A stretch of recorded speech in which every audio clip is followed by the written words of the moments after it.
Good morning, everybody, and welcome to the beach landing here in Lake Worth Beach for the Crossing for Cystic Fibrosis 2026. My name is Kelly Hilton Green, originally from South Africa, but live in Stewart. Have paddled the crossing twice and just find it an amazing event, and really looking forward to spending the day with you guys. I have Kate Wenzel here with me today, who was a paddler last year. Good morning, Kate. Good morning, Kelly. Yeah, what a morning. I mean, you just walked to the beach today and you knew everyone was smiles. They've had good weather. I saw some pictures already from the journey, and the weather, from what I can see, has been just gorgeous. And that is so wonderful to not have, really rough seas. But yeah, last year I was a paddler. Today I'm a host, and whatever it takes, I just want to be around this organization every year. I mean, they do such an incredible job for families of people that are challenged with cystic fibrosis and ongoing. But again, back to those paddlers and all those that are participating and put on this event. Rough weather can really make it a tough day. And it's wonderful that we've got fairly good weather. I spoke to one of the paddlers last night before takeoff. We've seen some amazing photographs of the sunrise this morning, and I think all that training, time, effort, not to mention energy from all those that are involved with the organization putting this together. It's a wonderful thing to have good weather. Yeah, absolutely. And we want to thank Legal Graphic Works for being the title sponsor of the live stream. That's how we're able to come to you and give you all those exciting updates about where your family members are, your friends are out there in the ocean. The live tracking map is working beautifully, and everybody seems to be kind of tightly clustered this year, Kelly, which I think often happens when the weather's better. Everyone kind of stays together better. Yeah, I think that rough weather can certainly spread out the field quite a lot. We've got a good cluster. I think we've got the closest paddler is about 21 miles away. So we're looking forward to having them on the beach as soon as they are. I imagine they're still in the Gulf Stream, so getting that extra 4.5 mile an hour push, which is wonderful. But yeah, looking forward to welcoming everyone onto the beach. Yeah, it'll be an awesome homecoming, and you get all the emotions. You have tears of joy, tears of exhaustion, tears of relief, and you'll see it here. It's just an amazing thing, and like you said, it's all to benefit folks living with cystic fibrosis. And you don't know what it's like until you're really around someone who is battling that disease. And I had the privilege of paddling with Riley Walker a couple years back, and she's one of our warriors. And they have to do so many things just every day just to maintain their strength through diet, through breathing treatments, through medications, all these things. So I always feel like it's the least that I could do to paddle, and we've raised over $5 million for folks living with cystic fibrosis. That's an incredible amount, and I think we take for granted just breathing, and I think that comes down to what this event is about. Your why, it may be to get a little fitter, to do the event itself, but it's helping the broader community, and I think bringing community together is what we need more in this world right now. Looking back at if you're at home and you haven't logged on to Crossing for Cystic Fibrosis, please do so. There's an interactive map that you can follow your paddler, your family member, or just see where we are. It looks like Brianna Trainer is leading the pack right now at about 20 miles, which is incredible. A great paddler locally. Good job, Brianna. Yeah, she did well last year, so that's just so exciting to see. I can't wait to see these pictures. They're going to be absolutely beautiful. And this organization, this event actually all ties in together because the saltwater, the ocean, it's really good for people living with cystic fibrosis to breathe in that salt air. So there's been a lot of studies done that folks with CF that live near the beach and are on the water a lot, it's actually very therapeutic. So it's just an amazing event altogether. It is an amazing event. I think I just spoke to some people on the beach. King Ocean Services do a tremendous amount for getting everything over there, the equipment, everything needed for the beach start. So we really appreciate their support. And just to go back to that interactive map, Lindsay LeBlanc, another good friend of Breeze, is also close on the lead. It's difficult to know who's in the lead, but they are both about 20 miles from shore. I imagine they can see each other's boats and probably giving each other a lot of encouragement. So we look forward to seeing them when they land.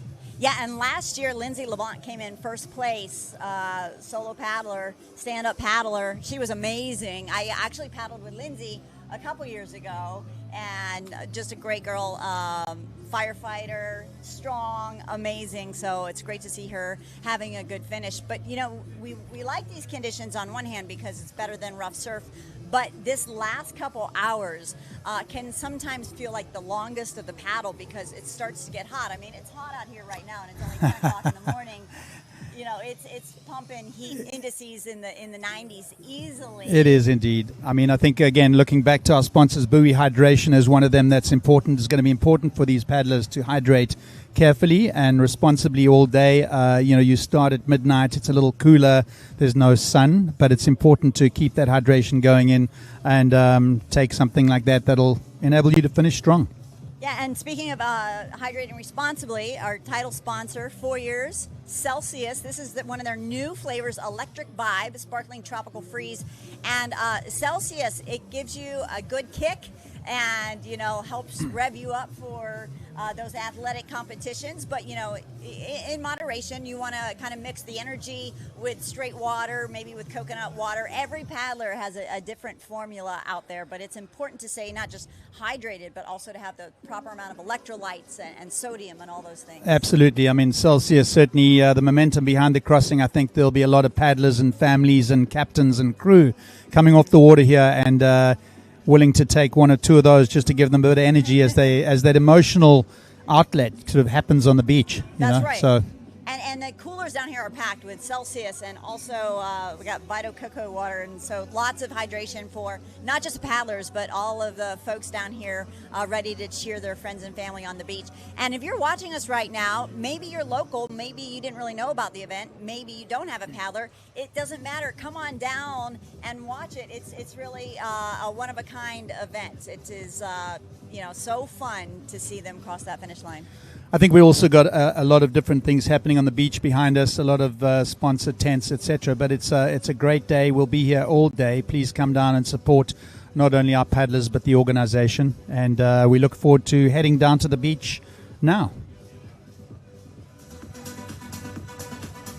Hello, this is Malia Tribble live here for the Crossing for Cystic Fibrosis. We are at the beach landing, and I am actually down here right where the finish line is. This is exactly where our paddlers are going to be coming in after their long journey across the ocean. First of all, look at those conditions. We are so excited for them. So let me set the scene here. Imagine the paddlers coming up. They're just finished their epic paddle. They put their boards aside. We have people who are going to help gather those boards. They're going to be running to this finish line. There is clocked timing so that they know exactly, for those who are on the competitive teams, what their timing is. They're going to run up to the finish line. There's going to be fans on both sides. They're going to have the cowbells. It's going to be very, very exciting energy down here.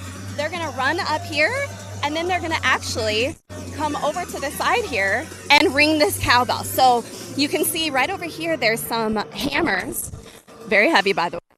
They're going to ring that bell, and that basically is their celebration of their epic 83-mile paddle across that ocean. After that, they're going to go over here to the podium, take photos, hang out with their family, be with their friends. It's a really exciting experience.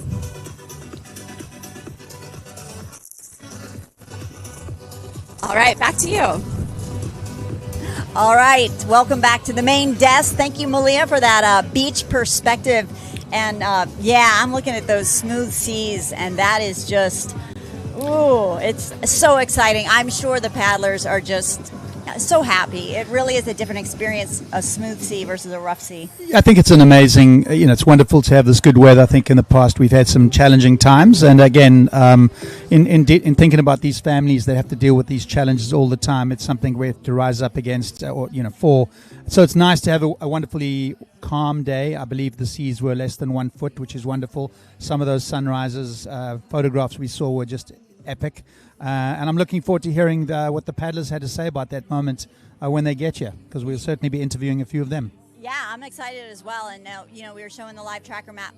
Lindsay LeBlanc looks like she's making her way here, as well as Brianna Trainer. So everyone's making some good time. There's the map right there. Lindsay Tilton doing well. She's only 19 miles from the pier. Again, that sounds so good to her because she's that's less than a quarter left.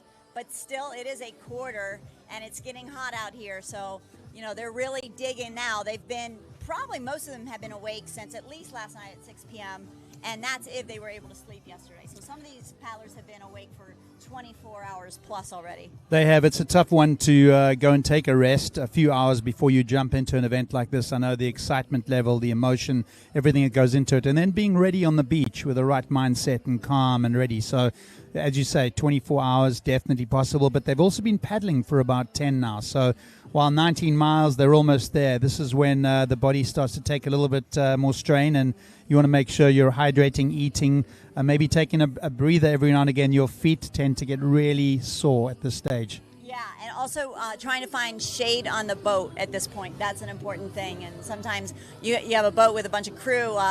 There's not that many shady spots, but whatever you can do to kind of just keep that energy going, keep that fuel going. And like you said, we've had a lot of great sponsors. Stanley Steamer, one of our longtime sponsors, and they actually help to clean the homes of folks living with cystic fibrosis. And of course, you know, their lungs don't need anything to inhibit them from functioning properly. So a good house cleaning is great. So we thank Stanley Steamer for being such a great sponsor. And we also want to thank the City of Lake Worth Beach, being our home for the finish since 2017. Doug Yoakum and Matt Bots, and certainly Lake Worth Beach Ocean Rescue, who do just a tremendous job in making sure we're all safe. I know that after my first crossing, I needed a little bit of intervention by them, an IV, but again, they're here to make sure our paddlers are feeling good, but we do appreciate the support from the City of Lake Worth Beach.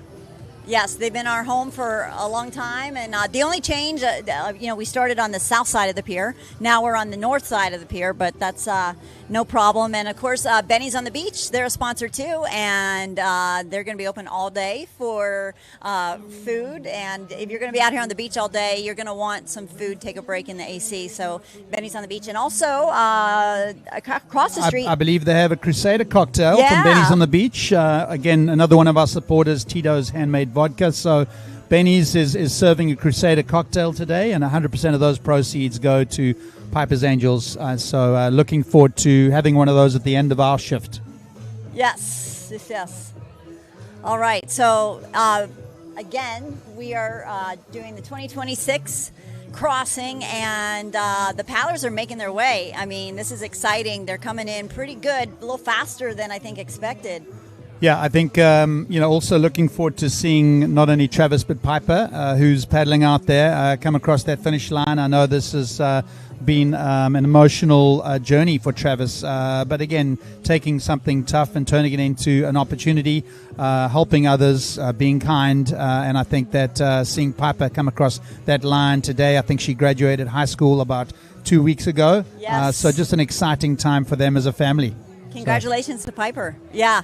You know, I was thinking about Jimmy Buffett, because he used to be on the board for Crossing for Cystic Fibrosis. We lost him about 2 years ago, but he has really helped out the charity, and we had a paddle out ceremony for him about 2 years ago, and he had a quote that said, "I'd rather die while I'm living than live not living." And his spirit is all over this beach. Thank you so much. Looks like we're going to take a break here for a minute, and we will see you later on to welcome you back to the Crossing for Cystic Fibrosis 2026.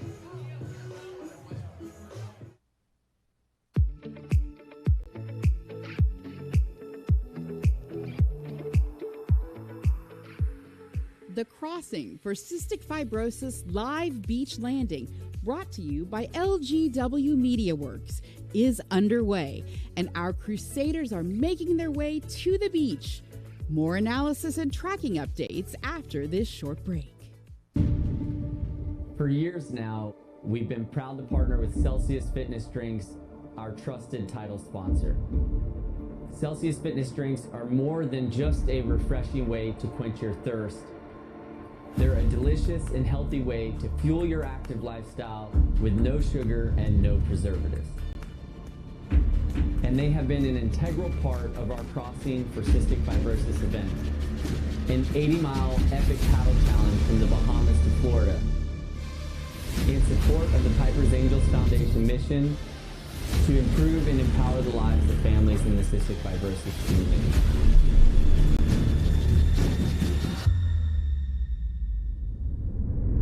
We couldn't have done it without Celsius, and we are so grateful for their unwavering support year after year.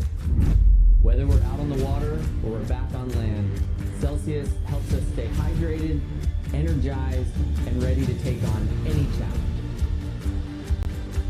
So here's to Celsius Fitness Drinks for being a crucial part of our journey and for helping us make a difference in the cystic fibrosis community. Thank you, Celsius.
Valhalla Yacht Sales is an authorized dealership and full-service brokerage specializing in new and pre-owned boats. So Valhalla Yacht Sales is a subsidiary of the Viking Yacht Company and the Viking Marine Group. Building the Valhallas slowly built into more and more sales, at which point, through time, we became Valhalla Yacht Sales. And we've got a full force of the entire Viking Marine Group behind us. Valhalla Yacht Sales prides itself on being a customer and employee-driven company. We have invested $16 million on a 30,000 square foot building solely for the benefit of our customers and employees. Here at Valhalla, we are creating the new gold standard in the retail yacht and service space and have set ourselves apart with our state-of-the-art facilities as well with our sales and service representatives. Another bigger part, which is probably more important to the actual clients, is the service that we have available to us at multiple locations, be it in New Jersey or down here in South Florida. Much like a car dealership, we have a full showroom that can hold up to 30 outboard boats and a full service department that has 4 service bays and a staff of 20 representatives. With all the resources that we have available to us, I've had multiple people come to me because they know that the resources we have available will benefit them down the road. And the more you keep coming back, the better it gets for you. And the more you become family to us, and we want to help you because we want to keep you on the water and happy. Here in South Florida, there are many yacht brokerages, but what sets Valhalla Yacht Sales apart is our unwavering commitment to our customers, product expertise, and our drive to always exceed expectations.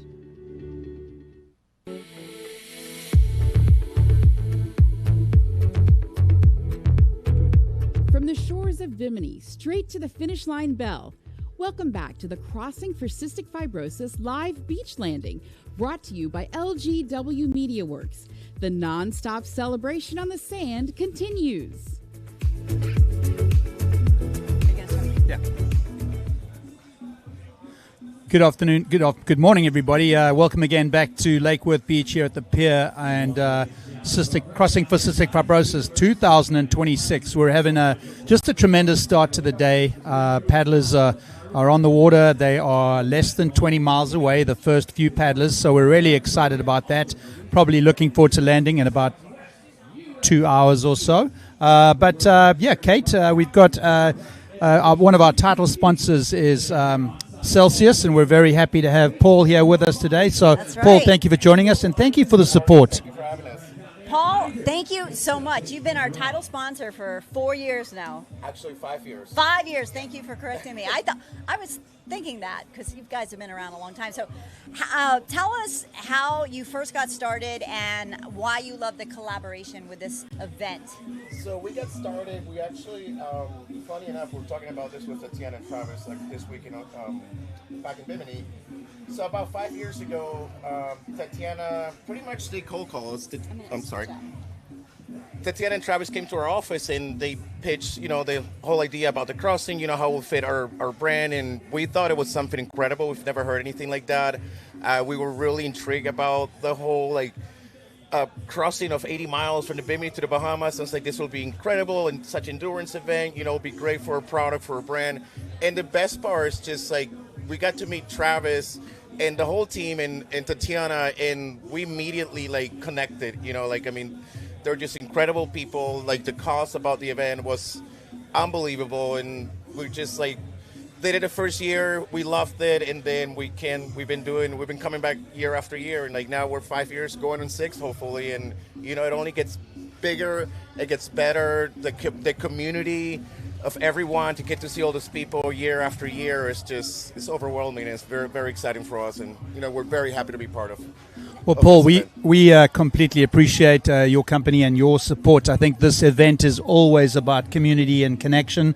Certainly that's the way it started and continues. I think we've both said there's a lot of emotion on this beach as paddlers keep coming forward. And I have seen a few paddleboards in the past with Celsius on. I believe Ryan Burgess was one of those paddlers at one stage. We sponsored a team last year, but this year we're sponsoring the main team, which will be Travis' team and Piper. They're going to be paddling on our, we got a couple of Celsius boats following them, and we provide them with Celsius paddleboards and Celsius gear, and we're very excited. We can't wait to see him in the landing, and That's awesome. Now, Paul, have you ever paddled? I did some paddling yesterday morning after we did the rose ceremony. That was incredible. As usually, Travis, he has to make me cry more than once. He's such a great speaker. He really moves you with, it's just an incredible cause, it's just overall, the people, it makes it even better. So you were over in Bimini? I just flew back in last night, yes. Okay, so tell us a little bit about the experience you had over there.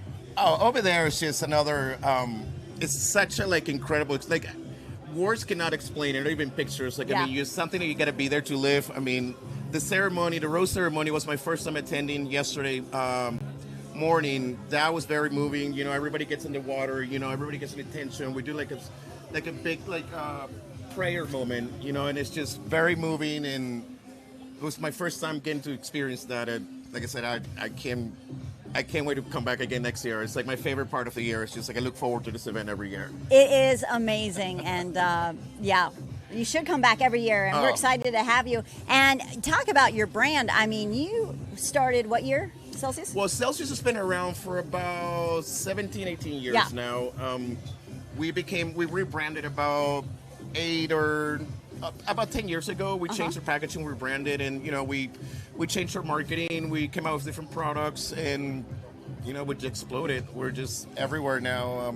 We've been supporting events like this and smaller and big events, and trying to get out there. We're a South Florida company, and we're trying to help our Florida partners and companies, and we're always trying to be part of our community. That's why this event is so important to us. Well, thank you so much. And thank you guys for having us. I haven't tried it yet, but this is your new flavor, Electric Vibe. That is our limited edition flavor. We're only going to have it for the summer. I recommend it. It's one of my favorites. All right. And Playa Vibe, that's a fun one too. Of course. Yeah. pineapple. Yeah, everybody loves pineapple. You can't go wrong with that. Paul, I have to say, you guys are doing a tremendous job, obviously supporting this event, Crossing for Cystic Fibrosis. But I have an 18-year-old at home, and so as soon as your brand took off, it became a staple in our home. And with the girls' soccer team that I coach, they all absolutely love it. So you guys are doing a tremendous job, not only with an amazing product, but supporting community. So we thank you so much for all of that. It's an amazing part of life that I think we should all do more of. Thank you so much. Thank you for having us. Thank you, Paul. We look forward to seeing you on the beach and in the water next year. There. Hopefully next year we'll have a team. And we've been talking about this for way too long. And then after doing some paddling yesterday, I was like, all right, I think it's time. All right. So if you need another paddler, I'm interested. Oh, please. Then I'd be left here alone. You guys should join us. I'd happily join you. I paddled it all 2 right, years. I'll take your word for it then. I look forward to it. I'll see you in the water then. Awesome. We look forward to it, Paul. We look forward to it. Sometimes that's how teams are made, you know? Yeah, I exactly. mean, just a little conversation and then you end up doing it. Yeah. All right. I think we're looking down at the beach right now and getting a shot of there. And, folks are getting ready.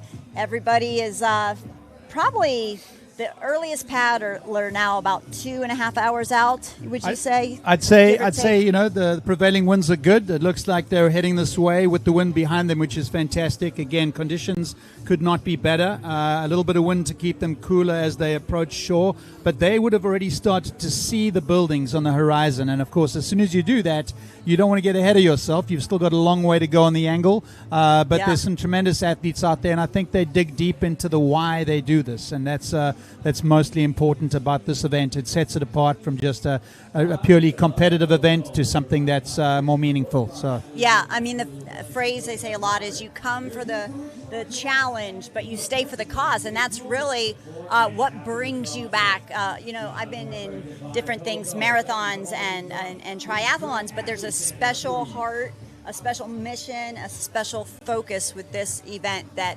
it's really more about everybody coming together as a community to help others than the actual athletic challenge, which is amazing in itself. It is. It absolutely is. And I think you hit the nail on the head. It's about bringing community together. It's bringing people together. And so you have all sorts of paddlers, some of them doing it as a competitive event. Some of them are doing it just to support the local community. Each of those paddlers has put a tremendous amount of time and effort into not only training but planning and also raising funds, much needed funds for Piper's Angels Foundation. I think that's the important part. Yeah, and Kelly, I know that I believe the paddlers' deadline is not until somewhere in July, where they have to get all those funds raised. So I know there's probably some paddlers, some teams that still need to raise funds between now and the deadline. So if you're watching this and you haven't been able to donate yet, there is still time. And again, it really it changes lives. It changes lives around the world. Helps people with CF get medication that they wouldn't otherwise have access to. So your money is going to a great cause. It is. I got into this into supporting cystic fibrosis with a student at our school a long time ago. I've been at the Pine School for 15 years, and one of our students had cystic fibrosis. So I learned a lot about it at that stage, and as I went through continuing to support him in small events, it kind of grew, and it's one of those events that it just never, you just feel like you just want to be here. And I think the emotional side of that, and obviously then meeting Travis and Piper, it's just been a tremendous thing. So. Yeah, Kelly, I almost had trouble sleeping last night because I was winding down about 11:30, which is and so all of a sudden I'm thinking about them on the beach. They're all getting ready. They're standing on the beach. They're ready to go. I mean, their excitement level, their adrenaline level is beyond a 10. And I just had to say, go to sleep and then enjoy the excitement in the morning. But the adrenaline on that beach is just higher than high. It is quite incredible. I think that there's so much effort and time has gone into it.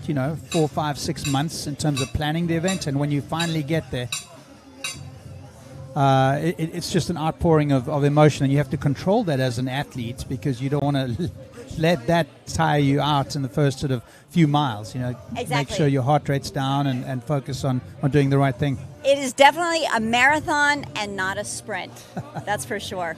Well, I think we're going to send things to break for just a little bit, but we'll be back with much more. We're talking to sponsors, and we are tracking those paddlers as they get closer to Lake Worth Beach.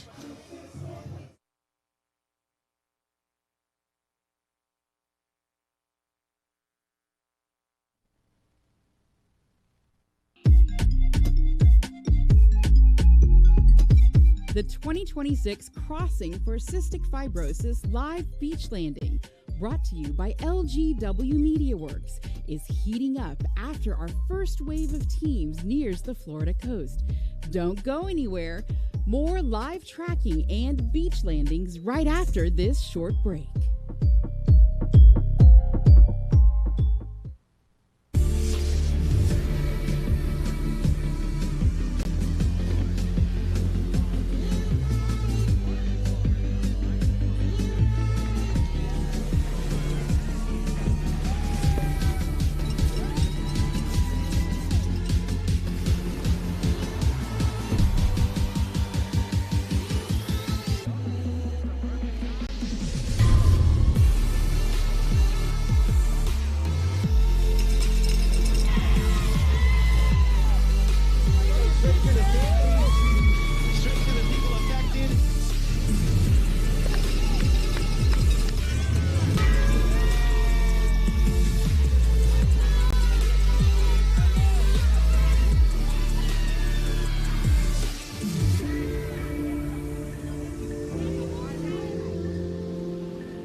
Athletic. It's non-alcoholic beer. Man, you've been treating everybody else. I want to give you a treat. I already buy these. Right there.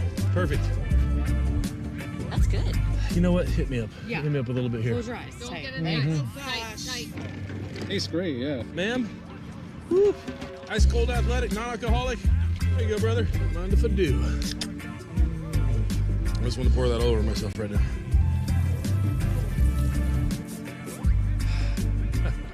Athletic! Hey, Hawk, we got the shot, dude.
I add buoy to my morning cup to round out my energy. These liquid ionic minerals balance out the caffeine and keep me grounded. They're unflavored and sugar and sweetener free. I also dose a few times throughout the day to keep my energy stable. I love how hydrated it makes me feel. It's the easiest way to get your electrolytes and trace minerals in. Try them risk-free at justaddbuoy.com and add them to your drinking rituals. If you've wondered what we mean when we say bioavailable, then this video is for you.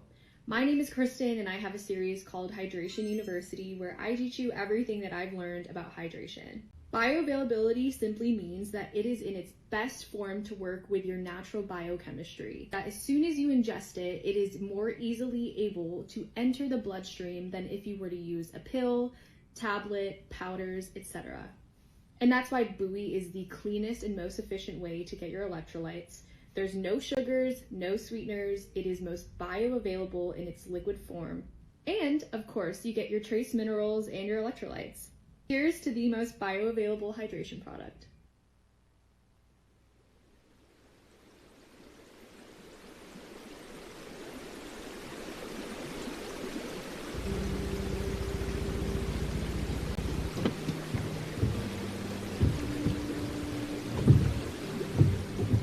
Paddleboarding is a passion of mine. Stress relief, it's a great workout. A lot of the time I find myself, sitting on the board after a long paddle, just reflecting on life, what I'm doing, why I'm doing it. There's really nothing like it. It's me against the water. My name is Chris Farney. I'm a low voltage production supervisor at Power Design, and I'm a competitor in the Crossing For Cystic Fibrosis, paddleboarding 82 miles from Bimini, Bahamas to Lake Worth, Florida.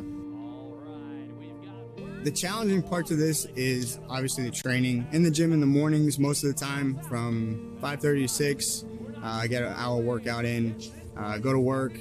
Some days I'm on my lunch break, I'll come out, paddle a couple miles. Most of the time it's in the evening. I like to paddle the sunsets. Power Design has supported me in more ways than one. They sponsor me as a participant in the actual event. They are the longest running corporate sponsor of the foundation and the event Crossing For Cystic Fibrosis. They have offered me a wonderful workplace, training grounds, the gym, a lake that I can paddle on anytime I want. I truly am thankful for Power Design.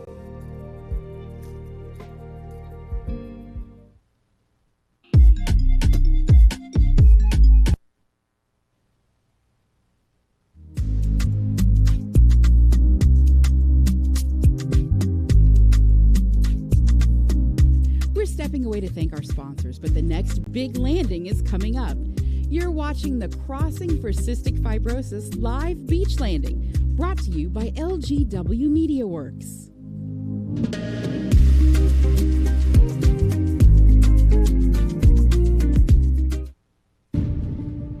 For years now, we've been proud to partner with Celsius Fitness Drinks, our trusted title sponsor. Celsius Fitness Drinks are more than just a refreshing way to quench your thirst. They're a delicious and healthy way to fuel your active lifestyle with no sugar and no preservatives. And they have been an integral part of our Crossing For Cystic Fibrosis event, an 80-mile epic paddle challenge from the Bahamas to Florida, in support of the Piper's Angels Foundation mission to improve and empower the lives of families in the cystic fibrosis community.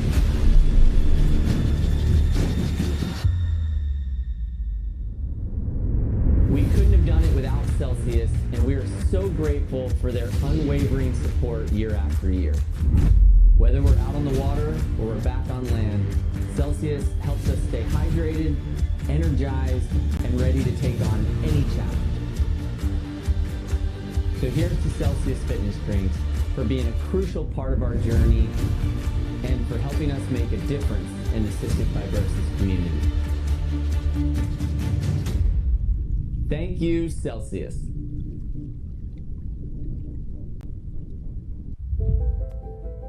We understand the challenges our customers are facing. Centella is the second responders. Our first responders are the caregivers taking care of our patients. When they run into a problem, we are usually their first and last phone call. Vital Imaging was founded exactly 22 years ago today. Throughout this 22 years, we have become the largest outpatient diagnostic medical network in Olalde County. Luckily, we are partnered up with Centella. We have found a company that caters to our needs, that is responsive to all of our necessities at a one-time shop. What Centella is doing today is solving the short and long-term technological challenges that our customers face today. It's a company that you can rely on. I think probably the most important word is that we can rely on them. Partnership looks like not sitting on the opposite side of the table from our customers, but sitting alongside them, solving problems together. They just feel like we're a part of their team. They feel a sense of relief, a sense of peace when we show up. And we're always solving their biggest problem. We definitely will recommend Centella to anyone. Any issues, I know it's a phone call away, and they take care of everything. We're patients too. We want to make sure that when we're in need, we have the best technology available to make sure that we, our family, our neighbors, all have the best healthcare that's available. And so that's why we pride ourselves in being the people behind healthcare technology.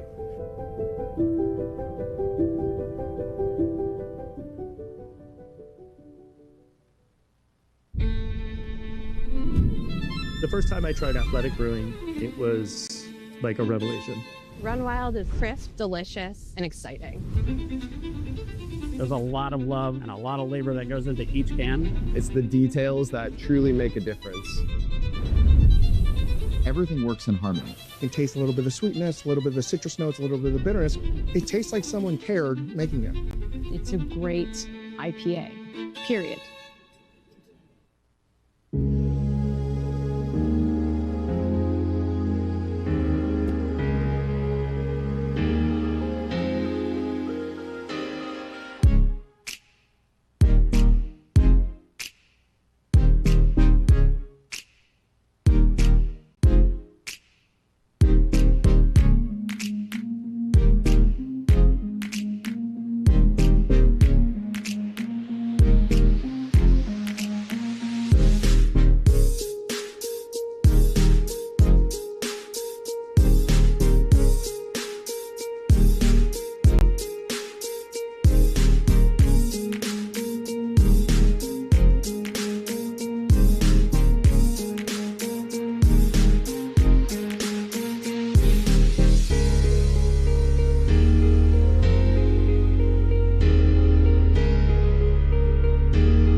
To Lake Worth Beach. Lake Worth Beach is a youthful and cultural city situated right here in South Florida, filled with art and cultural offerings. I've been a Lake Worth Beach local since 2007, and what I love most about this city is its quirkiness, its friendliness, and its collection of historic cottages. Another area that I love is the casino complex, right in front of the municipal beach. This casino building preserves the original 1920s architecture, although there's no gambling at the building. The complex is home to several shopping and dining options. In front of the complex, you'll find the Lake Worth Beach Municipal Pier. The pier is a wonderful fishing spot, but also a dining destination.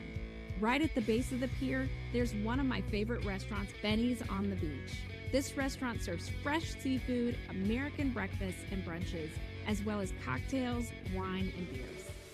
In the heart of downtown, you'll find the Cultural Council for Palm Beach County.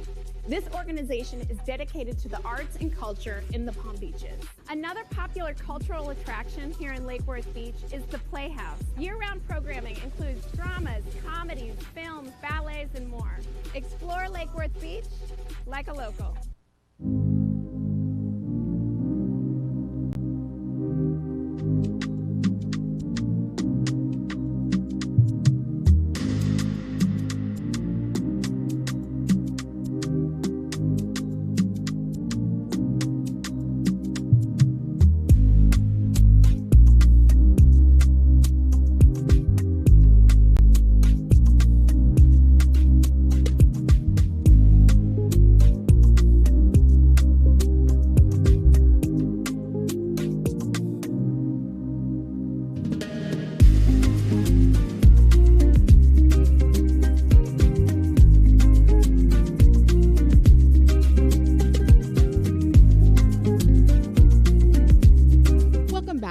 Crossing for Cystic Fibrosis live beach landing, brought to you by LGW Media Works.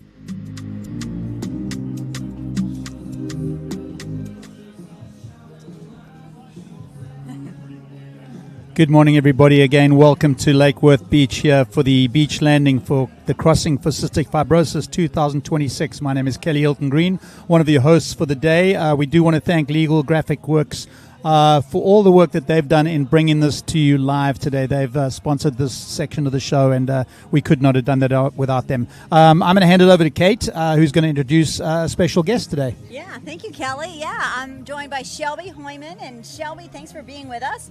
And you are the mother of Ford. Yes, yes. And thus your hat that says Ford's Fight. Ford's Fight. And I know you've been in the crossing ever since I've been associated with it, about the last 5-6 years. Yep. Yeah, so Ford was diagnosed with CF when he was born, so we got involved with the Crossing for Cystic Fibrosis when he was about 10 months old, and then our first go-around was the year after, so in 2022 was our first crossing. And then our friend Tyler Hoffman is our paddler. He's a captain for Boynton Beach Fire Department. So me and Tyler go way back. We've known each other our whole lives. He's like my older brother, even though I already have another brother. But I knew he was very dedicated to everything he does. And I asked him, hey, would you want to be our paddler? And now we're on our 4th year. And he went from the stand-up paddleboard to the OC1 canoe, and he's not looking back. He's out there trucking right now. Yeah, I think he, you've been texting. Yeah. And I think he said maybe 1:30? Yeah, he'll be landing around 1:30. The OC, he's a little bit faster than the stand-up paddleboard, so he's going like 8 miles per hour right now, and they're 21 miles out. Well, probably 20 now, but yeah, so we're excited. And what does it mean to you to have a childhood friend that paddles on behalf of your son? How do you put that into words? Oh, well, there are no words, but we are very blessed and just happy to have him in our lives, and I get goosebumps thinking about it, but it's truly remarkable that he does all of this just because we asked him to, and like we can't ever thank him enough for doing it. And tell us, how's Ford doing? So Ford's doing great. He is on Trikafta. He's amazing. He is just a regular kid. He does his treatments daily. He has his enzymes. He does his nebulizers. He does everything, but he's great. We can't ask for anything more better for him. Shelby, as you got into this, and talk to us about how Piper's Foundation sort of helped you guys out as a family in terms of education and anything like that perhaps the average person doesn't know about. Yeah, so luckily we've been blessed that Ford hasn't had any major hospitalizations. So, we know that we have this foundation in the back of our heads if we ever need them to help us out during that time where we can't work, and they can provide us with, donations to help us to get through it. They do they want to get kids out on the water, so we're hoping when he's older he can decide what he wants to do and see if he wants to paddleboard himself or surf or skimboard, and because being in the salt air, which is the reason for this event, is the best thing for people with CF, is the salt air just, breaks up that mucus a lot for them, and just to keep them out there on the water, and that's what Ford loves to do, is be out here in the ocean. And I think, Travis has done a tremendous job of creating awareness about cystic fibrosis, something that perhaps many people wouldn't have known about. I think that's probably another area that has been quite impressive. Yeah, especially for the foundation to be local to South Florida, where we are, is a nice, way to get everyone involved and make them more aware about the disease, and we're just happy it's in our hometown. And Shelby, you mentioned Trikafta. Trikafta. Yeah. Yes. Now, I know that that's a miracle working drug for CF patients. Talk a little bit more to our folks at home that might not be aware of what this medication is doing for people. Yeah. So Trikafta is a 2-time a day medicine, and it helps make his, it's a modulator for the cells in his body to work better than it would without it, almost like a normal person. It has affected a lot of people in good ways and bad ways. We had our journey through having Trikafta, there's a lot of mental health problems with it. There's a lot of side effects, but we tweaked it for Ford, and so we've had to switch the doses. There's a morning dose and a night dose. You have to take it with fat, but we've had to, so he does like the opposite dose. He takes the morning one at night and vice versa, but it's luckily enough, he was able to start it at 2 years old, where some people couldn't start it until it, in the last 5 years, and they're older. So we're glad he's on it early and that he can start it now. And being the mom of Ford, what has he taught you, watching him battle through adversity? That's a good question. He is a very strong kid, and he doesn't know it yet. And I think the best part about it is he doesn't know it, because this is like he doesn't know anything different in his life, and the strength he shows every doctor's appointment that we go to.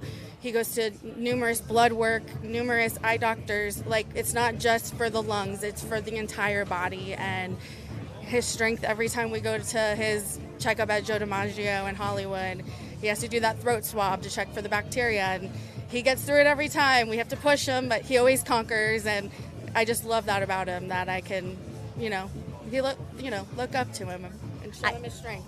I can see the pride in your eyes. Yeah, yeah. Well, congratulations on having 2 wonderful sons. Yeah. Yeah. Any more? No. 2. Okay. No, we got 2. We have our little Tiki. His name's Teak, T-E-A-K, and he's a carrier of CF. Okay. And they're 2 years apart. So, yeah.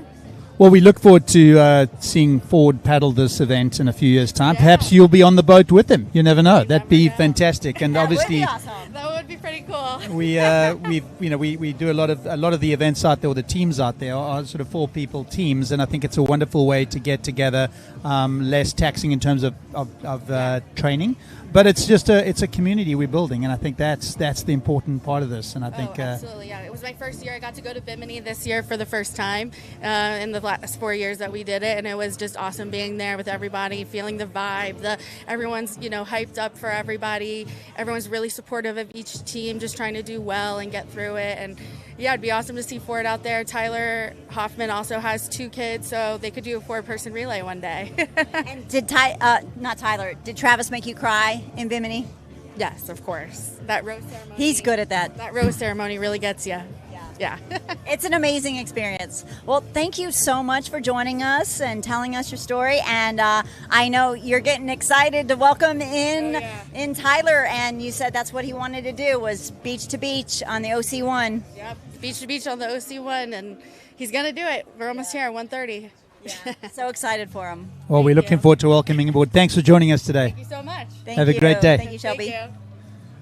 All right. Well, as you heard from Shelby, the paddlers, they're getting closer. Wonder if we can check the tracking map. We can see where maybe Lindsay is, Brianna Trainer. Those were some of the leaders. Okay, Jackie Gobber, and she's about 14 miles, saying, from the pier. And that's Lindsay LeBlanc. And, okay, so they're together. So just a little over 14 miles from the pier. And Matthias, that's Captain Matthias.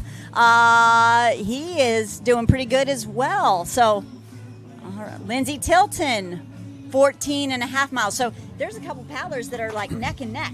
It looks like we're going to have a bit of a beach finish here, a close one, which would be great. 3 paddlers that know each other very well. Yes. And I think it'd be really exciting to see them come across that line together. Yeah, I think that will be. And then there looks like a group right behind the leaders of the pack. We can zoom in there.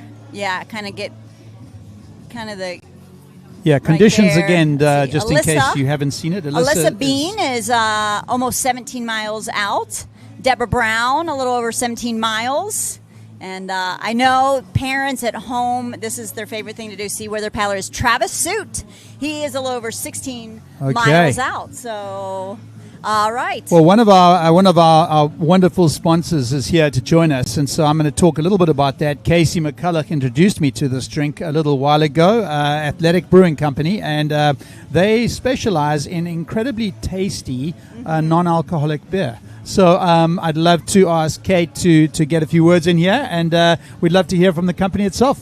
Yes. So I have been a fan of Athletic Brewing Company, and I think it really has a great niche for those people that maybe want, a nice cold refreshing beer without the buzz. They want to be able to do their sport, or they want to be able to stay in the game. Yep. So thank you for being a sponsor. Yeah, and go ahead. excited to be here. Yes, tell the folks at home how long. This is your first year being a sponsor. Is that correct? Yep, first year being a sponsor, but definitely a big fan of the community. I've known Casey since high school. He actually taught me how to skimboard at this beach, so really cool for a full circle moment for me. Nice.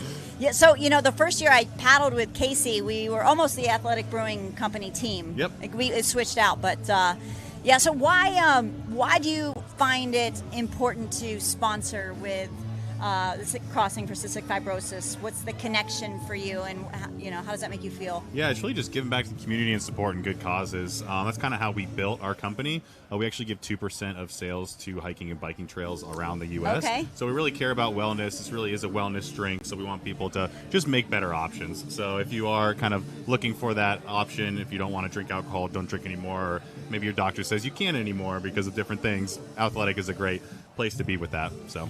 And you have some different flavors out here. What do you have? Yeah, so we have our Golden Ale. Uh-huh. We have a West Coast IPA and our new lime and salt. So, like wow. we said, all we do is non-alcoholic options. Everything's less than 0.5. The way we are differentiated from other brands is we actually fully ferment our beer. It just never goes above that 0.5 threshold.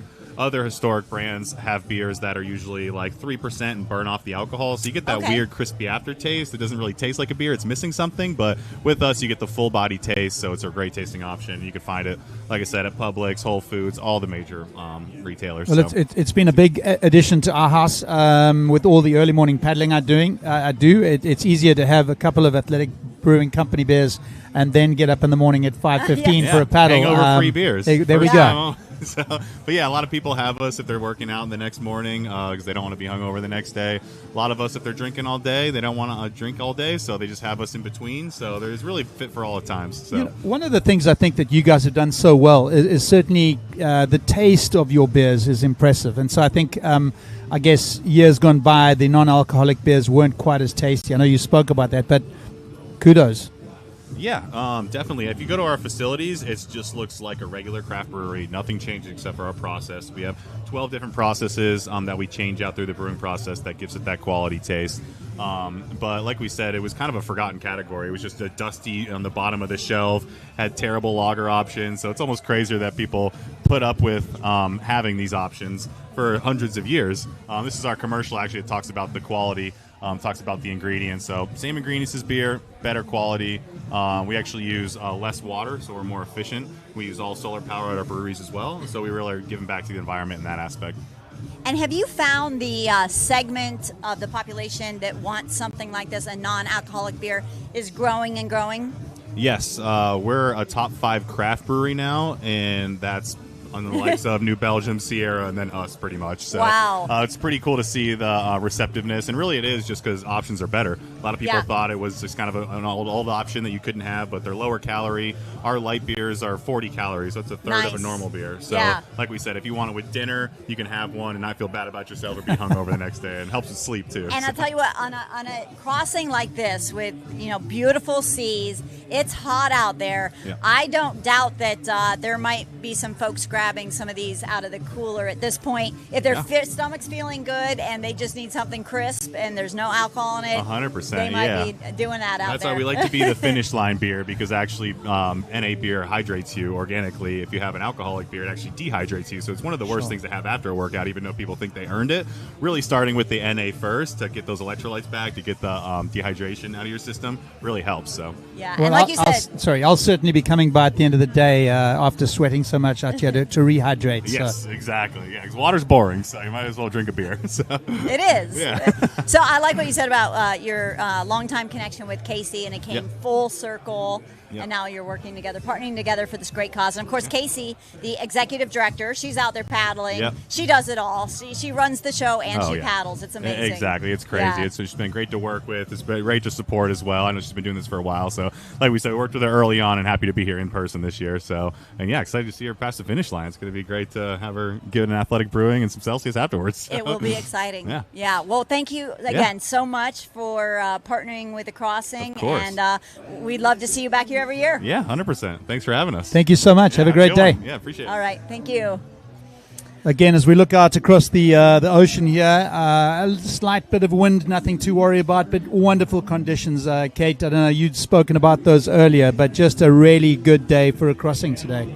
Yeah, I mean, this is night and day difference from the past 2 years. 2 years ago, they were delayed 2 nights due to storms. And last year, there was storm delays. The seas were generally about 4 to 6, occasionally up to 8 feet. And this is just gorgeous. But what we talked about with these weather conditions is at this point, you know, we're talking about Lindsay and LeBlanc and Tilton, Travis, you know, they're tired because they've made it past the 75% mark. Yep. And now it's getting really hot. There's not a big breeze out there, and there's not a huge pushing them into shore. So now it's a game of hydration and staying cool and just keeping in the game. So one other visitor we've had join us today is Mary from King Ocean Services, and I think the crossing itself, there's so much in terms of logistics of getting everything across to Bimini and certainly back. So I know that the years that I did it, there was a lot going on. So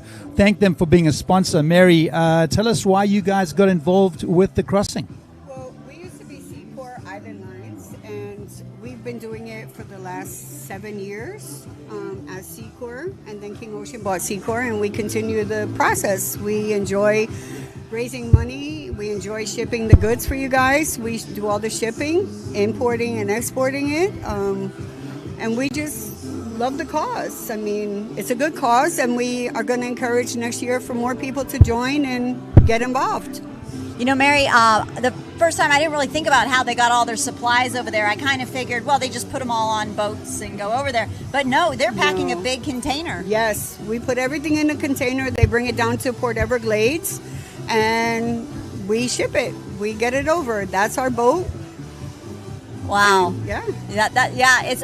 I mean, really, when you think about all the logistics it takes to produce this event, it's pretty amazing. Yes, organizing is not an easy task, right? Yeah, and you know, we just showed that tanker there in the commercial, and sometimes the paddlers have to either wait or hurry up and get ahead of those tankers because the tankers can't stop. So, right. And that does happen when you're out there. You know, you need to be aware of them. So yes. Yeah, but you know, your commitment to the crossing is just huge. We thank you so much. No, Mary, how long? To be a part. How long have you been with King Ocean or Sea Corp prior to that?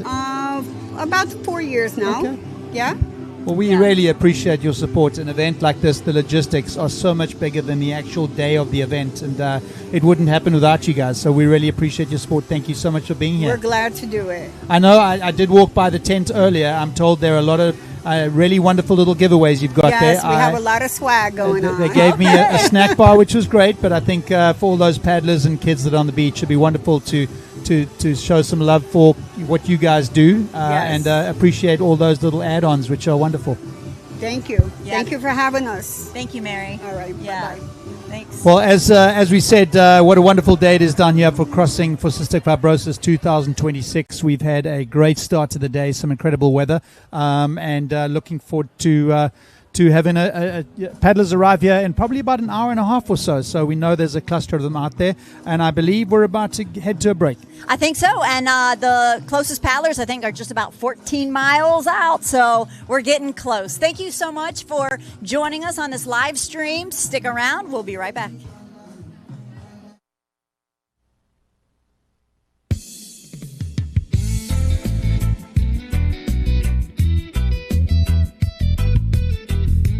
You're watching LGW MediaWorks coverage of the Crossing for Cystic Fibrosis live beach landing. We're stepping away to thank our sponsors, but the next big landing is coming up.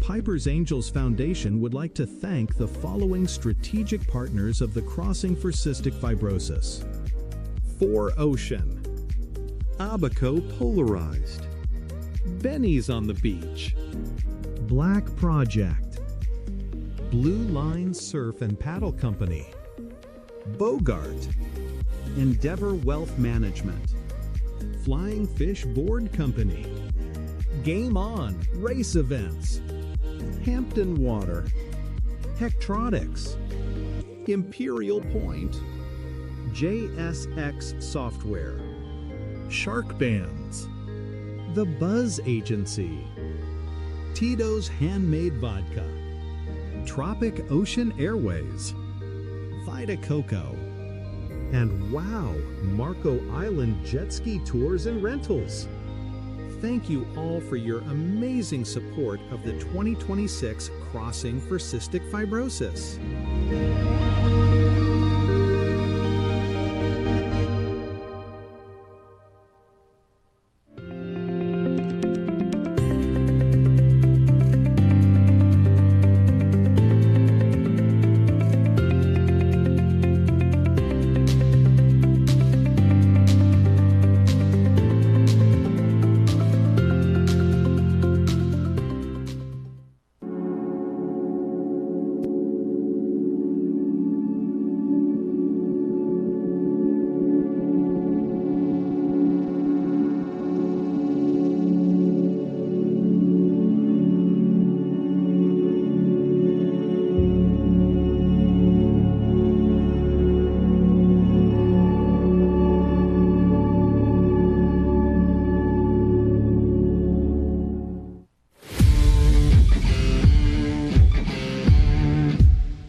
Yo tengo flow.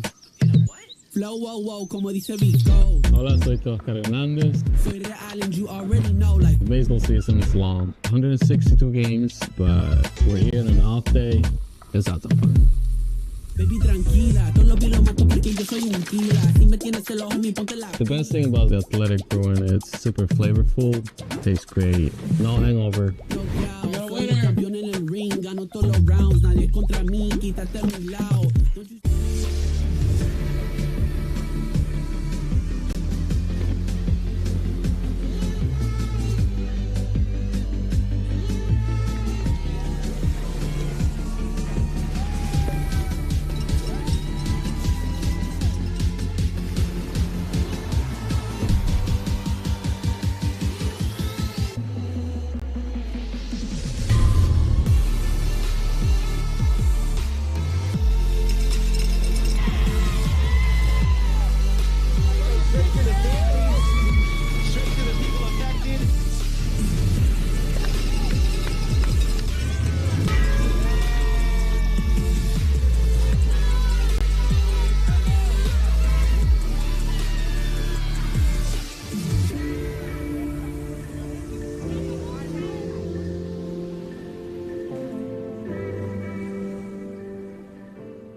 Welcome back to the Crossing for Cystic Fibrosis live beach landing, brought to you by LGW Media Works. Good morning again, and welcome to Lake Worth Beach, where we're at the beach landing for the Crossing for Cystic Fibrosis 2026. We're having great conditions. Paddlers are nearing the finish line, but we have one of our supporters, one of our team sponsors here from Stanley Steamer. So I'm going to hand it over to Kate Wenzel to have a chat with Mike. Well, thank you, Kelly. Yeah, Mike, you are one of our big sponsors, and we thank you so much for partnering with the Crossing for Cystic Fibrosis.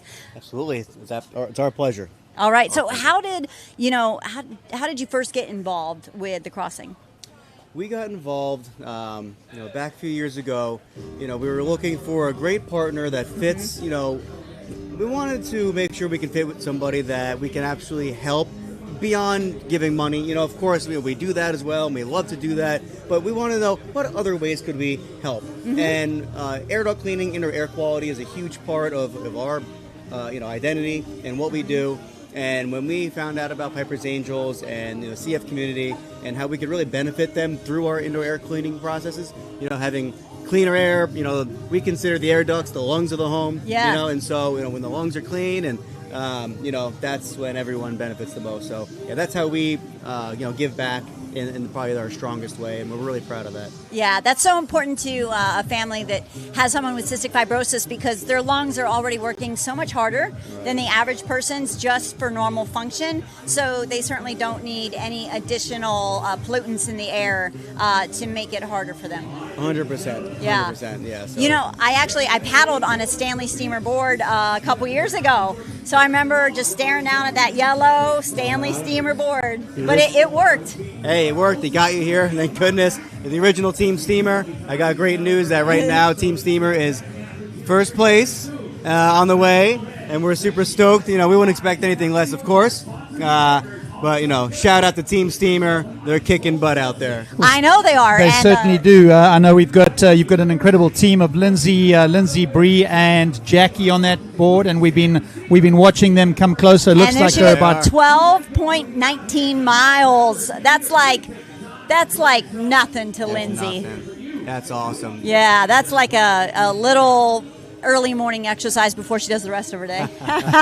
she's amazing. I paddled with Lindsay one year. Yeah, is that right? And she is just incredible. So they're unbelievable. Yeah, I'd be wiped. I don't know. I'm nervous. They've asked me to be a part of it before, and as that part of me goes, I don't know if I can do that. What they do is truly incredible. And we didn't really point this out, but the folks leading the pack right now are a group of women. So that's kind of interesting. Come on, guys. It is. No, it's absolutely interesting. I think it's one of the amazing things about paddling is that I really see a lot of integration between. There's not sort of this, just men and women. I think there are a lot of amazing athletes on both sides. I mean, Kim Barnes is someone who's won this event before, who's won most of the local races. And so while they do have categories, I get that. She's beaten everybody on a number of occasions, as have these ladies. Yeah, it really is a humbling experience when I got into the Crossing community, because this event takes other events to the next level. So if you've done sprint triathlons, half marathons, which I had, this is a notch above. And then you realize how good some of these paddlers are. So there's always an incentive to get better, for sure. But thank you again, Mike, so much 100%. For your commitment with Stanley Steamer. It's our Mike, pleasure. Thank you so much. For a long time. We look forward to seeing you on the beach as they come ashore. We'd love to get a word with them and yourself down there. Come visit us. Come hang out. So what do you Right think? down there. They're 14 miles away. They're probably going, out of the Gulf Stream, they don't go as fast, but maybe 5 to 6? 5 to 6 is probably... Maybe less. I'm going to say less than 2 hours, I'm because gonna I think say they're going to give it a real push, especially knowing they're in first place. Oh, yeah. That's got to be pumping them and up you right start now. to see that sand at some point, and that final push. When you see that pier, that's when you start digging deep, Yes. So, yeah. So awesome. So awesome. Thank you so much, Mike. Thank you. I appreciate it, guys. Thank you. All right. All right. Take care. Yes. Again, what a beautiful day it is out here. We're really looking forward to an amazing finish shortly. Just a few other sponsors that we want to mention: Marine Industries Association of Palm Beach County, do so much for the local community. This is an area of a lot of water, a lot of companies that link into everything related to the water. So Marine Industries Association of Palm Beach County do a lot to promote that, link those communities. We thank them for all they do and help raise funds for marine-based non-profits. Power Design as well, longest running sponsor since 2013. That would have been Travis's first crossing. We thank them as a national leader in electrical contracting systems, etc., out of St. Petersburg, Florida. But and then finally, a couple more, that MVW is a nutritional supplement. Again, something that's so important for athletes, for people with other health needs, and I think certainly in the CF community, something that's important. So we thank them for their ongoing. This is I believe their second or third year sponsoring the event. So we're looking forward to supporting all those sponsors, but also welcoming these paddlers ashore as they get in here in the next 2 hours. Yeah, Kelly, we got a lot of strategic partners as well. 4Ocean, Abaco Polarized with their sunglasses, of course, Flying Fish, paddleboards, which I'd say about half of the team out there has Flying Fish boards. Yeah, Bogart boards, a lot of people have the Bogart boards, and Heath Bogart should be joining us later Heath should on be the live stream. Yeah, absolutely, should be commentating with us at some stage. We look forward to having him here. He's also done a tremendous amount,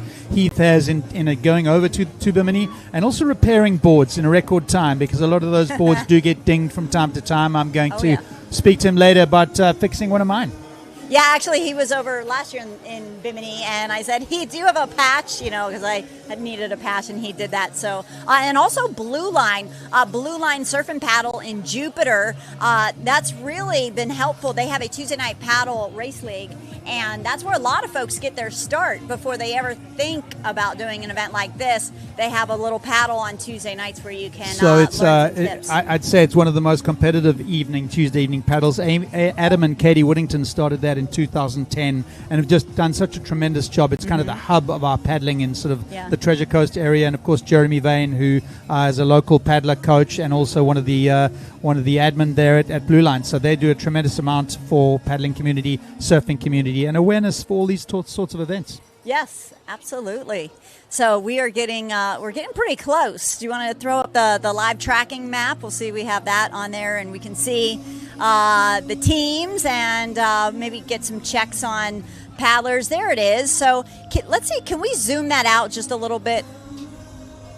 So if you are watching from home, we'd love you to hop on to Crossing for Cystic Fibrosis, the website. It is a YouTube feed.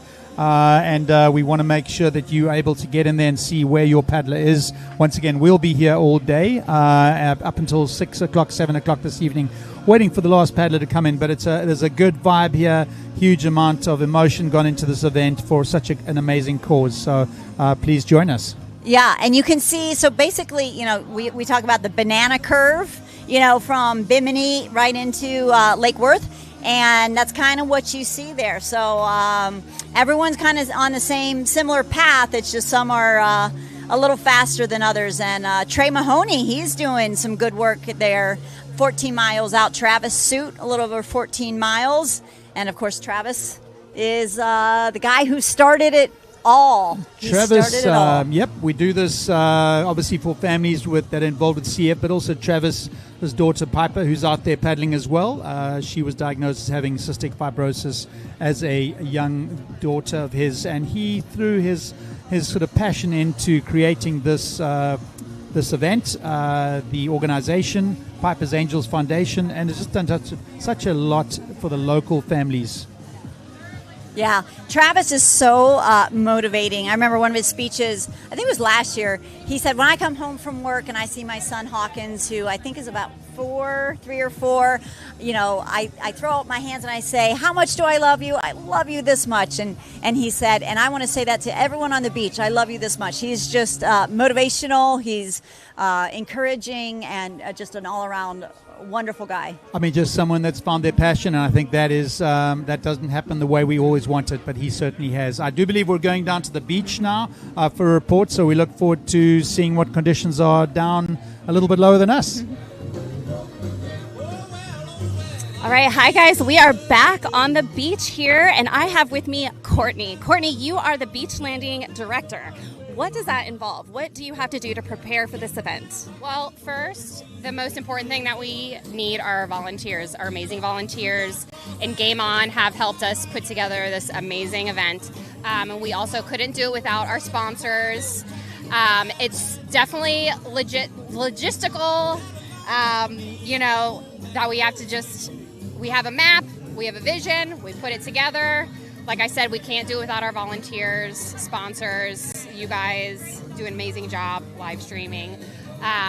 So can't wait for the next paddlers to come on. Wonderful. And I see you are fueled with Celsius. Is that a necessity here on the beach? Probably about 4 a day. So, yes, definitely staying caffeinated.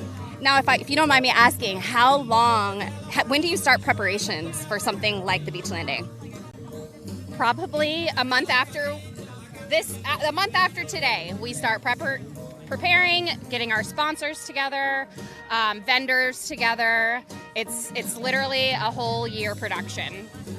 That is crazy, you guys. A year production for this amazing event where you're going to have over 75 paddlers coming in. We're so excited. This is basically the calm before the storm. The energy's starting to pick up. You can see all around there are people. The energy's here. The booths are set up. Courtney, you've done a fantastic job. So thank you so much for all that you do. And we just cannot wait to welcome our paddlers. So excited for everyone to experience it and have some fun today. Awesome. Back to you. All right, welcome back to the main desk, and we have a guest with us. This is Alex Lomax from Kaiser University, and she is just about ready to graduate with a chiropractic degree, so congratulations. Thank you. Yeah, it's a big achievement. Thank you for being a sponsor, and so you've been giving adjustments on the beach today? All morning, yep. We've been here since 7 a.m. doing the volunteers, the Celsius, everyone. Yeah. I love it. So how important is it for endurance athletes to make sure that their kind of spine is aligned and all these things? Adjustments not only help your body move better, but just like putting motion into those joints, like you can do better in your sport. Yeah. Yeah, I find that sometimes, when you're stiff and not flexible, you're not going to do your best. Yeah, and that's when injuries happen, is when your body's not like how it should be and aligned. Yeah. So, Alex, so I have a little bit of my family involved in chiropractic, which is just such a wonderful thing. My brother Chris is a chiropractor up in Atlanta.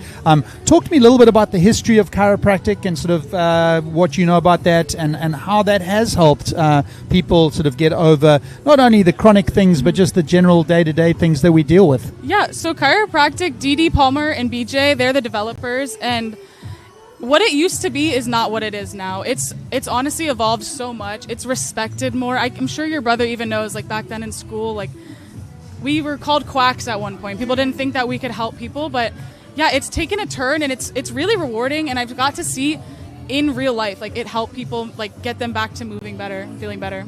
Yeah, I know the times I've gone in for treatment, it does make me feel better. Yeah. So yeah, and when you're talking about an endurance situation like this, you need all parts functioning together. Yes, 100%. Yeah, if you're not aligned and you're overemphasizing one muscle over the other, it's going to result in an injury, just like you said. So yeah. And when they get back in here, the first person, I hope she goes to that tent. Yeah. I think they should. I think we know who that team's going to be. Right now. Yep. Okay. As of right now, yeah. There is a team of 4 ladies that are about, I would say, probably 10 miles out right now on Team Stanley Steamer, but we will send them your way. Yeah, I'm excited. I love that all women are going first. I love that. It's pretty amazing. It is. Yeah. This event has had a long history of very, very strong women. Yeah, that's what they were telling us, and it's so cool to see. Yeah. Alex, a little bit about Kaiser University. Just give us a little brief history and how they're doing as a educational institution here. Yeah, we're a new school, so we've been open for I think 10 years, maybe. I wouldn't know the number, don't quote me. But our school's research based, so everything we do, we have the research to back up why it works, and we just continue doing research and just evolving our school. It's a tiny school, but we're evolving over each year. Well, we see you on the beach there. There's somebody on the beach doing adjustments, which is fantastic. Let's let's not critique them, but we appreciate everybody going No, in they're and doing getting an great. adjustment. I'll certainly be down there later today. You know, paddling is one of those events, I think that, and Kate, you'll back me up on this, as you paddle, you tend to favor one side or the other. And so that adjustment and getting your body aligned Yes. just helps you with more efficiency. Yes. And certainly after the event, depending on which event it is, there's usually a prevailing wind on one side. So Yes. those are quite important things. But beyond that, it's more of an ongoing help for your health rather than just a when you need it. Yeah. And they're going to thank us later that night when they're laying in bed. They're going to feel a lot yeah. better after they come see us. Yeah. And it's one of the only accredited chiropractic programs in the Southeast United Yes, States. you are right. Yes. So that makes it pretty special. Very, yes. Yeah. Yeah. All right. Well, we thank you appreciate. so Yep. much. Yeah, it we was so appreciate nice meeting you. Thank we, you. We look forward to having you when we get some I'll teams see on you the beach. down We'd by the love to. beach. Yeah, I absolutely. think you guys are going to getting very busy in the next couple hours. Yeah, Paddles- we're going to paddles be are coming working across, hard. Yeah, sweating hard. All right. Thank you so much, Alex. Thanks, Alex. Good luck. That's All Alex Lomax from one of the students at Kaiser who will be graduating in December with her Doctor of Chiropractic. So we're looking forward to watching her help the individuals and people around her for years to come. Again, welcome to the Crossing for Cystic Fibrosis 2026. We believe that we're a short way away from having our first team come ashore. We believe that team is Stanley Steamer with some wonderful paddlers on that boat. And they're about 10 miles away. So I'd say So exciting. less than 2 hours. I'm not sure what the record is for this event, but I think it's around the 10-hour mark. You know, I'm not too sure what time they left the beach last night, so that's Right. always, it's always delayed depending on what's happening and getting boats in order. It's quite a organized bit of chaos, but something that's so important. Right. And I know that they line the boats up, try to get your boat in front of your team as you leave the beach, but the adrenaline's pumping, the music's going. There's a lot that's going on, but getting that right is important. Yeah, and the timing, you're right. If you leave in the first wave, you might leave 45 minutes before the last paddler. So, of course, they make those time adjustments as those paddlers come across the finish line. And we have another guest with us. Hello. How are you today? Thanks for joining us. Is this on? Testing? It is. Is It it? is. All right. It great. is on. Excellent. You're joining us from West Marine. West Marine, yes. Thank you. Yep, Thank you for being a part of this. Well, thank you for joining us. Sorry, Thank you for you'd like to having me. introduce yourself and tell us a little bit about you. I know My name's Mir Rossi, and I work for West Marine Pro. So basically, what we do is we service all of the, any sort of mechanics, anything that has to do with boating. Our motto is keeping boaters on the water, and we've been doing it for over 50 years. And I'm here supporting my two biggest clients, which is Valhalla and Viking. So for the cystic fibrosis. So we're here, just joining in and showing support. So. And I think the Viking Valhalla team is the team that Travis Suit is on. I believe so. I believe that is the case. And Travis Suit is the founder. Right, exactly. Yeah, so we have, there's 5 CF Warriors paddling this year. So it's Piper and Travis, Toby and Teresa, and Maxfield. So that's fantastic. I give them so much credit. I mean, it's an undertaking Yeah, for since anyone. last night at midnight, I'm rooting for them. So when they come up to the beach, we're going to be rooting for them. Yeah. As you should. Yeah, absolutely. As you should. Now, are they on a Valhalla boat? You know what? That's a good question. I have no idea. Okay. We're going to go with yes. I would assume so. Well, we'll be seeing that very, very quickly. Absolutely. And there's some. Look at that. There you go, Valhalla. Yeah, they're a great company, and they're a very good client of ours, and. I asked to do some networking stuff with them just to rub elbows and whatnot. And, they allowed me, to come through and support them. So here I am. Well, West Marine also just a staple for the local community. Of So course. many areas where we have water available in South Florida. Of I course. don't think there's a boat I don't get on where there's Absolutely. something from West Marine, Right. I mean, compared to the competitors and whatnot, we're not just a parts place. We're an entire boating community and just a franchise that you just can get anything that you want. You can either walk in the store or you call a guy like me, on the pro side, and we deliver. So.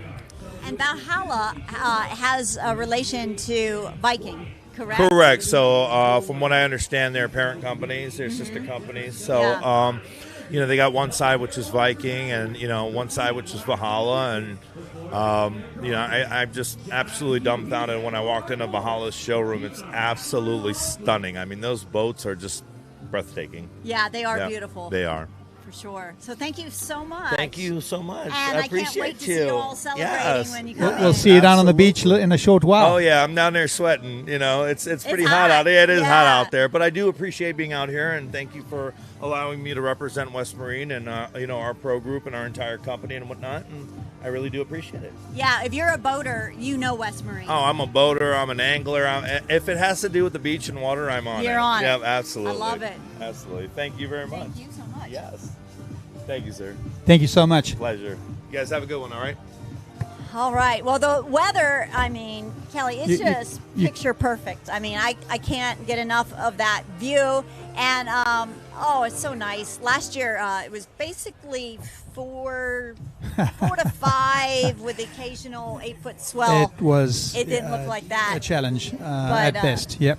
But like we talk about, sometimes with less wind, less surf, there's less of a push into the beach, which puts a little more strain physically on the paddlers in certain ways. So look, they're going to have to paddle more with less wind, and I think certainly those last sort of 10 miles, 9 of them are going to be really difficult as they get closer. Once they get closer, it's going to be wonderful to see them apart. So we're going to head to a break right now, down to the beach, and we look forward to seeing you shortly.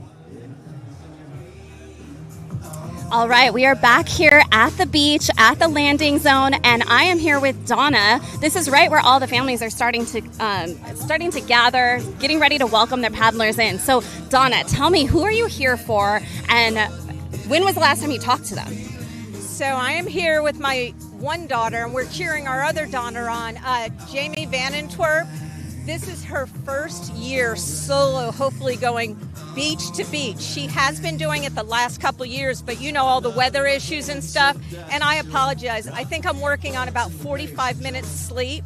I spoke to her last night about 10:30, but truth be told, I've been on the live feed every 20 minutes. So how far is she now? Are you guys tracking it live? All right. She's about 19.11 miles out, so she's making way. We're just super stoked. She's been at this for a long time, and I know it means a lot to her and what this whole charity represents. She's on the board here, too, so she's really involved, and it's just something that we are, as a family, so proud of her for just going all 10 toes down on something like this. It's really incredible. We're stoked. It really becomes a family event. We have a big family group chat with people in New York, New Jersey, all over, just where I said this morning, she's halfway there. I think I may have woken people up, but that's okay because we're just really excited. The cause, everything she does. She is also one of the chairs of the gala. This is really close to her heart, and she lost a friend this past year, her best friend, to cancer, not CF, and we just said, Kelsey's going to get you from beach to beach. And on the front of her board, she has laminated pictures of her and Kelsey and our family. So we truly are with her every step of the way. And I can tell you right now, when the paddlers are putting names on their board, it becomes a meaning beyond just the crossing. That's the beauty about the crossing. It brings all these groups together, families together, communities together, because they all are supporting some sort of cause, loss. It could be, anything in the realm of support for families. And so I think it's one of those things that the crossing it reaches a lot of different groups. Jamie has been involved. She, like you said, she's all on the board. We had Courtney down here earlier, and she was talking about how right away, it takes over a year for her to plan the beach landing. How long has Jamie been training for this? For this season, she's been training for it since it ended last season. So it's a full year-round gig. She's gone to the Keys to do it. They have a place down out central with a big lake that they all get together and paddle. She wakes up at 4 a.m. to paddle through the intercoastal, sometimes on the ocean. So it's a full year-round training ground for her. And she's a mentor, which, this is, when you get Jamie, you get all of her, good, bad, and indifferent.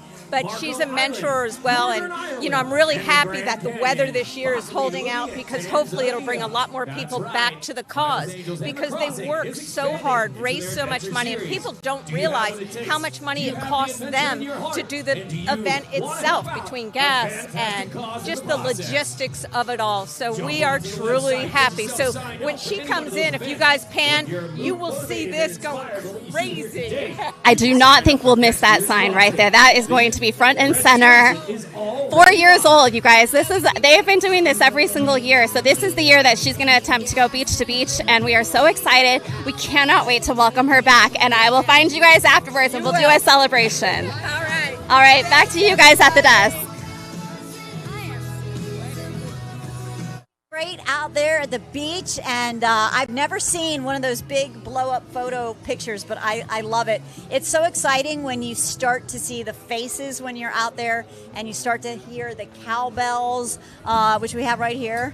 I mean, that sound is just gives you goosebumps when you're out there. When you start hearing those, you know you're almost finished. And I think, one of the shocks that I had was as soon as you hit that sand, you realize your feet aren't used to walking. So there's that, it's that euphoric feeling. You're coming near the end, and then you hit that sand, and you almost sort of go down. But, Yes. you find the energy to get across that line and hit that bell. So I know we're going to have some incredibly excited people when we start seeing those paddlers come in, but also thinking of those paddlers as they get through the stretch where it's very warm.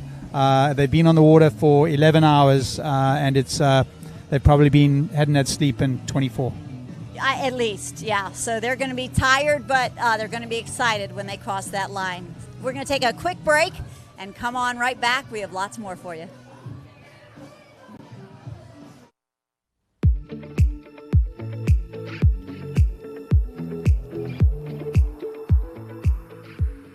The Crossing for Cystic Fibrosis live beach landing, brought to you by LGW Media Works, is underway, and our crusaders are making their way to the beach.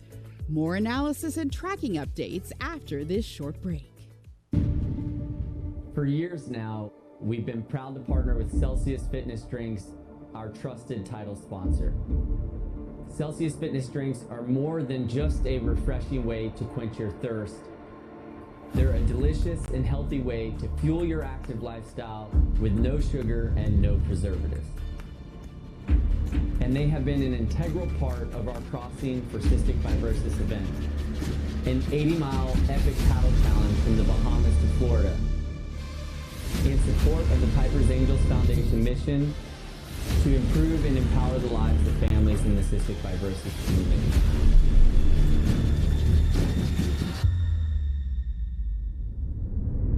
We couldn't have done it without Celsius, and we are so grateful for their unwavering support year after year. Whether we're out on the water or we're back on land, Celsius helps us stay hydrated, energized, and ready to take on any challenge. So here's to Celsius Fitness Drinks for being a crucial part of our journey and for helping us make a difference in the cystic fibrosis community. Thank you, Celsius.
Valhalla Yacht Sales is an authorized dealership and full-service brokerage specializing in new and pre-owned boats.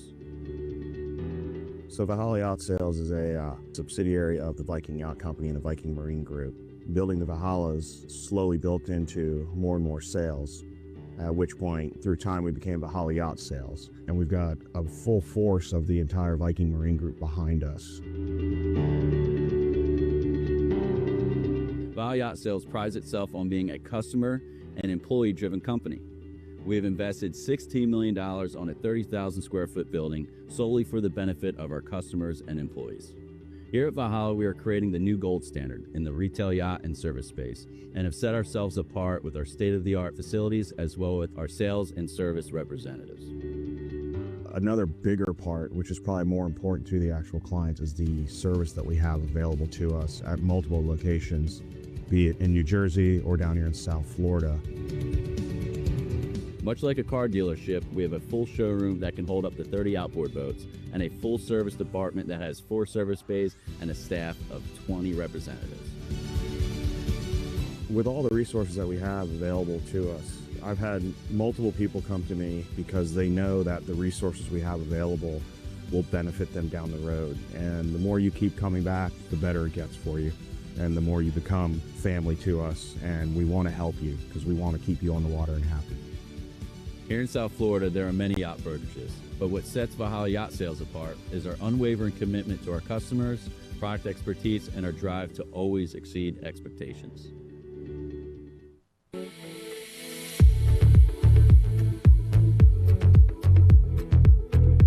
From the shores of Bimini, straight to the finish line bell. Welcome back to the Crossing for Cystic Fibrosis live beach landing, brought to you by LGW Media Works. The non-stop celebration on the sand continues.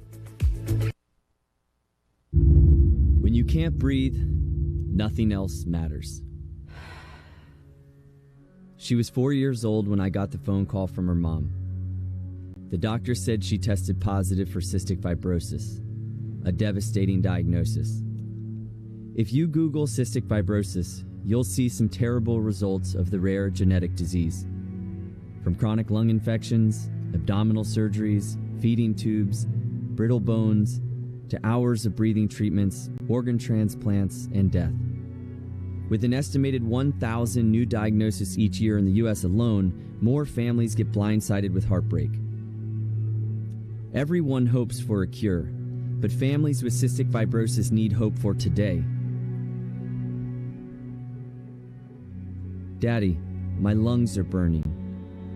It was this moment that changed my life. I made a decision that night that I would do whatever it took to help kids and families facing the adversity of this disease. That's when Piper's Angels Foundation was born. At Piper's first clinic appointment, the respiratory therapist told us that surfers in Australia with CF were having much better results with their checkups. This led to a discovery that salt or saline solution, if inhaled, could lead to better airway clearance of the lungs, the main organ affected by CF. Hearing this news was a miracle. There was a natural therapeutic environment to bring Piper to heal and stay healthy, and it was the ocean.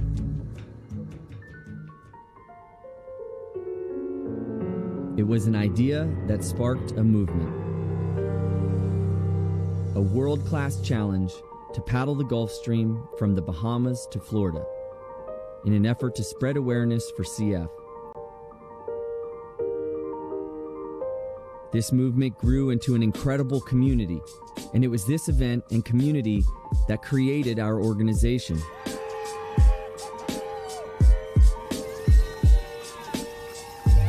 To this day, we continue to make tremendous impact nationally and globally for the CF community.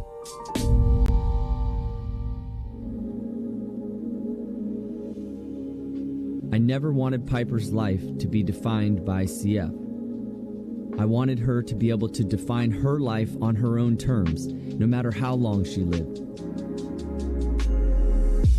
In a rare disease community, a small organization can make a huge impact, and we are doing just that.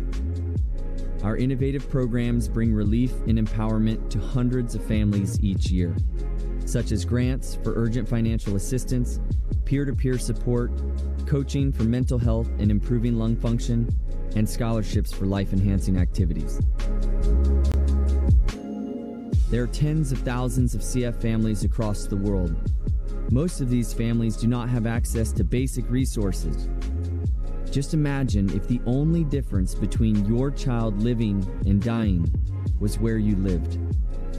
We have an opportunity to bridge the gap and build a pipeline of resources to CF families in every country. To these families, hope is everything. That's what our organization represents, a glimmer of hope.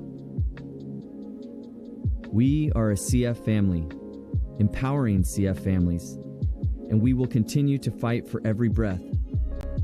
We believe every person with CF deserves to have the best chance to live their most empowered life possible. The promise, the prayer, the opportunity, and the gift of this foundation is that the voice of these families will be heard. Inspire every breath. We are Piper's Angels Foundation.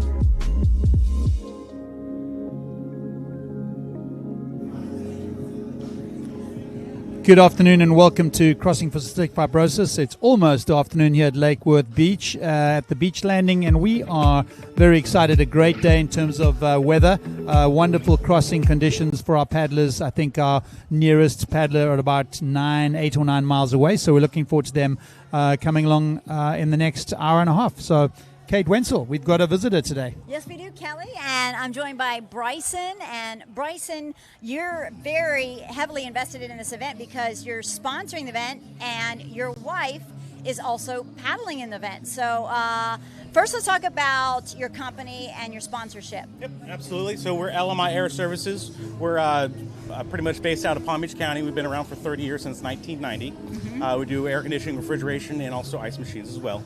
And my wife, Jamie Cohen, she's my wife, Jamie Van Antwerp. She's paddling 80 miles, and the team name is Memers Angels. And I'm more than happy to benefit and help her out as much as I can, because I'm supporting her. And also, we have a bunch of family here, so yeah, it's exciting.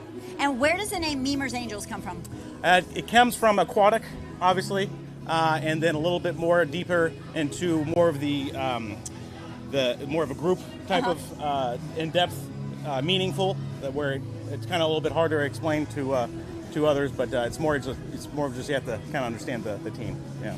All right, so Jamie had an interesting paddle last year. Yes, she did. Go ahead, tell the viewers. All right, well, what that was. She got hyperthermia, and as I've got a phone call, I barely could understand or hear what was going on. I'll let her know that she was in the boat and medics were attending to her, and she went to the hospital. Everything worked out. Everything was fine after that. But this year, we definitely prepped her to make sure that we have at least a vest to keep her warm, and also to keep her hydrated. And the crew that she was there last year when she had the hypothermia, they also are going to be the same exact crew. So I feel confident in the people that she's with. Yeah, it looks like she's making great progress. Yep. Have you? Has she been able to text you, or have you had any communication to the boat? I have not gotten anything yet. I do know that last time I checked, she was in 5th. Okay. And this is going to be her first year, and I know she'll do it. First year going from beach to beach. Wow, that's an incredible event anyway, but just to take on 80 miles of ocean is a big ask. Talk to me a little bit about that. You know, these athletes are training for something, as you say, hypothermia last year. The conditions are always one of those unknown factors, and that plays into a lot as you prepare for this. Yep, she actually pretty much introduced the training and the knowledge of everyone else about the hypothermia, because they didn't have that in the books of what to look for. So she wrote that policy. So she pretty much during the pre-training, she gave her experience, and so everyone knows what to look for. Medics are obviously fully involved, and throughout the year, she's been doing nothing but do paddling training. They have other events that they practice night light paddles, things of that nature. So, and as her husband, you have to be very accommodating to your training schedule because, I mean, you just have to do it to have a successful crossing. Yep. And also make sure that she eats and make sure she stays hydrated, and sustenance for her before the paddles, after the paddles, and also a lot of sunscreen. So you kind of have been her coach. I have a little bit, and then also make sure I keep her cool. Yeah. That's right. Awesome. And so yeah, I know you said Jamie Cohen because it hasn't been all that long since you all have been married. When did you get married? March 7th this year. Congratulations. Wow. That's fantastic. Yeah. Thank you. Appreciate it. Yeah. Yep. Now, Well, have you paddled? I have not paddled. Will you? I don't think so. I'm going to be here for the support. Okay, but you heard the I don't think so. That's not a That's no. not a, definitely it's not a no. It might So be you it's a never- maybe. you That's never- always you- maybe. You never know. Yeah, exactly. Well, thank you so much for your support for the crossing. Jamie has been a participant for many years, and she's just a great addition to the whole community. Yes. Thank How you. far Thank you. away is she, Bryson? How far out is she? Right now she's about 20 miles out. Okay, Yep, great. So she's Well, we- coming soon. So I got to get ready. Yeah. Get ready. Excited. Stay hydrated yourself, and it's a hot day on the beach. Absolutely. Thank you so much for your support. Yeah, thanks for coming. All right, thanks, Bryson.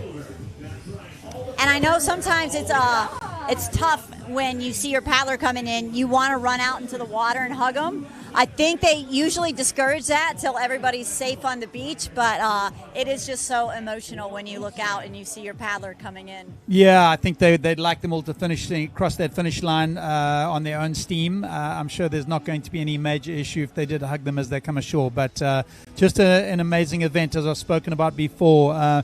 The competitive races we're in, there's a lot more sort of knife edge of that. But this is a loving, caring kind event that's building community, building awareness for those who are going through cystic fibrosis treatments or families that are dealing with that, and just an amazing feeling here on the beach at Lake Worth Beach. And you can see Jamie Cohen is right now about 19 miles offshore. We just spoke with her husband, Bryson, and she's coming in strong. And, you know, a lot of people call it the redemption year when they had a bad year last year, something went wrong. And I think she's going to be just elated to have a nice crossing. And I don't think hypothermia was an issue this year with the sunshine, the warm temps. Last year, it was quite cloudy even when the sun came up. So just that, being wet that long and the clouds, it was cool at a time, yeah. Well, again, just another part of this event that throws up challenges for you, and certainly as we think about all those families that are dealing with cystic fibrosis. When you're engaging in an event like this, you never know quite what the conditions are going to throw you. A little bit of cloud cover, a little bit of rain, and suddenly the temperature dips, and it can make a big difference to how you finish that race. So, Absolutely. But, Travis always says, I don't care if you paddled 1 mile or you paddled all 82. He's like, you made a commitment, you showed up, and you put in the courage, you put in the heart, and it's all good. Kate, what a wonderful day it is. Again, we're looking at some amazing conditions out there. A little bit of tailwind for these paddlers, low seas, and we're hoping that team number one comes in fairly shortly. I know we'd be heading off to a break shortly, but anything else from you in terms of the weather? Well, I mean, I looked at the radar earlier today. There's a couple showers south of Bimini, but other than that, nothing. I mean, just ecstatic for this weather because actually earlier in the week, we were looking at this day as potentially being a very rainy and stormy day. And each day this week, the forecast edged a little bit drier, a little bit sunnier, a little bit drier, and look at the day we're having. So, well, I it's know, amazing. again, this event brought to us certainly by Legal Graphic Works and all they do, but in the last 2 years, we've had some pretty scary events up here on this elevated stage, as we've had some lightning, some high winds, some rain, and they kept it all together for us, and thank them for all they do in sponsoring this broadcast today. Yeah, absolutely, because it's our way for, not everybody's family and friends can be down here. I know a lot of family are out of state, and this is their link to be able to be here without being here. So it's just great to be able to provide that to you, and we thank Legal Graphic Works. We're going to take a quick break, and we'll be right back around the bend. Thank you.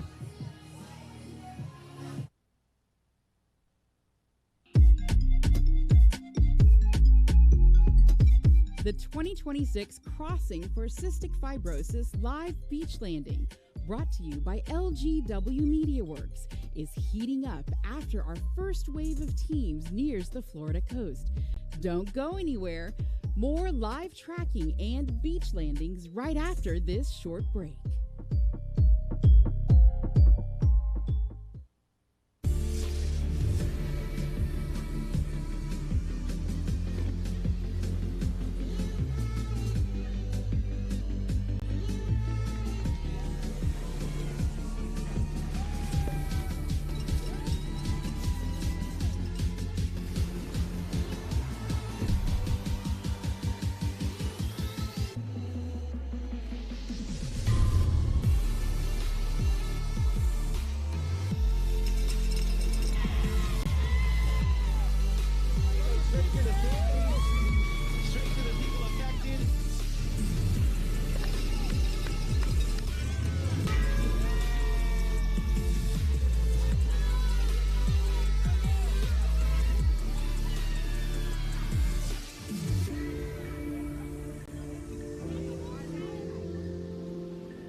Athletic. It's non-alcoholic beer. Man, you've been treating everybody else. I want to give you a treat. I already buy these. Right there.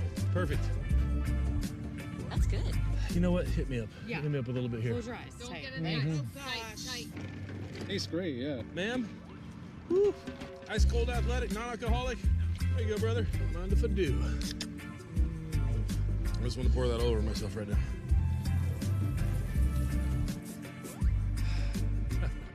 Athletic! Hey, Hawk. We got the shot, dude.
I add buoy to my morning cup to round out my energy. These liquid ionic minerals balance out the caffeine and keep me grounded. They're unflavored and sugar and sweetener free. I also dose a few times throughout the day to keep my energy stable. I love how hydrated they make me feel. It's the easiest way to get your electrolytes and trace minerals in. Try them risk-free at justaddbuoy.com and add them to your drinking rituals. If you've wondered what we mean when we say bioavailable, then this video is for you. My name is Kristen and I have a series called Hydration University where I teach you everything that I've learned about hydration. Bioavailability simply means that it is in its best form to work with your natural biochemistry. That as soon as you ingest it, it is more easily able to enter the bloodstream than if you were to use a pill, tablet, powders, etc. And that's why buoy is the cleanest and most efficient way to get your electrolytes. There's no sugars, no sweeteners, it is most bioavailable in its liquid form. And, of course, you get your trace minerals and your electrolytes. Here's to the most bioavailable hydration product.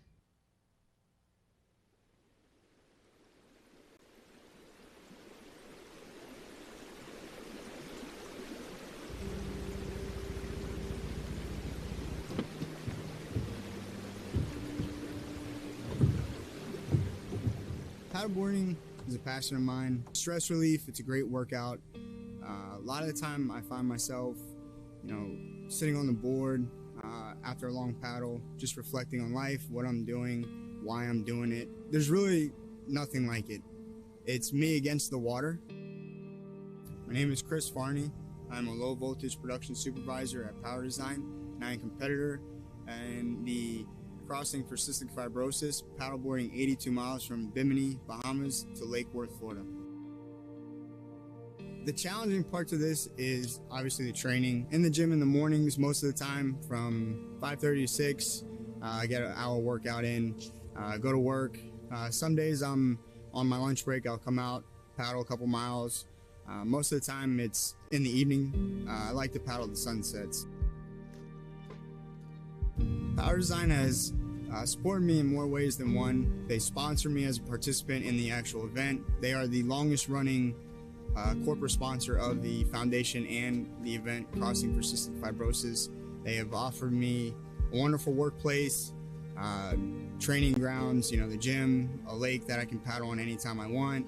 I truly am thankful for Power Design.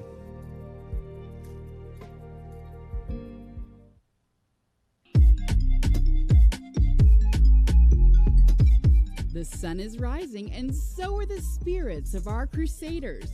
Welcome back to the Crossing for Cystic Fibrosis live beach landing, brought to you by LGW Media Works.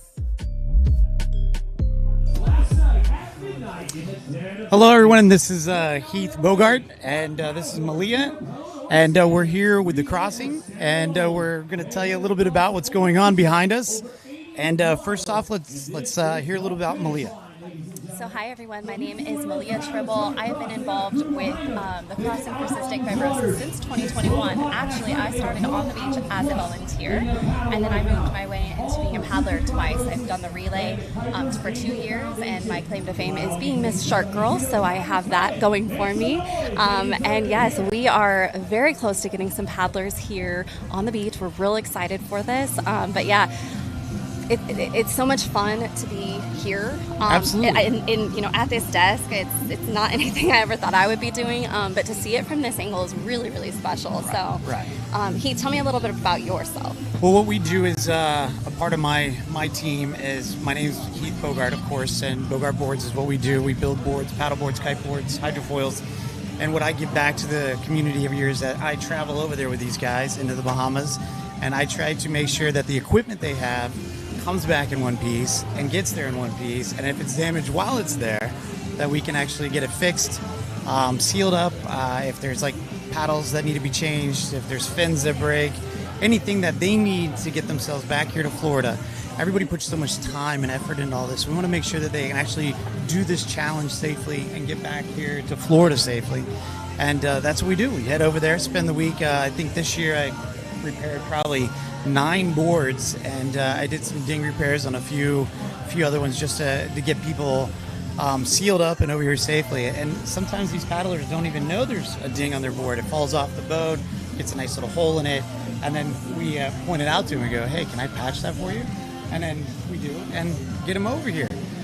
So that's what we do over there. So Bogart's here to help. We donate our time every year to do what we can to make sure everybody gets from Bimini back to Florida nice and safe. I find that so fascinating. I mean, having crossed before, you put your board in the rack, and some of those waves will catch you. You don't anticipate it, and then your board falls into the water, and you have to catch it.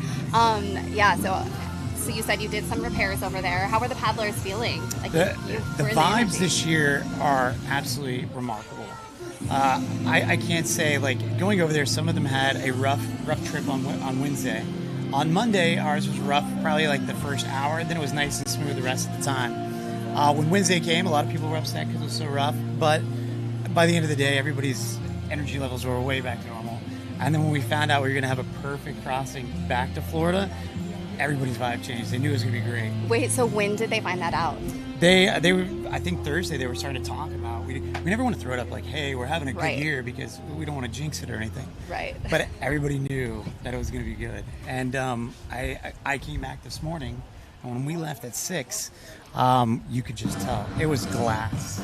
And then we just passed. It took us an hour and 45 minutes maybe to get from there back here this morning. That's how glassy it was. It was just a sheet of glass. That is beautiful. Amazing. That is going to be so great for these paddlers. It's not only is it going to bring the energy up, it's going to bring more people back to the cause, because, man, you guys, being in that unicorn experience is something. I can't tell you. It's life-changing. It's beautiful. Watching the sunrise, seeing, life out there. Hopefully they get to see something cool. And just the sheer, excitement, and not having to worry about the stressors of, the waves and all of that. Their energy is going to be great. I cannot wait to welcome them. What about you? The year you went, did you have something follow you the year you went? Say that again? Did you have something follow you? Yes, I did. So I actually paddled for 2 years. So the first year I was on a relay, a 3-person relay, and we looked for life out there. We looked for sea life, and we didn't see anything. Second year, we kind of just didn't think about it. My husband and I were paddling. We actually had another paddler with us on our boat, and small boat. We were going across the ocean, and yeah, I felt you know, I switched positions with my friend paddler Gabe, who's actually going to be showing up here soon. And yeah, he got to the front. I kind of hung back a little, and I felt something underneath my board. It was just the slightest bump like that. And you kind of start hallucinating a little bit when you're 40 miles in. It doesn't matter what the conditions are. You start to see things. You start to, you know, it's like a mirage. Like you really start to, you know, you're tired, you're excited. It's kind of like a weird balance of energy and feelings. So you're kind of like, what was that? And I'm like, no, it's nothing. Like, quick, get it out of your head. But sure enough, it was a 9-foot hammerhead shark. And yeah, my husband coaxed me back to the boat. And look at that. That's it. That's the Wow. the famous shark encounter. And you're pretty popular. You're on television. Oh my goodness! I did interviews, probably 30 interviews, and it went viral. We're upwards of 15 million follows. It's or like streams across all platforms. That's great. I never thought that would be my claim to fame. It is my fun fact for life, but it's also something like, as a CF family, I always want to bring it back to the cause. And so that has always been important to me. So, but yes, it was life-changing in its own way. Yeah. Wow. Yeah. I can't imagine, like, everybody sees things out there. Some people are like, I saw a whale, I heard a whale, there's a fish that flew up and hit me. Well, we find out there are whales out there. Yes. There are sharks. Yes. Like, we're going to see these things. After so many years of doing this, eventually it's going to happen, and we're going to see this. Absolutely. There's been a year where I think Team Beamer's Angels, I think they saw like 30 dolphins. I mean, how incredible. I've never seen dolphins. Not 30. Not 30. It was a wonderful, when I saw that video, I'm like, we could have switched. Yeah. Hey, we just got to remember that. We're sharing the ocean with them. They're allowing us there for the moment we are. We are. And really, they're curious. I mean, wouldn't you be curious if you saw, 150 paddlers walking across, like going across their ocean? Like, that's unusual. I would be curious too. Absolutely. So, right now we have our MC. I guess we have some paddlers going to come in pretty soon. We don't actually have a time yet or if they can see them, but I know we have a new MC on the beach. His name is Rob, and he's absolutely amazing. And I'm very excited to have him this year. We saw him at the crossing, signing up. We were getting everybody's GPS set up and ready to go. And Rob came up and started talking to everybody with his vibe and his announcer voice. We were like, man, you got to be on the beach. Oh, he's been dancing. He's been having a jolly time over here. So he's going to be a lot of fun. He's going to do just great. He was like, I'm a little worried. And I was like, you don't have anything to worry about. Yeah. Just fine. That's awesome. Good for him. He's been a lot of fun to watch. He's been kind of out and around, interviewing, talking to sponsors. So it's been good. All right. So this year and Bimini, let's see, what did we see in Bimini? We can see. Yeah, how was the events? Like, what did they do over there? I know they do the barbecue and they do like the beach bonfire. What was that like? The beach bonfire is amazing, and the barbecue's, all of it's great. We actually go there as a team to set up. You get like a half a day to play and have fun. So they go out, everybody that gets time, they go out to the shipwreck, the Bimini shipwreck that's out there, and they get to snorkel around that. Or we go to Huntington Bay and pet the sharks and the stingrays. And it's all just a great vibe while you're there. It just brings up the energy while they're there. As a volunteer, you do go over there, and it's hard work. It's hard work setting up, breaking down. Wednesday, you have all the crews coming in, so the volunteers and everybody that's part of setting up, they're behind the scenes, do whatever they can to make things work, and everybody can sign up correctly, making sure the boats are there, making sure all the paddlers show up. Sometimes coming in, they get a little bit lost, but that's what it's there for, just setting it up. And then you get a day of relaxation, enjoying the dinner, joining the barbecue, and it's just a lot of fun. Yeah, if you've never been to Bimini during the crossing, these extra events, so they're really powerful. The dinner, as you mentioned, is one of those that I think changes a lot of people, because some people, you come for the challenge and you stay for the cause. We say that all the time. And when you're in that dinner, you're hearing people speak about CF, about what they've experienced. And so a lot of the people that may have just come for the challenge see it from a different perspective. And from that alone, their mindset changes completely because they realize they're here for something bigger. And I always love that about the dinner. I love that about when you hear Travis speak or even Piper speak. Like, it is just powerful. The stories, I mean, Travis is very emotional in himself. It's Yes. great. Sometimes he can make a few people cry. But yeah, his stories just touch the heart in so many different ways. And the stories and hearing the stories of the CF warriors that are out there and doing what they do and how they can actually do it. And we're going to go ahead and switch over to the beach. Here on the beach, and I have to say it's definitely about 10 degrees warmer when you're out here in the sun versus when you're in the shade on the table. But boy, the excitement is building. The music is pumping. Closest paddlers less than 10 miles out. So this is really happening. We look out there to that beautiful blue ocean water, and we can't see the paddlers yet. But pretty soon we might start to see some boats coming in, and we are so excited. I want to show you, so after they run up on the beach here, they are going to get a medal. And I want to show you how beautiful these medals are. You know, usually when you get out of the ocean, you're just so excited that you made it. You're not paying attention to the medals, but these are really cool medals. Hi, ladies. So you get the cool job of handing out the medals, and that's awesome. Oh, medals and champagne. So let's get a tight shot here of one of these medals. 2026 Endure and Inspire. And on the back it says celebrating 10 years of Piper's Angels Foundation and 10 crossing paddle events. So that's a special year. It's 10 times that they've done this. And it's really talking about your courage. And the saying is you come for the athletic challenge, but you stay for the cause, because especially once you're over in Bimini, you're living with this community for a couple days. You have 8 to 10 adults in a condo, and the relationship building is just amazing. And then you're on a boat with them the whole way across the ocean. So it's quite an adventure, one you would never forget. Now, the weather's gorgeous, so overall that's great. No storms, they weren't delayed. A friend flew over today from Bimini on Tropic Airways, and she said there wasn't hardly a ripple on the ocean. Sounds wonderful, and it is good, except for at this point, with the sun, with the flat water, you're not getting that much of a push in.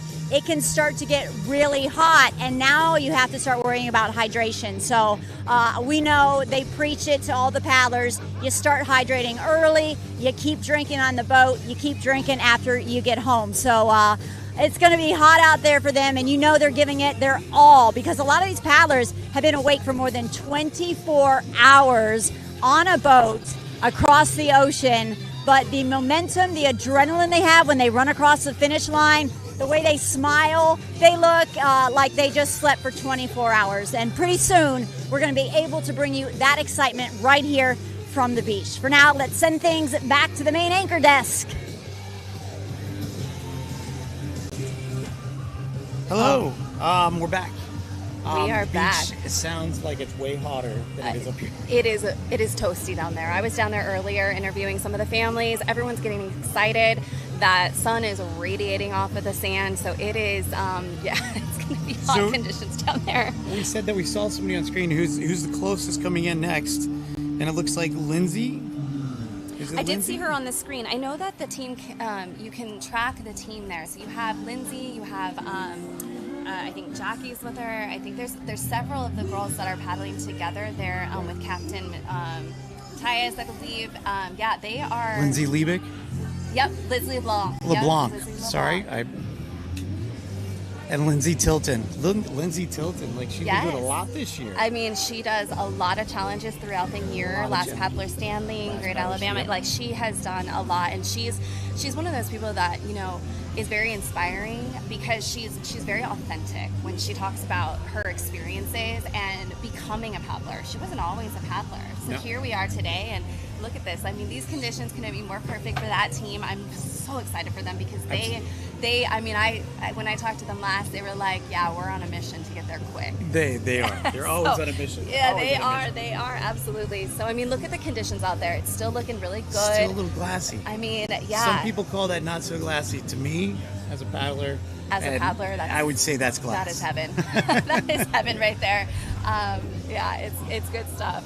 So for those of you online, definitely follow our paddlers. Follow them online. See who's in the lead. See who's coming up. If you're looking for someone special, you can search by their team names. But it is, yeah, we're getting there. We're so close. We are. We're getting very close. I know all the paddlers that come in today.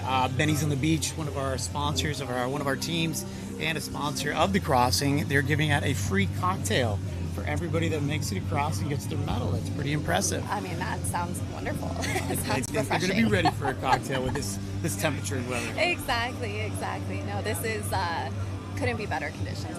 I'm so happy for them. You know, after a little bit of challenges the last couple of years, this is going to be really good for everyone. I think this is going to be a great year. Awesome. Very So excited for everybody. I know, me too. So I think we're going to be cutting to a commercial break here, and then we'll be back, and hopefully we'll be able to welcome someone in soon. Sounds good.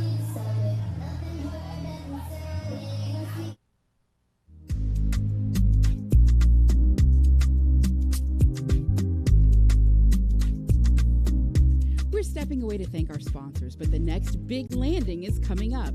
You're watching the Crossing for Cystic Fibrosis live beach landing, brought to you by LGW Media Works.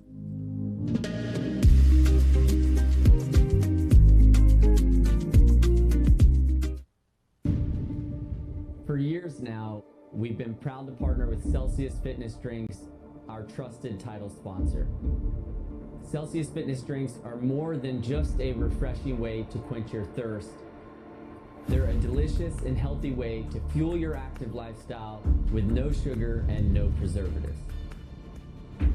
And they have been an integral part of our Crossing for Cystic Fibrosis event, an 80-mile epic paddle challenge from the Bahamas to Florida, in support of the Piper's Angels Foundation mission to improve and empower the lives of families in the cystic fibrosis community.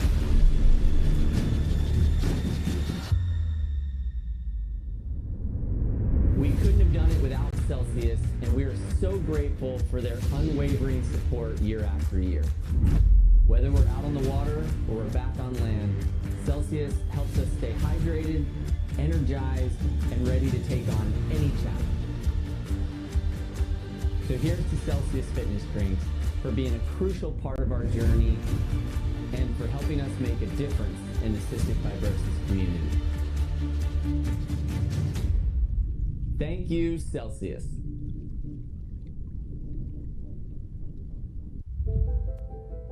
We understand the challenges our customers are facing. Centella is the second responders. Our first responders are the caregivers taking care of our patients. When they run into a problem, we are usually their first and last phone call. Vital Imaging was founded exactly 22 years ago today. Throughout this 22 years, we have become the largest outpatient diagnostic medical network in Old County. Luckily, we are partnered up with Centella. We have found a company that caters to our needs, that is responsive to all of our necessities at a one-time shop. What Centella is doing today is solving the short and long-term technological challenges that our customers face today. It's a company that you can rely on. I think probably the most important word is that we can rely on them. Partnership looks like not sitting on the opposite side of the table from our customers, but sitting alongside them, solving problems together. They just feel like we're a part of their team. They feel a sense of relief, a sense of peace when we show up. And we're always solving their biggest problem. We definitely will recommend Centella to anyone. Any issues, I know it's a phone call away, and they take care of everything. We're patients too. We want to make sure that when we're in need, we have the best technology available to make sure that we, our family, our neighbors, all have the best healthcare that's available. And so that's why we pride ourselves in being the people behind healthcare technology.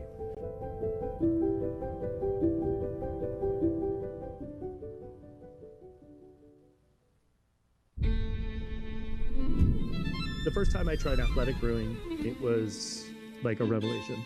Run Wild is crisp, delicious, and exciting.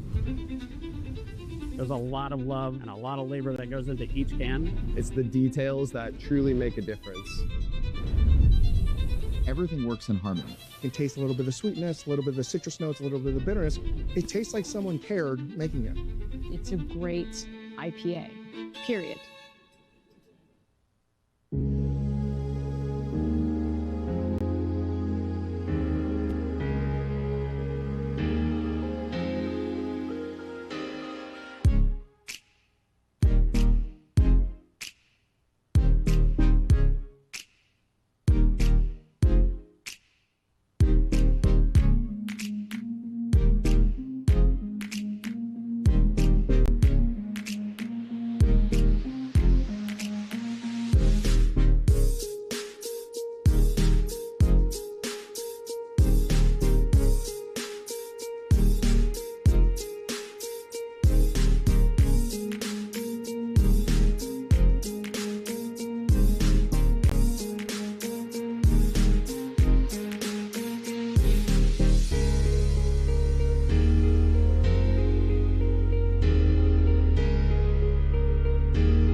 To Lake Worth Beach.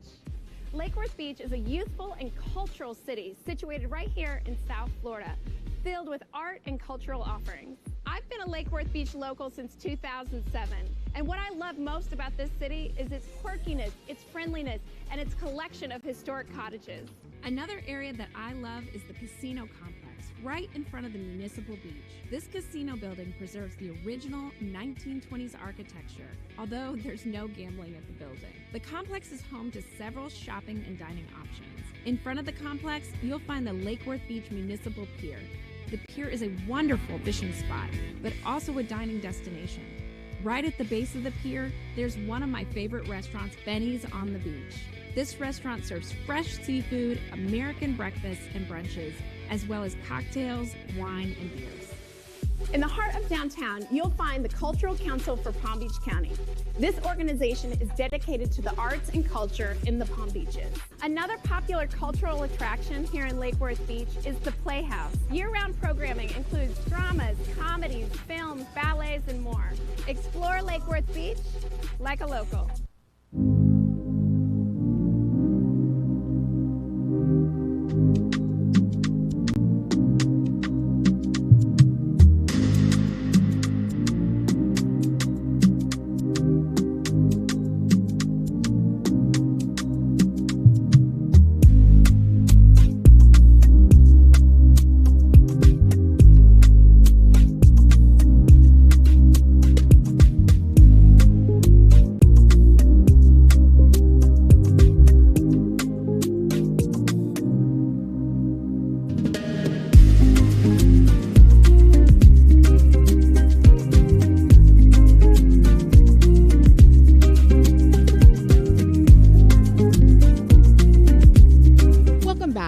Crossing for Cystic Fibrosis live beach landing, brought to you by LGW Media Works.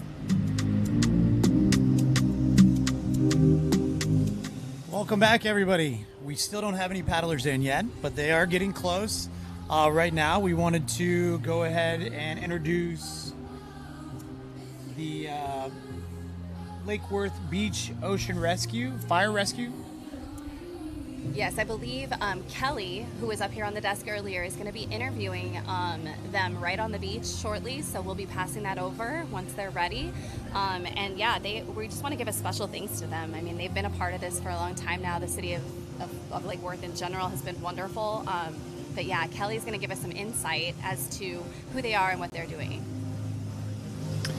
Good afternoon. Welcome back here to the beach landing at Lake Worth Beach for the Crossing for Cystic Fibrosis. My name is Kelly Hilton Green. I'm here with Kelly Gentry, who's the lieutenant with Palm Beach County Fire and Rescue, and we appreciate them being here. I know they aided me a long time ago as I finished my paddle. But Kelly, tell us a little bit about what you're here to do today.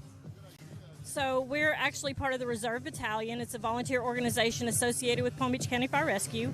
We are here to provide basic first aid support for beachgoers, event personnel, anybody that needs anything, Band-Aids, ice packs, whatever. We also have a standby rescue that is ALS to assist us if we need it.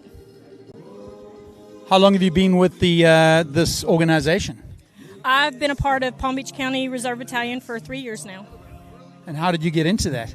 I was a firefighter in Tennessee, a firefighter paramedic for almost 30 years, and I moved down here to take a job as a fire investigator on the private side with an engineering firm, and found that they had a reserve battalion so that I could continue in the fire service without having to work full-time. So I spend a lot of my weekends and evenings assisting with training young firefighters and young paramedics so that they can become old firefighters and paramedics. Well, we appreciate our first responders here. Certainly something that's important on such a hot day, a day where certainly people can forget about hydration. Obviously, paddlers coming across the ocean. Kelly also tells me she's a rugby fan, which is fantastic. Absolutely. Your favorite team? Pacific Island teams. I love the Pacific Island teams. Fiji, Samoa, New Zealand. They're all great teams with the Rugby World Cup coming to the USA next year as a host, so we're looking forward to that. Kelly, thanks for all you do. We do appreciate you being here, keeping us and our paddlers safe. Thank you so much. Back to you. Stay hydrated. Yep. Speaking of safety, on your trip when you came over, the time you did, yes. What did you have how did you prepare? What kind of food did you bring? Water? What was the vibe coming back that way? What made you feel like you were at home? You know, when it comes to what you have to pack, I think like the first year you don't really know, right? Like you can be, people can tell you what to bring, you know, but you know what your body can handle. You know, a lot of times the paddlers have to stay hydrated and they forget to stay hydrated because they're such on a high, on an energy, and that, you know, they're out there paddling as quick as they can, and they have to remember that they have to get those electrolytes. So like that was a big one for me, getting the electrolytes. Cramping, you can definitely cramp very easily in your feet because your feet are gripping the board, right? I mean, you know about the boards, you build them, and not, like, I know I'm holding on for dear life. Weird muscles take toll at that point. Yes, Yep. yes. So pickle juice actually became my friend. Oh, wow. That was my secret. As soon as you feel like a cramp coming on, you just take a pickleback, and that like solves it immediately. And so that was my secret. But yeah, I mean, there's a lot of things at play. You know, like here they have really good conditions, but that doesn't mean they're out of the clear, right? They have fumes from the boat because there is no airflow moving it away. So there's a lot of factors that they have to kind of consider. What did I pack? Man, I'll tell you a funny story. When the first year when we were at Bimini and we were packing and getting ready for, you know, the midnight launch, we went to get ice and the whole island was out of ice. Oh wow! And like you forget that, right? We that live happens here, all the like time, we're in too. Florida, we don't run out of ice, right? I mean, it's one of those things that we knew to get ice. We didn't know the timing of when we needed to get ice before they ran out. And so it's just like it's little things like that. So of course, you know, you reach out to other teams and it becomes fine and you work it out. But that was a lesson, right? So that's where mentors come into play. Yes. So I actually am a mentor. I have been now for 2 years. I mentor a lot of paddlers that come out of Fort Lauderdale or who are out of state. Right. Because, you know, the value that I can bring to them is, look, I have equipment. Do you need to borrow any? Let me show you how it's, you know, what you need. So you don't have to worry about like the logistics of what to bring. That alone is a stress in itself for some of these paddlers who are coming from, you know, Colorado as an example. Like how are they going to get all their equipment here? How's it not going to be damaged? Like there's a lot of factors that go into. And equipment can be very expensive. Absolutely. Very expensive. Absolutely. So we have a lot of opportunities. So tell me, let's talk about boards, right? So I'm sure a lot of people reach out to you to secure boards, especially when it comes to the crossing. They do. They reach out to me to secure boards, purchase products. What we do is we offer them a product that is the same as everybody else's. Basically, you could buy from a Flying Fish, which they're an amazing product. They have all different types of styles, and they can fit your needs the same way. But Flying Fish does a really good job, and it has an amazing model for the crossing. And we build a very similar product, and you have other ones out there, like I know 404 came out with a great model this year. But a lot of these products can be very expensive. They're full carbon, wrapped into an EPS foam, and the paint jobs on them can be good. They can be brittle. They can actually stand up to the sunlight, and some can't. Some have paint job that can handle the sunlight better than others. So what we want to do is we want to offer these people a way to get over here nice and safe, spending very minimal on the equipment so that they can raise more money for cystic fibrosis. So with like our package deal can be pretty expensive, but not nearly as high as some of the ones that are out there. And so what we do is try to get them on a board. So you're coming from California, buying your equipment. You don't want to ship, because it could cost the same amount to ship your product here and then ship your product back, your tools and what you need to cross. So we try to offer them something where they can get here, start raising money back home, have the same type of product they're using back home, and that they can get over safely. And it's there's a very fine line in there to take a carbon fiber board that's very expensive to build and try to not, without cutting any corners, make a product that's going to make it across the ocean. And how long does something like that take to build? Well, if you put the production together, I think we can do one in probably 4 days from start to finish. But you're looking at over probably a 3-week span of putting pieces together as you're working with other products. And then, of course, the customization. Is it true that the paint adds weight to the board too? It does. Paint adds weight. Resin adds paint. It's every step, wrapping the rails to make them stronger so your crank straps don't crush the rails over on the boats. That kind of stuff adds. Every little bit adds weight to the board. It's so interesting just because, right, you want to fast board, the less weight you have, the faster you can go. At the same time, you do need that, like, balance in a way. I don't know if that's the right term. Balance of weight and rigidity, I guess. You want to make sure that you're going to make it and your board's not going to be damaged when you're coming out. Yeah. I think that's one of the most interesting things about finding the right board for you. What is, I have a 14-foot, it's 26 inches wide. My husband does a 28-inch. Your fin matters, as long, how deep it goes can help you navigate a little bit, but it could also get seaweed faster. There's a lot of little logistics that are involved in this. It's not something I ever knew when I jumped into this. Yeah, and it goes back to just not your equipment, but your food itself coming over as well. How light you're going to pack. Are you carrying tons of water? Are you carrying a little water? You got to make sure you have enough to make it here. You have to have the amount of food. I think the first year I came, we did peanut butter and honey. That was it, with no crust. And we cut them up and we put them in little baggies, and that's what we had. Little tiny fruit snacks, but we weren't really into food. All we wanted was water.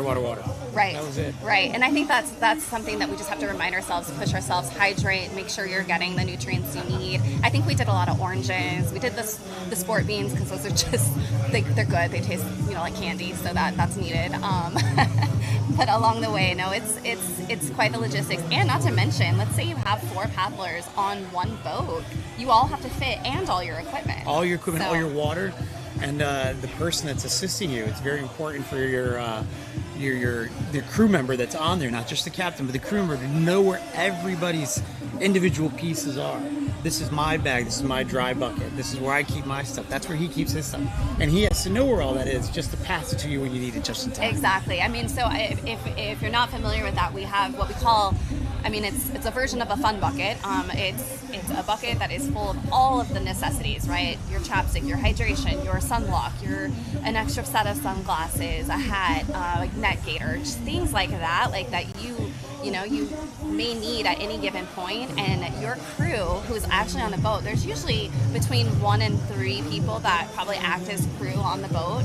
And as the paddlers are coming in, they're helping get what that person needs at that moment. So they have to really hone into what the paddler is doing, what their needs are, how they're feeling, and be able to read the cues that maybe aren't being shared, Right. So it's a lot of fun to work with a crew. The crew also hypes you up, man. They should be the best DJ, the best hype person. That playlist definitely comes. Oh my goodness, it does. And I think you have to launch in silence, right? Because we're talking middle of the night, in the darkness. It's a little quiet then outside of the fireworks when you're launching, which is really epic. But yeah, during that night, it's a little quieter. So you're definitely in your thoughts then, which is, I actually liked paddling in the dark, and I didn't think I would. I thought I was going to be terrified, but I wasn't. I That was shocking. A lot of people coming off the beach. I thought I was going to be more scared than I was as well. But coming off the beach the first year, it's just, I think your heart rate's so high, you're ready to go, and then before you know it, the sun's coming up, and it's exactly. And you know what? That's my favorite part. Yeah. My favorite part is sitting when that sun starts rising, because if you think about it, it comes around about like the 4:30, 5:30 mark. You start seeing the light, and you've been out there for 4 hours. That goes actually by pretty quick. Oh yeah. Because you're such fight or flight. You're literally go go go. Your energy's still up at that point, and then that sun rises, and I saw an image of that. All right, guys, look at this. We're still waiting for someone to come in at the finish line, but there's a lot of people out here on the beach. The energy is looking good. The weather is perfect. We're still showing Lindsay LeBlanc leading the charge here, so we're real excited to see her and her team make it. Yeah, 3 miles, guys. 3 miles. That Wow. is real close. You know, when you're paddling and you're 3 miles out, you can see shore. Like, she can see us. We may not be able to see her just yet, but she can see us. She can see that water tower. Oh my in gosh. Lake Worth. She knows. She knows she's close, and it's actually a mind game. Quite the mind game, because you're like, I'm right there, and you're like, no, I still got 3 miles. I still got 10 miles. In her case, she's a pretty seasoned paddler. And she definitely sees that pier. Oh my She's looking goodness, forward to it. she cannot wait. She's gonna be fun to welcome in. 3 miles is not that far away. No, we probably could look back there and see them while we got the pier in our block a little bit, blocking our view, but they're going to come right around. The current moves this way, so it does. It's going to push them right on into the beach. It does. It's real nice that you actually go around the pier there. Then they can make that turn, see the buoys. The buoys is your like indicator. Go right in there, make your way up. They have to get off their board and they have to run all the way up with their paddle, right, and hit that finish line in order to stop the clock. And I know Lindsay and the team are competitive paddlers, yes. So they are going to get to that clock stoppage right away, because they are on a mission to be fast. And that sand's hot too, so when they get to the top, we gotta. Oh my goodness, yes. Hopefully, you have shoes up there, but. And that's all right. Okay. It looks like we have some interviews down on the beach. Yep. I believe we're going to pass it over to Kate, who's going to be speaking with Heidi. Heidi from the Crossing, yeah. We are down here on the beach. I'm joined by Heidi K. Heidi, thanks for joining us. I'm so happy to be here. It's great to see you, Kate. And thank you especially because I know you only had about 2 hours of sleep last night, and you got to the Bahamas when? I got to the Bahamas Monday, June 8th. We were there for the pre-production. We set everything up to welcome all the paddlers, the captains, the crew. We had a week filled with amazing activities in preparation for last night's crossing. Now, I know you guys worked super hard over there the first couple days setting up. I mean, it's pretty nonstop, right? It is, yeah. We have amazing partners in Bimini, at Bimini Cove, at Bimini Big Game. It takes a lot. It takes teamwork to make the dream work. So we had a lot of things going on and a beautiful result. And, you know, last year we paddled together on the same team, Team Aloha. So I certainly had FOMO being over here on land, knowing you guys were over in Bimini. Usually one of the most poignant moments over there is the family dinner. Tell me about the speech this year, and did anything stick out to you, or just in the whole event, just something you thought of differently? Yeah, well, you know, we actually have two dinners. One is a poolside social dinner, and one was our family dinner at Big Game. Both so special because of the speakers we have. Travis talks about his experience and journeys with cystic fibrosis with his daughter Piper. And this year at our family dinner, we had Max Carpenter with Live Fearlessly, who talks a lot about how it feels to live with cystic fibrosis and struggle for every breath. But he is rallying and he is out there paddling home right now in honor of Jacob Vendetti, who started Team Live Fearlessly, who crossed the finish line last year, and sadly he succumbed to the disease. So now this year we really rallied for Jacob and Live Fearlessly. Yeah, I remember last year standing on the beach, just haphazardly, I stood next to Jacob, holding his hand, praying before we left, and what an inspiration that young man is. And, you know, we're all paddling for people like Jacob and people like Megan Timms. And when you hear that motivational speech and you know what you're doing it for, it really fuels you to make it across the ocean. And now you flew home this morning. How did the ocean look flying over top of it? Oh my goodness, it looked ideal. The ocean was glass. There was not really a lot of wind. So the paddlers might have a little extra challenge, not being pushed as we were tortured in the past with that push. But it looked absolutely beautiful. I'm having FOMO because for 5 years I paddled home. So it didn't feel great getting on the plane. But let me tell you, that 20-minute flight, we took Tropic Ocean Airways seaplane. It was incredible. I highly recommend it. If you don't want to paddle 83 miles home, Tropic Ocean is the way to do it.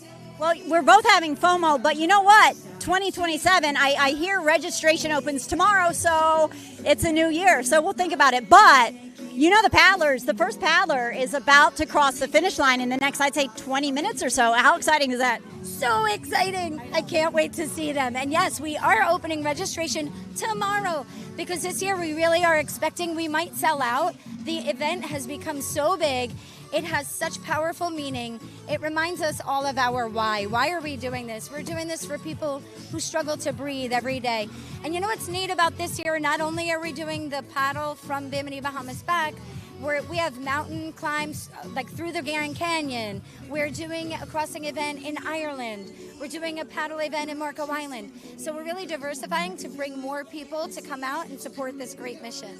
And Heidi, you've been involved with the crossing many years. You were on the board many years. And just this spring, tell us your new title. Yes, so just this spring, I am Director of Development and Philanthropy for Piper's Angels. I couldn't be happier. Everything is finally aligned. After 9 years as a volunteer, as a board member, I realize the impact that this foundation has on the community, and I'm thrilled to be able to be part of their staff. And the organization is thrilled to have you. Welcome home. Welcome home. All right. That's what's happening on the beach. Pretty soon we're going to see those paddlers landing. But for now, let's send things back to Heath and Malia. Thank you, ladies. Man, Heidi, she has a heart. Yes, she does. She's going to be Amazing. wonderful for this foundation. Amazing. And she was talking about several of the other events that we are bringing about. And that's the thing. The Crossing is the #1 fundraising opportunity for Piper's Angels Foundation, but we are expanding. There's one in Ireland. Yes. There is one in Marco Island. Grand Canyon. And the Grand Canyon. I mean, you don't have to paddle to be involved. There are other things that we are doing and extracurricular activities that we are putting together that have fundraising capabilities that are going to support this foundation, in the years to come. And so it's really exciting. And it's growing. It's growing. Every year there's always a new idea of something, let's do it. Exactly. And the more you talk about it, the more people know about it. Right. And so if there's anything that I like to do is I like to just share with anyone what is the Crossing, how crazy are we, because it is crazy, and it is, again, life-changing. So to make a difference changes your life beyond just the journey of the Crossing itself. And they are open registration up for next year tomorrow. So if you're going to register early, I think there's some fees waived as well to sign up early. There's some benefits to it. So signing up tomorrow is very beneficial. So if you're thinking about it and you want to be a part of this community, let's get started right away. And just know you don't have to be an expert. When I started, I didn't know anything about paddling. I just said I'm going to do something crazy, and here we are. And you're set up with a mentor, someone who will guide you along the way, help you get the equipment you need, and you don't have to be the world's best paddler to complete this. And you know what? Half of the journey is in the preparation for it. So if you sign up tomorrow, you're going to have an entire year to prepare. Time on board is the key. Time on board, exactly. Yeah. Yes. All right, man, I cannot wait. We are getting so close. I think the energy is like shifting. All the families are starting to gather. We are getting anticipating. We have Brianna Trainer as well, part of that team. You guys. Where's she at? How far out is she? Yeah, she's just over 2.5 miles. 2.6 miles. All right. You It's guys, getting look close. At it. It's getting On this map, close. we can see the pier. Like, we are so close for these guys. Lindsay LeBlanc. And I believe it's Jackie is on there too. Jackie's on there as well. Yes. All right. They are a 4-person relay. Four-person relay. Jackie Gover. Yep. and they're coming in. It looks like they're on the map. It sort of looks like they're a little away from each other, but they're not. They're probably right there next to each other. Right, exactly. Yeah, they're going to be very close. If anything, they definitely see each other. They're starting to get antsy, so you can tell they're probably like getting focused, getting in the water. I mean, people are starting to stand up around here too to like see what they can see. They're following that map closely. They are just like we are. We're all anticipating this. Well, last night we put the GPS monitors on each one of them, and they're new GPS, but we turned them on the wrong way, so we had to hunt everybody down before they left, and we had to reset them the correct way. It was absolutely crazy, but it was fun, and we got it done, and that's all that mattered. All right, what do we see out there? Can we see anybody yet? Is it getting close? We do see the jet skis. They're waiting because they are the ones that are going to help get some of the paddler. They're going to watch the paddlers as they get in and paddle through the buoys and into the finish line. But then there are some people that potentially might be on the boat that are going to get off as well. And so those jet skis help us get whatever it is that they need, transport it back. Yep, right to the beach here so that they can. They have all their equipment on there. They have their clothes. They have your everything keys. They need. Your keys, the keys of the car. Everything's on there. You don't really want to jump off the boat and bring that to shore right away. Exactly. So back to those logistics, right? You have to think of everything. And these jet skis, they help transport from the boat back and forth in case some people are dropped off, and they're going to be catching their rides from here. So the jet skis will be supplying them with the means to transport their stuff back and forth. Otherwise, you have to wait on the boat, go back to a place to park. We'll see a few of them where some of the teammates will jump on a board with their fellow paddlers so that they can all get up there together, run in together. It is a special moment, so I see that a lot.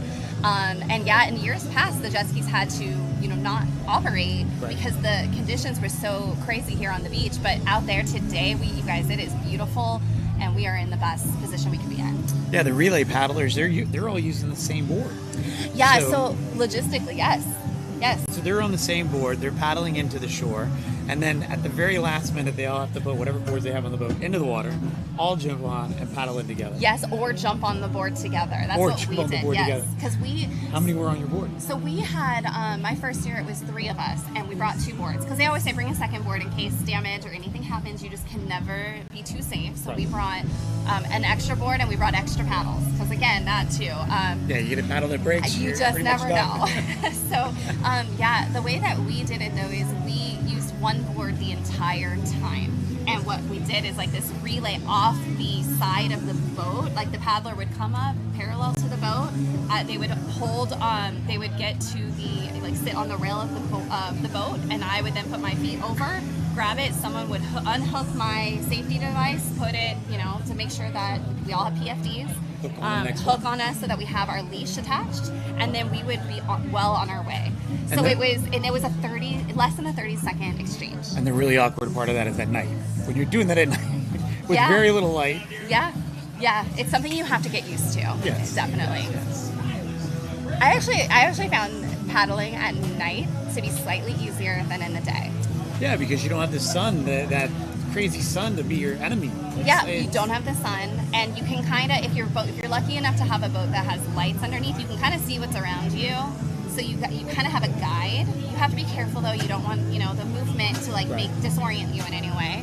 But it's one of those things where it could benefit you, and then during the daytime, you can't see any underwater because it is so deep, it is so blue, it is so beautiful, but it's unnerving slightly. Yep. So I like nighttime paddling. It's clean, it's clear, it looks good at the nighttime, and I think a lot of the guys are using the red lights from the back of the boat so you don't blind the paddlers. Yes. So you can see them and the reflectiveness of their PFDs and whatever they're wearing that's reflective. Yes. But it doesn't harm their eyes and their vision that they can see. Exactly. So either the red or the blue is the easiest on the eyes, and then as a paddler, you just have to know how to focus and not focus too hard where you're disoriented because it does happen very easily. But I definitely liked paddling at night. And then they do a night to light paddle every year. So that's one thing about the crossing that I really appreciate is they put together a schedule of opportunities to get on your board, practice, learn, not feel silly out there. Maybe it might be your first time on the ocean, and they teach you how to be behind a boat, what that entails, where to paddle safely, And so, yeah, there's a lot of opportunities that they have. A lot of them reside in Florida. I will say there's a really great community. Lake Worth, Jupiter. Yes, they have a ton of opportunities there, and a lot of people that aren't in those areas have the opportunity to come and participate. And Night to Light's one of my favorites because you get to experience it. Because honestly, that's one of the more daunting thoughts. Yeah, if you've never been out, you want to experience at least once before. Exactly. Get your nerves out, go out there, and then you're like, wow, this is great. Absolutely. You hear Rob in the background back there. He sounds amazing. He absolutely does. I'm listening to him, listening to us. Yeah, let's listen to Rob for a second. Grab yourself a free can of Celsius in the flavor of your choosing while supplies last. So if you need that afternoon pick-me-up without all the unnecessary items in your beverage, stop by and check it out. Grab yourself a Celsius. And it's a beautiful day here on the beach, a beautiful Saturday, and nothing goes better with a beautiful beach day than an ice-cold beer. Maybe you want the ice-cold beer, but you don't want the hangover or the funk that comes with the alcohol. We got you covered. Athletic Brewing is in the house. Stop by and check them out, ladies and gentlemen. Sample some of their fine craft brews, some of the finest tasting beers in the country, award-winning, and it's all here for you to try for yourself. Stop by and see our friends at Athletic Brewing right next to the Piper's Angel tent.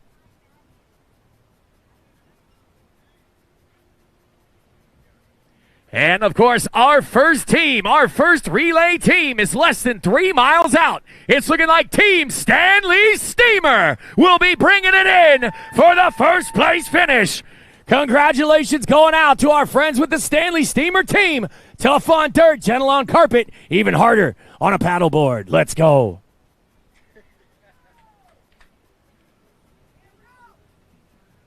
Okay. Sounds good. That's amazing. I mean, so exciting. It's like a professional. He sounds so great. You could just tell me. We found him over the weekend. we did. There we go. Over the week. He's hilarious. He's absolutely hilarious. He bring everybody. When everybody was down, everybody's like waiting for a boat. He just started talking, and you're just like, "That's Rob." He just made everybody smile. Have fun. It was great. It was great having Rob around. It's good to go. So we have them coming in. It looks like they're not too far out. Again, the pier is in our way. We really can't see past the pier from where we are, but they are getting close, and yeah, still about 2 miles out. So we'll see how that could be quick with these girls. They are so fast. So let's hope that is a quick time here because I think the whole beach is ready to get that first group in. Ready to ring those bells. And they are part of Team Stanley Steamer. I think it's a four-team relay, and yeah, it's going to be exciting here. It's going to get loud. Just be prepared for that. Another one of our sponsors is Four Oceans. While we were over there, we did a beach cleanup, and they go up to Radio Beach, and at Radio Beach we do a nice cleanup there, and it's good.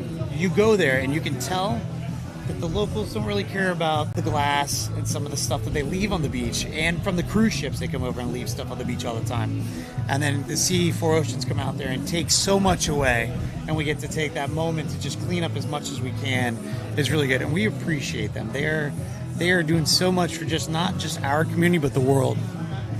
They just bring everything together. And there's Alex right there on screen. You can see the beach cleanup.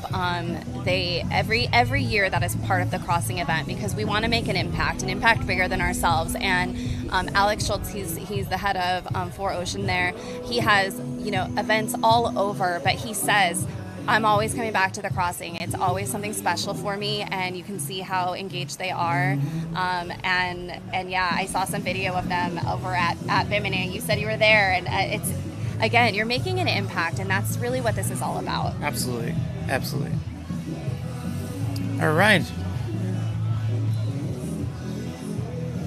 Okay, I guess we're going to wait for these paddlers to come in. Pretty excited. And then we're going to take a short break. And after we get back from their break, hopefully they're arriving on the beach. Yeah, stay tuned on that webcam. Make sure that you're following along with your paddlers. They will be ready, and we will be reporting back where they stand. That first team still about just under 2.5 miles there, so it's getting close, you guys. This is getting real. All right, off to a break.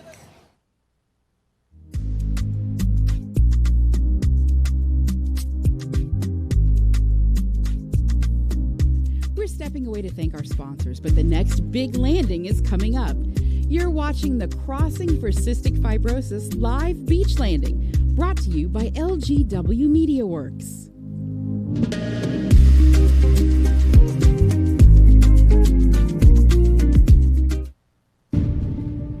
For years now, we've been proud to partner with Celsius Fitness Drinks, our trusted title sponsor. Celsius Fitness Drinks are more than just a refreshing way to quench your thirst. They're a delicious and healthy way to fuel your active lifestyle with no sugar and no preservatives. And they have been an integral part of our Crossing for Cystic Fibrosis event, an 80-mile epic paddle challenge from the Bahamas to Florida, in support of the Piper's Angels Foundation mission to improve and empower the lives of families in the cystic fibrosis community.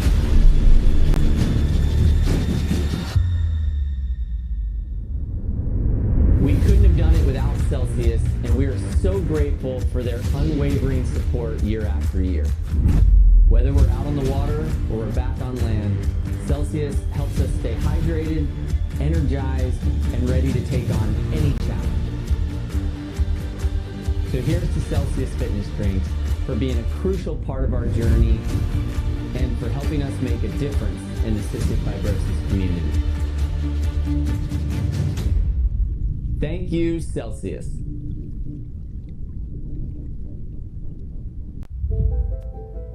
We understand the challenges our customers are facing. Centella is the second responders. Our first responders are the caregivers taking care of our patients. When they run into a problem, we are usually their first and last phone call. Vital Imaging was founded exactly 22 years ago today. Throughout this 22 years, we have become the largest outpatient diagnostic medical network in Ollade County.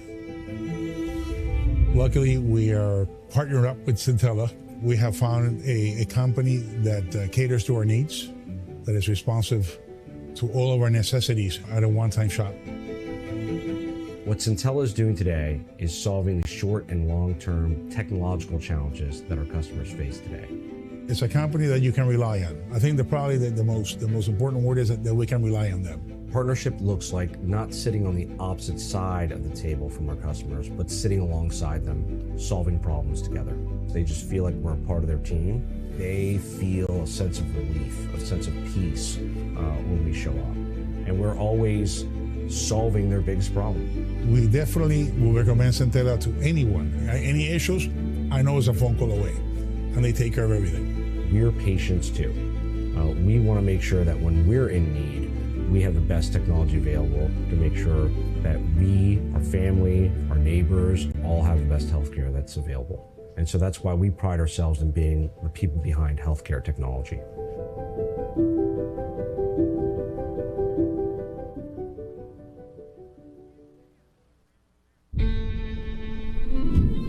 The first time I tried athletic brewing, it was like a revelation.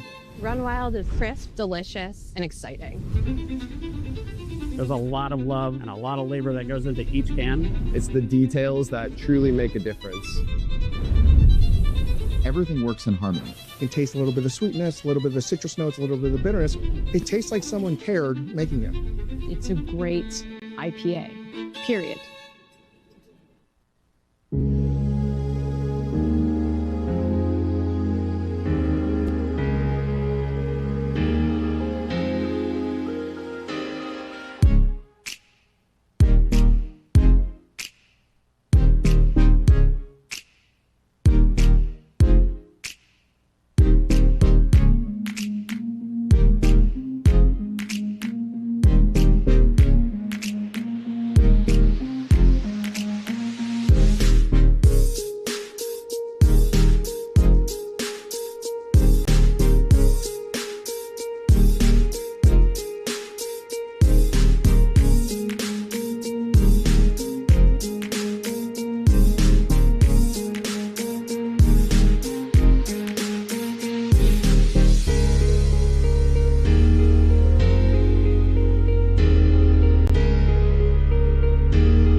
local guide to Lake Worth Beach.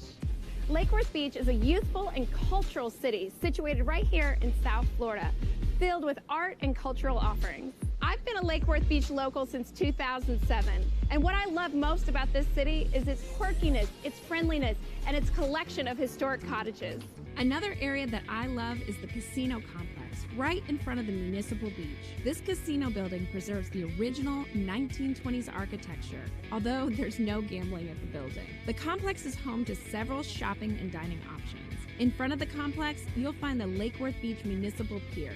The pier is a wonderful fishing spot, but also a dining destination. Right at the base of the pier, there's one of my favorite restaurants, Bimini's on the beach. This restaurant serves fresh seafood, American breakfasts and brunches, as well as cocktails, wine, and beers. In the heart of downtown, you'll find the Cultural Council for Palm Beach County. This organization is dedicated to the arts and culture in the Palm Beaches. Another popular cultural attraction here in Lake Worth Beach is the Playhouse. Year-round programming includes dramas, comedies, films, ballets, and more. Explore Lake Worth Beach like a local.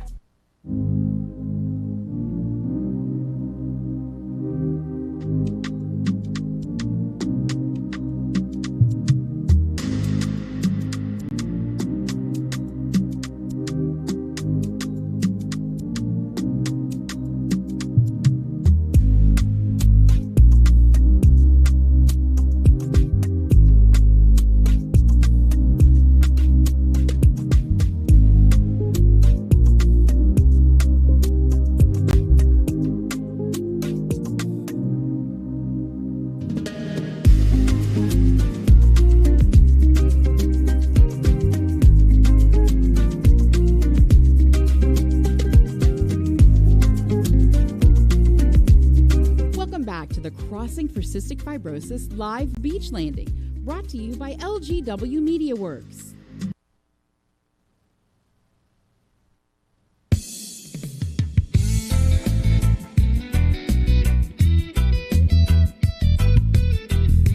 You're watching LGW Media Works coverage of the Crossing for Cystic Fibrosis live beach landing. We're stepping away to thank our sponsors, but the next big landing is coming up.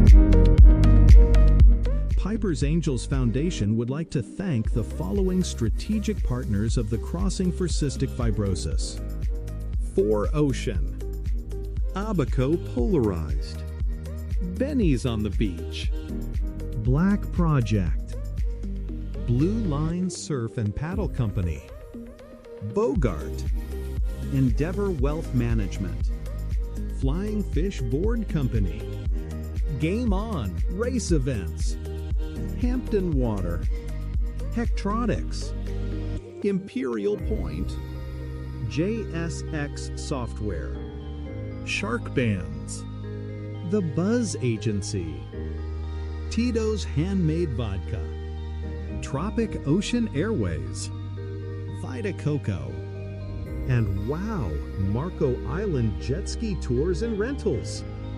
Thank you all for your amazing support of the 2026 Crossing for Cystic Fibrosis.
flow.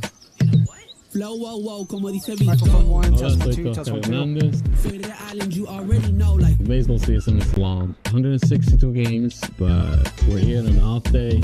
It's out of fun. Baby, tranquila, todo lo que lo mato porque yo soy un kila. Si me tienes celoso, mi ponte la. The best thing about the athletic brewing, it's super flavorful, tastes great, no hangover. Soy el campeón en el ring, gano todos los rounds, nadie contra mí, quítate a mi lado.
Welcome back to the Crossing for Cystic Fibrosis live beach landing, brought to you by LGW Media Works. There we go. We hear those bells. That means right, they're getting guys. close. They're getting really, really close. So we just had an announcement that they are just past the pier. You can see them start to get here. So that's why you start hearing these bells in the background. That's when people are going to start getting antsy. The team is here. They are visible. We can see them coming in. You're still, a few away. So I think we are A little far out, but we'll get them. They're getting coming. close. And that energy, we'll feel it, we'll hear it. It's going to get loud. So we'll be prepared for that. Absolutely. And this coming legacy team sponsors and team paddlers. The first team coming in, they do have a legacy team sponsor with them, which is Stanley Steamer. And without some of these legacy team sponsors, a lot of this can't go on. They help us out and support us and the paddlers a lot. Yeah, we have several actual team sponsors and paddlers. So, Price Automotive Group, we have Sasha, who's paddling for them, the Stanley Steamer team, which is the relay team that's going to be coming in with Lindsay, Brianna, Lindsay, and Jackie. You have Reco Intensive, which is Kat Kelly, and her team, Josh, Bree, and Billy. Power Design, Team Power Design, that's Chris They've Barney. been here since the beginning. They have been here since the beginning. Longest. They have been the longest running sponsor with the Crossing. And I think they raised the most money this year as a single sponsor. They are phenomenal. They're phenomenal. And that's Chris Farney, Ryan Goodwin, Paul Smolchak, and Grace Tremonti. I mean, they're going to be a fun one to watch too, because they, like you said, they've seen it all. They've seen every single element of the Crossing. That Paul Smolchak, you got to keep your eye on him. Yes, you do. That one, he's a little crazy. Good people. They're all great people. No, he's Amazing. wonderful. Benny's on the beach with Chris Emerson and Chris Flack. LMI Air Services, Jamie Cohen and Tatiana Tens. And Tito's Handmade Vodka, Austin Prill. I think I said that right? Yep, I think so. All right. Close enough. I think we're good. Again, we talked about this earlier, but Benny's on the Beach is offering a cocktail for all the paddlers that make it across. All they have to do is take their medal right up to the bar, and they get a free cocktail. And I think the cocktail is a Tito's Crusader cocktail, and they will make it for them. I'm not sure what's in it. I will check into that and get back to you. but we can see them coming right around the corner. Guys, look, here they are. Look at, they're coming around that corner. You can see on the screen, there's their boat. They're behind the safety boat. Look at how energized you can see them paddling on the way in. They are probably beat. They are ready just to hit that sand, run up with some cold ice water. We should have some super soakers with ice water in them. Right, we should. No, they're at the moment. They're looking through a few logistics. They're still going to try to paddle as quickly as they can to shore, but this is the part where they're getting those logistics together. Do I have my keys? Do I have my stuff? Does my team have it? You can see now they're coming around the bow of the boat, and that was they're good. jumping together, right? We didn't even see them jump on the board. They did that quick. Yes. They came right around the edge of the boat. They all jumped on, and here they come. Yep, it looks like they are on the same board there, if I'm not mistaken. Can we see them? Oh, yeah, we can see them. Yes, we can, right here. Wow. You guys, again, this weather couldn't be more perfect for them. Here for the home stretch. They're in the home stretch. They got the jet ski there just in case. Exactly. You got a lot of that energy coming in. I remember the first year I paddled my heart out upstream because we were on the other side of the pier. Yep. And when I hit the beach, I needed a banana, cold water. I was paddling a little too hard upstream. Yeah, I mean, and that's the thing we have to think about, right? They have been paddling really hard this entire way, right? We're sitting here under the sun and enjoying a lovely day on the beach, right? But they have been working all night. So they are not only exhausted, but their adrenaline is kind of bouncing back and forth. They're probably hungry. They're going to be needing hydration. They also may need their sea legs. They got to figure out how to, like, stand on land again. I mean, if we're being honest, they've been on the water. But again, with the glassiness of this water, it can't be too far off. I'm very jealous of them this year. This is probably the only year that I was like, man, I should have paddled. I know. I have FOMO. Such FOMO. And look at them, like they make it look easy. They make it look very easy. This group of people, they make it look very easy. Exactly. No matter what they do. Exactly. It's a lot of fun to watch.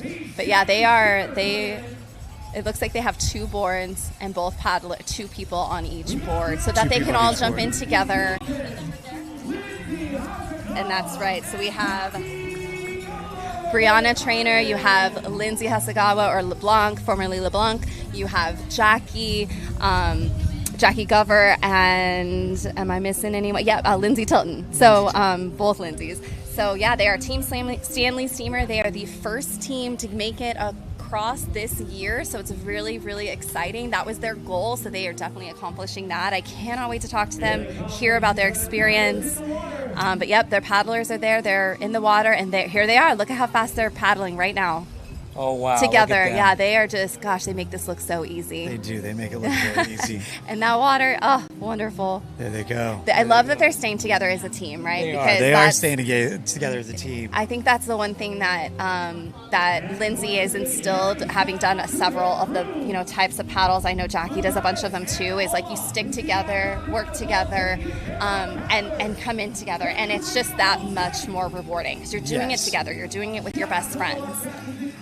And this is their 4-man relay? They didn't do this all recreational? No, they've done it recreational before. I believe this year they did the actual relay. Yeah, 4-man relay. So I think it might be their first time doing a relay. I know. Let's see. I'm excited to see the timing. When we do send them off at the end of the night, I send the times in. So I take a screenshot of one clock, one time, and we send it off for every single wave so that the timing doesn't get different between there and here and whoever. So it's all the same time clock, which is pretty cool. And that's good to know because, as we said, they have to get off their boards at the same, not at the same time, but they have to, swim in, get their boards in, however they're going to get to that beach. We're going to see it right here. Cross at the same time. You're going to see them grab their hands, put their paddles in the air. They're going to run across that, and that celebration is going to be so exciting. This is amazing.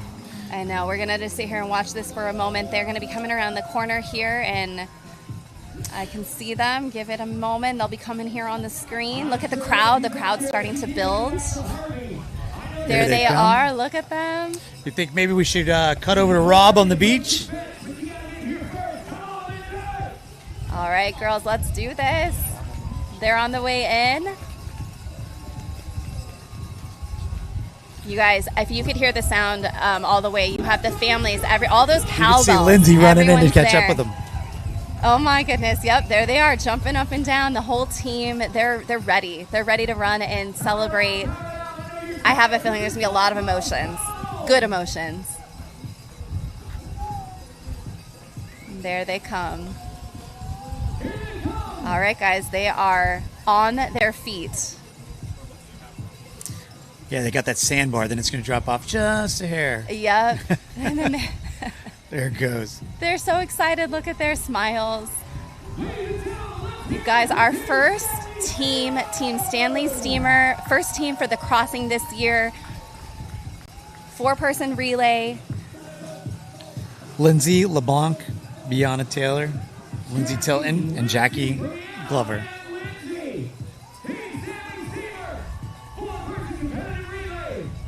Four-person competitive relay. Look at that. I told you they were going to grab hands. They were going to run across that finish line.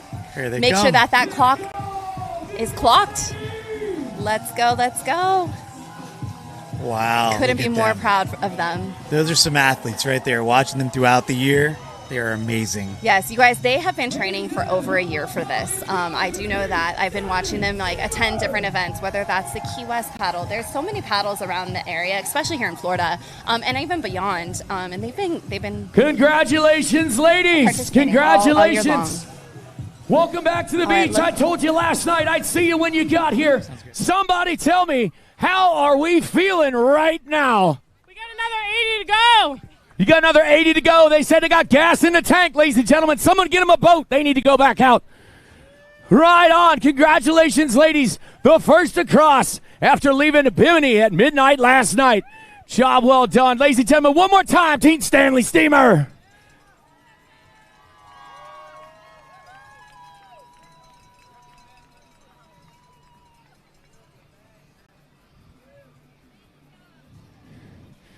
Ladies, you absolutely crushed it.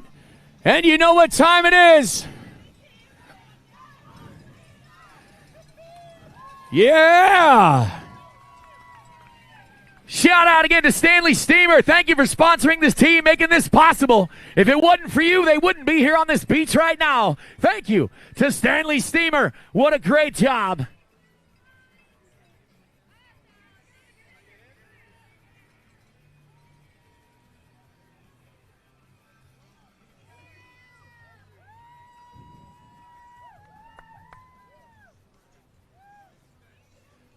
All right, guys, just throwing it out there.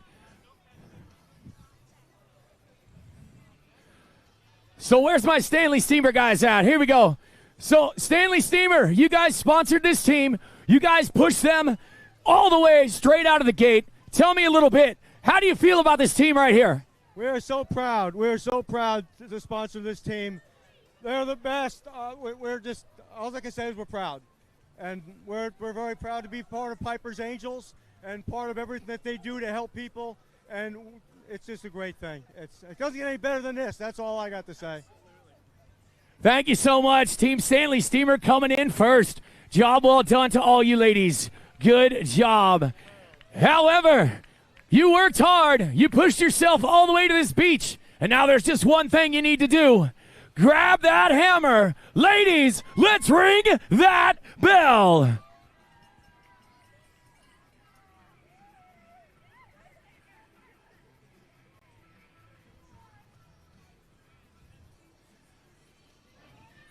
Give them some room. Coming in Let's ring hot. that They are the first team to make it here, and they are ringing that bell. You can hear the crowds going a little crazy behind us, which is wonderful. We are so proud of them and the effort that they took. Amazing group of athletes. I think all of them, amazing group of athletes. I think another shout out to our one of our leading sponsors, Celsius. Celsius does do a lot for us, and their new Vibe, Electric Vibe. Oh, look at that. There they are ringing the bell.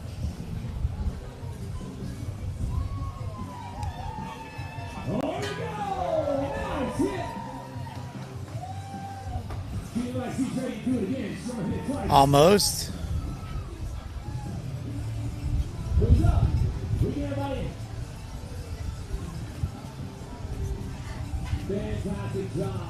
You're missing her. You're going to have to take over for this one. Testing. Oh, we are on. All right, perfect. Perfect. Got to work through any We're other wondering, logistics. we hear Rob down at the beach, and Rob's just taking the whole show for us. That's what we get finding a star. All right, Kate is there with Team Stanley Steamer. Let's pass it to her. Let's hear what these guys have to Sounds say. great. Let's see All right, we're down here on the beach, and I'm with Lindsay LeBlanc. Congratulations. Welcome home. Thank you. It was awesome. How do you feel? I feel so incredibly accomplished. We couldn't have had better conditions, and I was paddling with my best friends. Like, I couldn't have imagined a better crossing. How was that sunrise this morning? Breathtaking, one of the best, almost as good as yours and I's in 2022. 4 years ago. Yep. How was it? It was amazing. It was 80 miles across the ocean with some of my best friends. And you all paddled all 82 miles? Oh, you relay. Okay. Okay, that's enough though. And tell me, sometimes when the conditions are like this, it's flat, which is good, but it must have been so hot those last couple hours. Tell me about that. Yeah, it was pretty hot, but we were fortunate to have a great captain, and he provided some awesome shade for us. So we were able to stay cool and kept the vibes high, and it was awesome to be with the girls the whole time. It was really cool. And Brianna, tell me about this crossing. How was it different from other years? It was a dream come true. It was the best crossing ever. We wanted to do this for a very long time, and thanks to Stanley Steamer, we had the perfect opportunity to do it, and it was absolutely amazing. So I'm very grateful. Wow. So it was just emotional the whole time. Yes. All right, let's hear it. Let's hear the song. Call 800 Steamer. Stanley Steamer is your home cleaner. All right. Well, you guys had some time to practice that on the way over a little bit, but congratulations. I know you're hot. I know you're tired. I know you have friends waiting to hug you and love you. Congratulations. We are all so proud of you. Thank you. All right. So good to see you. Go get some shade, some water, whatever you need. Congratulations. All right. That was our first team in, the Stanley Steamer team. 4 strong women, and you heard their story. They had a wonderful time out there. All right, we're going to send things back to Heath and Malia. Thank you. Oh my gosh, emotions high there. That is high. They said it was the best crossing, which I think is wonderful. I want to say they probably did it in close 12 hours somewhere. I don't know timing, but it's going to be close to that time. But that's pretty good. I think the record is like 11 hours and something. Right. So they're right there. These are power athletes. They've been doing this. They've been training all year long, which and it shows. It absolutely shows. And I think it's really cool to see the emotion because, when you're doing something like this, like when you're on that last stretch, when you're coming in, like that feeling of just being back on land is one, comforting. Yeah. But two, like you can hear your family, you can see them. You're waiting for all the hugs. It's like a release that you can't even explain. Exactly. And I think that's what they were feeling on that beach. And I think these ladies, they don't even look tired. Like they were saying, they might actually go out for another 80 miles. I wouldn't put it past them. They probably would do it. They would absolutely get back out there. Yeah. That's the crazy part is they love this. They thrive in this environment, and it couldn't be more perfect conditions. So I don't blame them. I would want to go back out there too. Maybe after some hydration. Yeah, hydration and maybe some sleep. Maybe a rest. So who do we got next? Anybody coming in that we can see so far? I don't see anybody around the pier. Next would be... Yeah, you can kind of see a cluster on the map, and so this is where it gets fun, right? You're starting to see who the paddlers are. So some of them have like ghost ratings. You can see Lindsay LeBlanc just landed, but she's still going to show there on that map, only because sometimes it gets a little glitchy as you get closer. But it looks like Trey Mahoney. Okay, very nice. So looks like we have a group of paddlers. EJ Reynolds coming up. It looks like they're all about under the 2 mile mark. So we should be again seeing some of these folks come in about, hopefully in the next 20 minutes, 30 minutes or so. I feel like we're going to get them Travis quickly. too. He's like 3 back. There's Travis. Yes, he's Wow. 2.2 miles out. So And that then with is Team wonderful. Valhalla? Yeah, yes. And he's obviously, we love to hear how Travis's experience is because, he's the one who started it all. And I love to hear his insight. I love to hear him speak in general. But I'm curious to hear how these conditions were in comparison to previous years. Absolutely. And other similar, I call it like unicorn years. I would love to see the difference. And then right behind Travis, you actually have Tyler Hoffman. Tyler Hoffman's doing not on the paddle. I believe he's on like an OC1, I think is what it is from him. Okay. And he's also a powerhouse, and he's doing it solo. So he's one of the solo I love competitors. how you can see all these people as people, and me in the back of my head is, what board did I fix while I was there? That is a And I unique can angle. see- It's a little weird angle, but sometimes they're like, Heath, can you help me out with this? And I'm like, of course, just that I know. And I'm like, they're coming in. That's great. We did our job. Yeah, exactly. And it's exciting to see that, right? When you see them cross, you're like, okay, my stuff held up. We That's did our great. job. That's what we're doing this for. Doing this to make Exactly. sure we help out and everybody gets across safely. I mean, I will say this community is such a community. It's the best. It is one of those you make friends for a lifetime, and you'll see a lot of these people started as like their own competitive teams. They then join relays together. You then see them try different watercrafts in order to keep it interesting, Right. keep them engaged. I know a lot of the families go over to Bimini and then they fly back or jet on a Families do boat join. back. Yep. And We had a few families. We had a young man named Kai. He went over. His dad was on one of the rescue boats, one of the boats in case anything goes wrong. Yep. So first responders, and then his wife and Kai. So Kim, Kai, Nick, they are all over there, and Kai and his mom flew back. But Nick stayed to help out on one of the support boats, and absolutely, it was great to see that whole family doing this all together. Absolutely, because you know those are future paddlers. All right, look at the ladies. They are celebrating. They got the champagne flowing, which is wonderful for them. They got that sign. That sign is epic. It says, "I've paddled from Bimini to Florida." It's iconic, and they are now going to go celebrate with their families, and I don't blame them. They're done. I don't Take think a they're break. done, but maybe they for now. Oh yeah, for they'll now. probably start right back up tomorrow for next year. Exactly. I wouldn't be surprised if they are out there tomorrow. That's how incredible they are. Looking forward to seeing the next group come in. I know that obviously we were talking about Travis, we were talking about Tyler. It's going to be interesting to see their perspective. I'm curious to hear from Tyler and understand, because he's done multiple watercrafts now, which I think Yes. is so cool. Going from a paddleboard to now the kayak version in the ocean. I think that is a unique experience, and he trains hard. He does. He looks like he should be training hard. He is a fireman, so he I think that comes natural to Yes. him, which I think is wonderful. I think we interviewed his family earlier this year. He paddles for Little Ford, and he is one of the sweetest little kids. It's been fun to watch him grow up.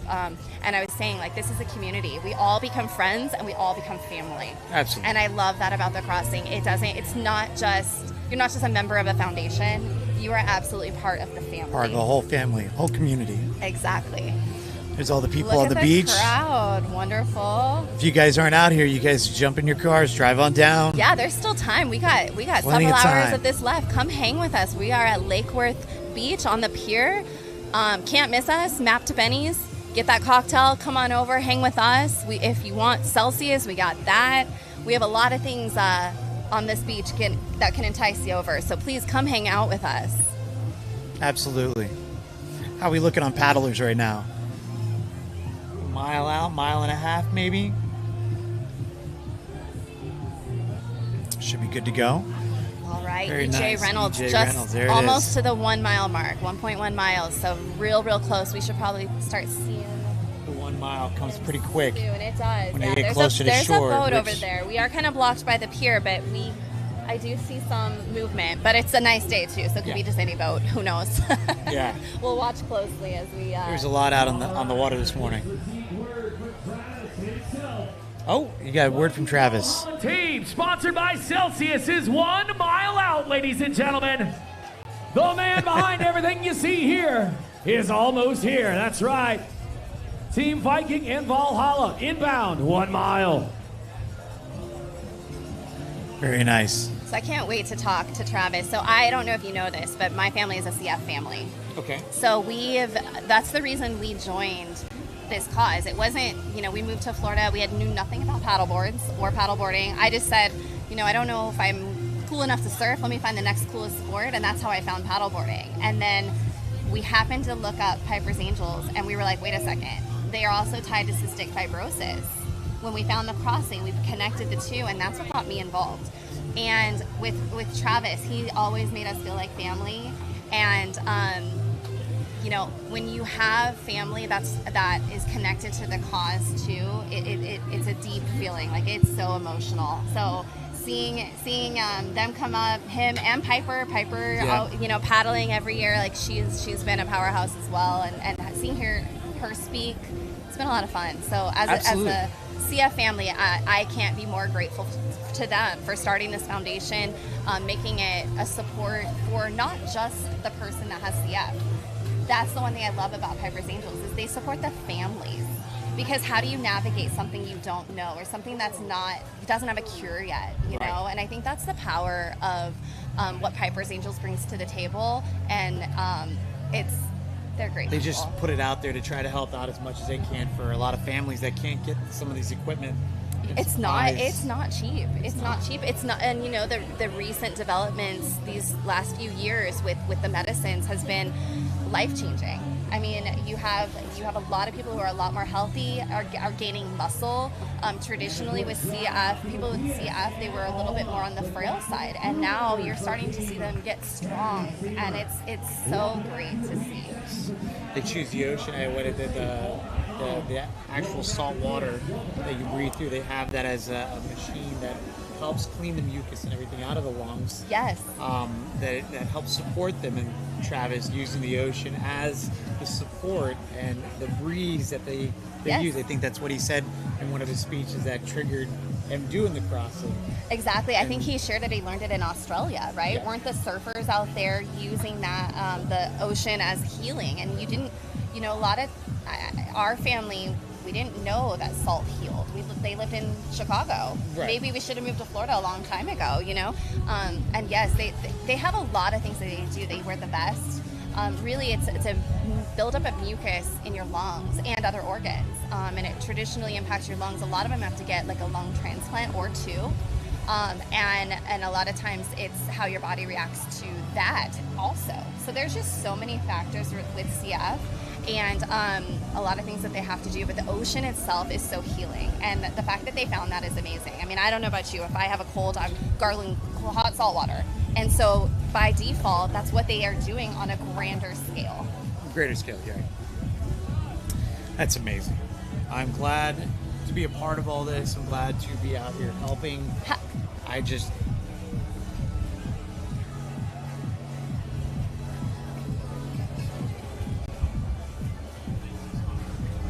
Yeah, so we just have word. We're going to take a moment and hear from some of our sponsors, and we'll be right back.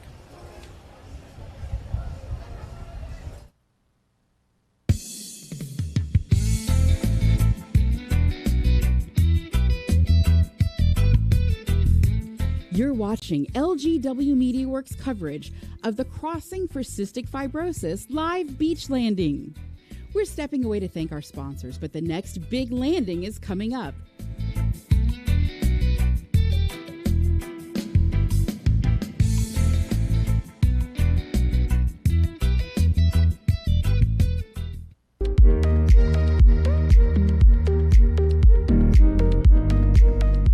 Piper's Angels Foundation would like to thank the following strategic partners of the Crossing for Cystic Fibrosis.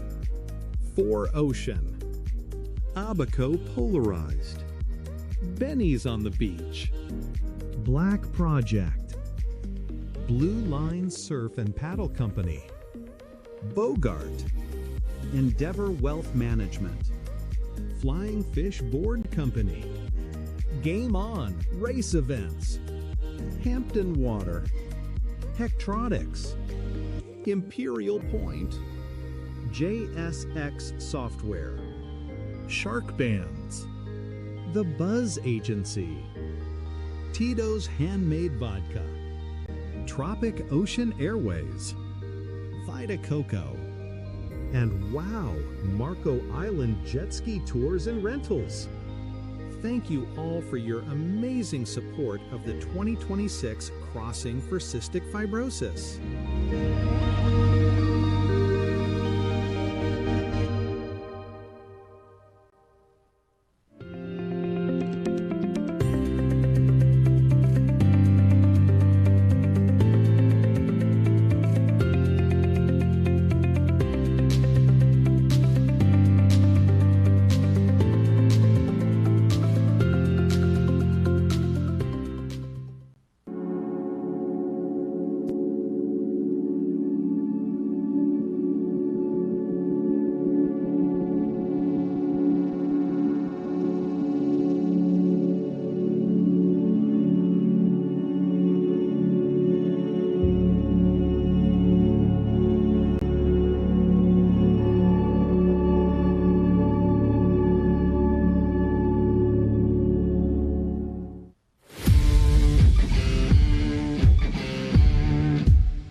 Yo tengo flow.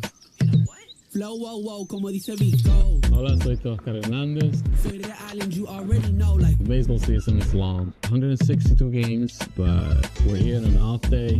It's out the fun. Baby, tranquila. Todo lo que lo mato porque yo soy un killer. Si me tienes celos, homie, ponte la. The best thing about the athletic brewing, it's super flavorful, tastes great, no hangover. Soy el campeón en el ring, gano todos los rounds. Nadie es contra mí, quítate a mi lado.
Welcome back to the Crossing for Cystic Fibrosis live beach landing. Here they come, brought ladies to and you by gentlemen. Keep your eyes LGW on Media that Works. pier, because here in just a moment, you're going to see our next team. Hello, welcome back. Welcome back, everyone. Guess what? We have another paddler coming around that pier, so we're going to keep an eye on that pier as Team Valhalla makes their way in, and that is Travis Suit and Piper, and that they are the masterminds behind this entire event. They got a great thing going with Viking Valhalla. Viking Valhalla is just an amazing sponsor lately, and so far I think the past 2 to 3 years they've been a big part of helping us out and raising money for cystic fibrosis. Yes, and look at how excited they are. I saw the paddle go in the air a few minutes ago. They see the light at the end here, and they are so excited to get to this runway here Here he comes. to make their way in. God, look! Doesn't he make it look so easy? It's like he's floating. Gives that little wave. Yeah, he looks so great. There it is. I gotta say, our video live stream is amazing. Thank you to Legal Graphic Works. Just amazing what they do with the live stream here, that we can actually take on watching this live. It's just unreal. Love it. Yeah, our partners are phenomenal. They've come through for us every year, and it just gets better and better. And to be able to watch this live, you don't even have to be present at the beach, although we encourage it. It's one of those things that you can support your family from afar, and I love that. Making their way towards the landing. Here they go. They're starting to get prepared. Look at all the paddlers on the boat, getting amped. They're jumping up and down. I love the helmet. Is he wearing a Viking helmet? Is Travis wearing a Viking helmet? It looks like he's wearing a Viking helmet. That is not surprising. That's not surprising at all. And absolutely on trend. That's amazing. That is amazing. Look at that. You can see it take 2 strokes on one side, rest. 2 strokes on the other side, rest. I don't know what they drink out of, but those bones, maybe someone should have had one a horn? each. The horn, yes. All right, looks like they are going to be getting another board in that water, possibly. Yep. They're all getting ready to come in. Yeah, doing a little spin, showing off a little bit. Who do we got behind Travis? Can we see them? Are they out there? Is there anybody else on the screen?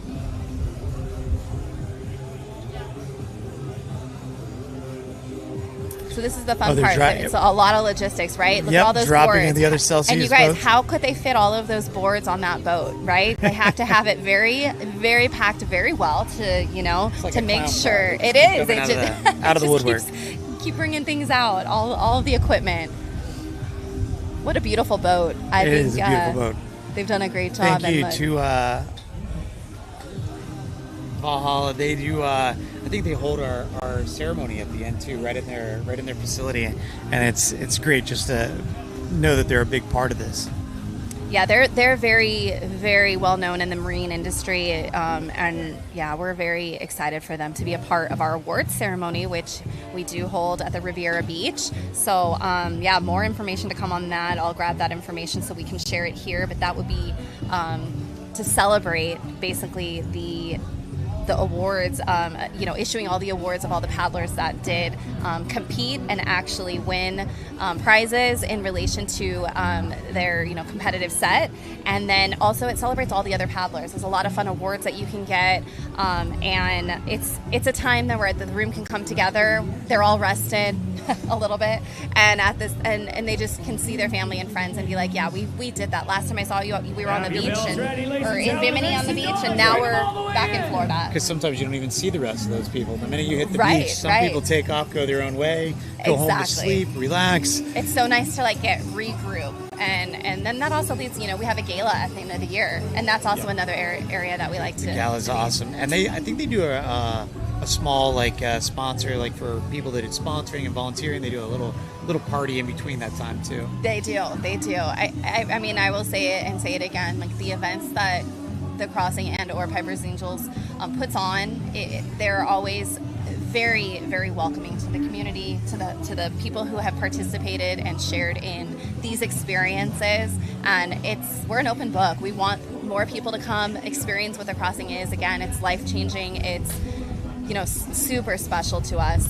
And then yes, Travis, man, he is just, I can't wait to hear him speak. I can't wait to hear from his perspective how this year was, you know? His perspective would be like, best year ever. It is. It has every to year, be. right? Every year is better than the next.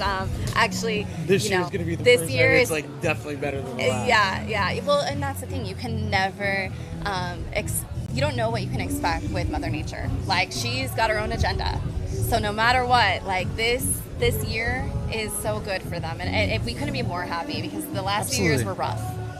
All right, Travis' idea of putting all this together, doing a Crossing adventure series, as we talked about earlier, all the other things that are going on in the world that he's going to set up and be a part of. They're all coming up, right? They're coming up September, October, November. It's all going to be a back-to-back thing. So stick around, watch Piper's Angels and see what they're up to. They are beyond. They are international. You know, it's not always just a way to join. Always a way to join. Yes, always a way to be involved. All right, let's see you on the beach. All right, I'm hearing those cowbells. Are you guys? They're getting It's close. Exciting. There's people starting to move. I think they're towards loading finish up line. boards from the Valhalla boat onto the paddle boards. That's right. And Look, getting ready to paddle in. We do have a paddler coming around the outside of Travis. Who is that? Is that the C1? Is that Tyler? That is Tyler, it looks like. That looks like Tyler, you guys, and he did this solo. If that is him, that's incredible. That's incredible. He should be coming in right now. Let's switch over to the beach and see what we can see with Tyler coming in. Yep, he's paddling right now. Oh, I'm so excited to see him land. Let's see. There he is. Tyler on a C1.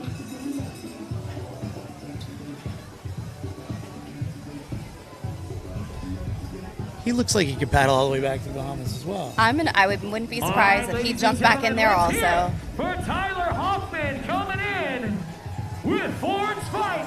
So Tyler Hoffman supports Team Ford's Fight.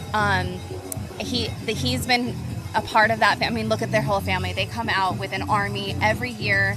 They're so excited. Look at them. They're all wearing. Oh, that's his army right there? That is it. That's Team Ford's Fight. And That's right. That's right. And he does this for Ford, and Ford's usually on the beach, so hopefully we'll get a little snapshot of him. But Tyler has been training for this for years. I mean, he keeps doing this every year. Again, he's jumped different watercrafts, and He is just a powerhouse. He really is. He's one of my favorite paddlers. And there's his kids running up with him, his wife. Wow, he's got the signs and everything. That's his wife and his kids. It's wonderful to see them. She's dragging him up. Yeah, she's like, let's get this. Way to go, Tyler. Tyler Hoffman, congratulations, my friends. He is the first crosser that is solo. So we have our first solo participant making it to the beach, and congratulations to the crew for Tyler Hoffman and Ford's Fight. This was the first year that his family got to go over to Bimini and experience that part of it with him. That's Yeah, so I saw those shirts all over the place. Now I know why. Exactly. Huge. It's a huge family. They make Here he it goes. special. He grabs a hammer to hit the bell. There it is. Ladies and gentlemen. Tyler probably could have broke that because he is a fireman by by day. Look at him. He's tired. exhausted. You guys, he did this, from what I understand, beach to beach. Himself. That is a feat in and of itself, Tyler. Job well done. Snap, Tyler. We got to get you a bottle of champagne. Coming in now, Team Viking and Valhalla. Here comes Valhalla right now. Travis and the rest of his team.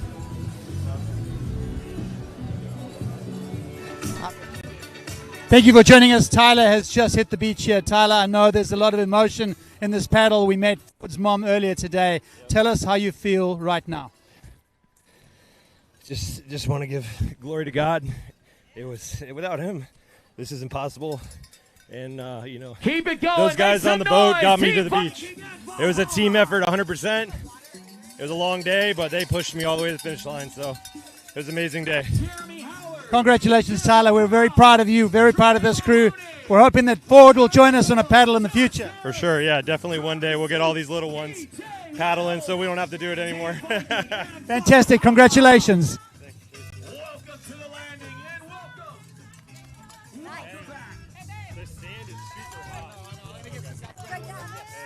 Congratulations. We've got Piper's suit, the inspiration for Piper's Angels and the Crossing for Cystic Fibrosis.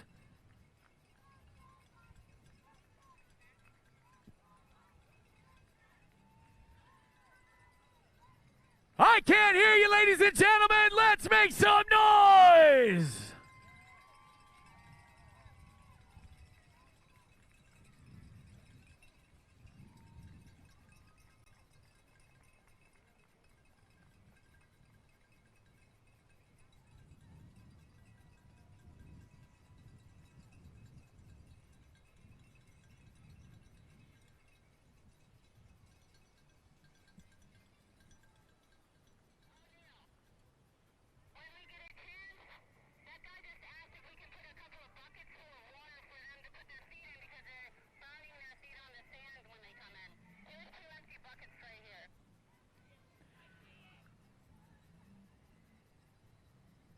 Team Viking and Valhalla coming into the beach. Horns a-shining, ladies and gentlemen, powered by Celsius.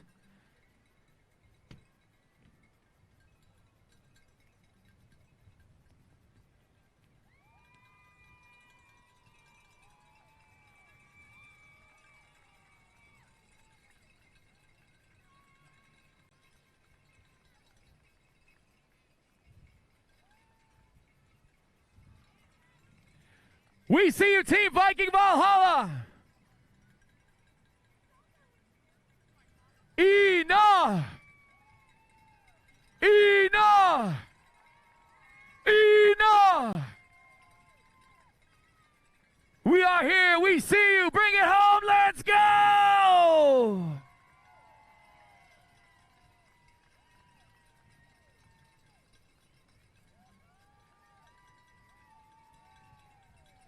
Shout out once again to Captain Ryan, Chief Higgins, Teresa, and Ray Connolly, captain and crew.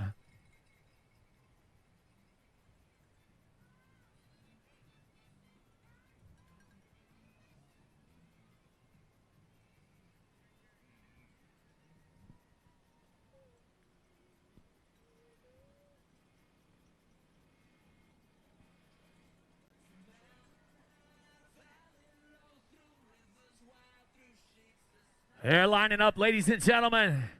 Team Viking and Valhalla. They are here. They are victorious. Let's make some noise. Jeremy, Deborah, Trey, Piper, Josh, Travis, EJ.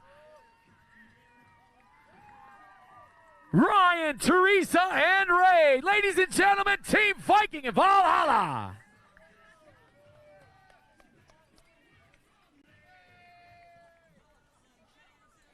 Travis, my guy. Travis, let's steal you for a second. The man behind it all, and of course the inspiration, your daughter Piper, hence Piper's Angels. You've crossed again. You've done it with a team. Your goal was to be the fastest and funnest team out there. Did you guys live up to those expectations today?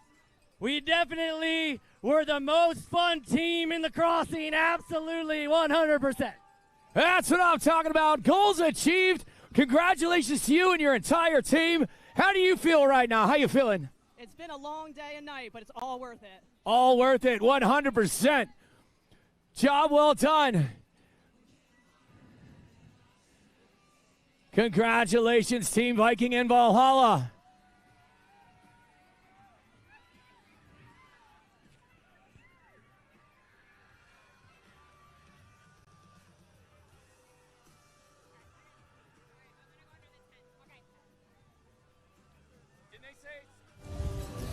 Very nice. You guys, I don't know about you, but watching that on the screen, I get emotional every time. Like, just seeing Travis come across, Viking seeing and Piper Valhalla, the cross that time finish has line. come. I mean, It is time they're to grab changing the lives. mallet. Absolutely. Swing Travis hard started this in and ring that 2013 after he found out his daughter had cystic fibrosis. Yeah, and she was only 4 years old. 4, yeah. He And I decided think, to paddle across. and he said before, like, it was, he didn't know what to do. Like as a parent, what do you do? And this is his way of showing them. And look at that. They are ringing that bell. That is the sign, the proof that you have finished. Also, it might be getting out some of the aggression. There they go. He's giving It's such everybody a proud chance. moment. Yeah, he's It like, is a watch proud this. moment. There we go. That hammer's pretty heavy too. Oh my goodness, it really is. And how about those hats, you guys? The hats fun. are amazing. What a fun team. What a nice touch. You know that they had a wonderful time across that ocean. In all the conditions, even in all the craziness, I'm sure they're exhausted, but they sure have fun down. I will say that. Man, that sand's got to be super hot as well. It's great to know. I mean, the Crossing for CF is the top sporting fundraiser in the world when it comes to paddling. I mean, they're worldwide, right? They've raised over $5 million since their inception in 2013. Like they are changing lives here, and so it's really good to see the involvement, the engagement, people wanting to come back year after year. It's the top CF funding event as well. Yes. For just CF. Yeah. I mean, what a way to make an impact, right? Absolutely. From going from not knowing what to do when your daughter is diagnosed to literally changing the world. Yeah. Just to think that Travis started this with 4 guys his first time, and it just kept growing. Exactly. And growing. And they have so many programs. They have their Breathworks program. They have the Crossing Cares initiatives. Oh my God. Guys, this just in, I believe one of the mallets is broken. One of the mallets? One of the mallets, that is. I'm sure they have a second. I mean, we did say that team was fun, so they really went for it. They really went for it. They did. That's all right. Who do we got coming in next? Can we see any paddlers behind them?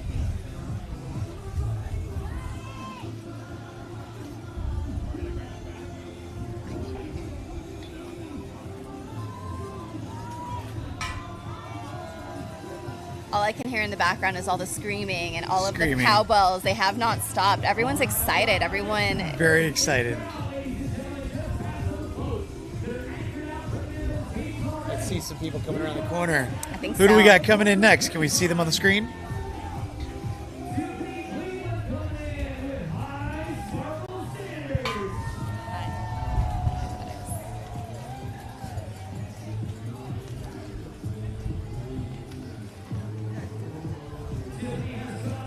All right, we're watching the pier now. We know there are some teams coming. They're going to all start coming pretty rapid fire soon. So we're going to try to identify who these paddlers are, who they're paddling for, and report to you live here at Lake Worth Pier. We are live at the desk. We have a team on the beach, and we are just welcoming everyone. The energy's picked up.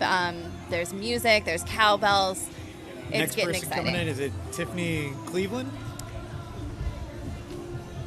What's Tiffany's story? Is she a competitive solo paddler? Competitive solo sub, traveling from California, open water swimmer and endurance athlete.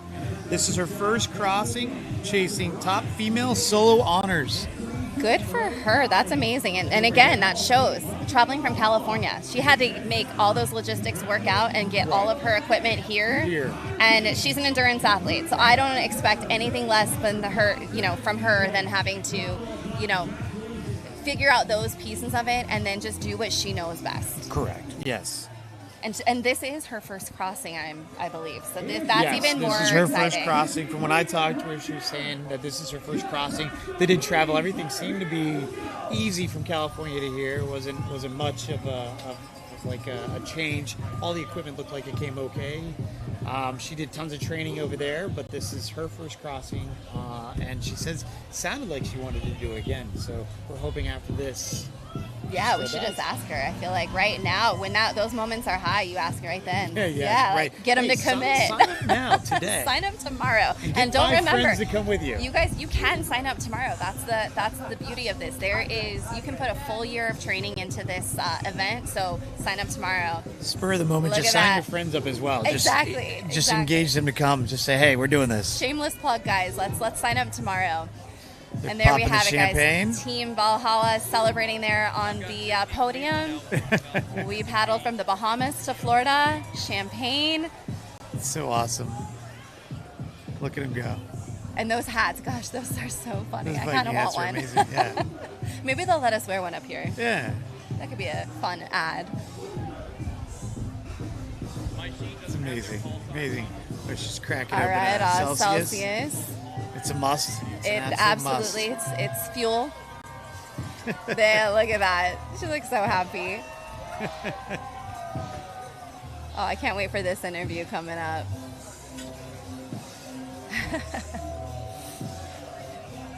The one thing I love too is you can bring your whole family up and celebrate on that podium, because it's not just a one person or a 4-person team situation. You have captains, you have crew, you have people that have helped you the entire way.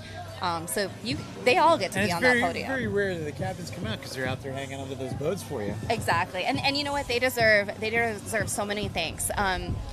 If you are a captain out there and you want to be a part of this event, we encourage you to get involved. We're always looking for captains. Captains are super important to this event. All right, guys, we're going to watch Tiffany Cleveland come rolling in here. Standards. Tiffany Cleveland's here there in the front, and then the next one.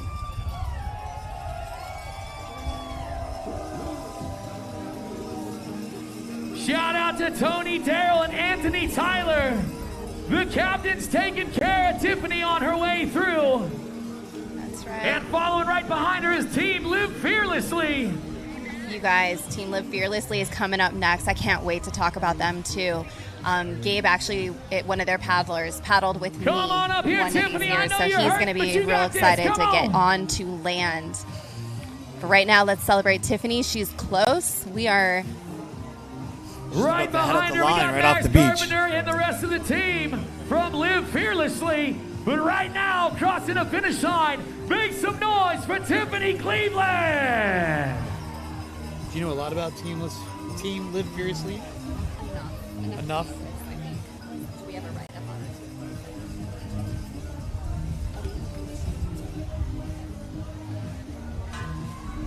it. All right, congratulations. Go here. Next boat that's going to be coming in, Agent.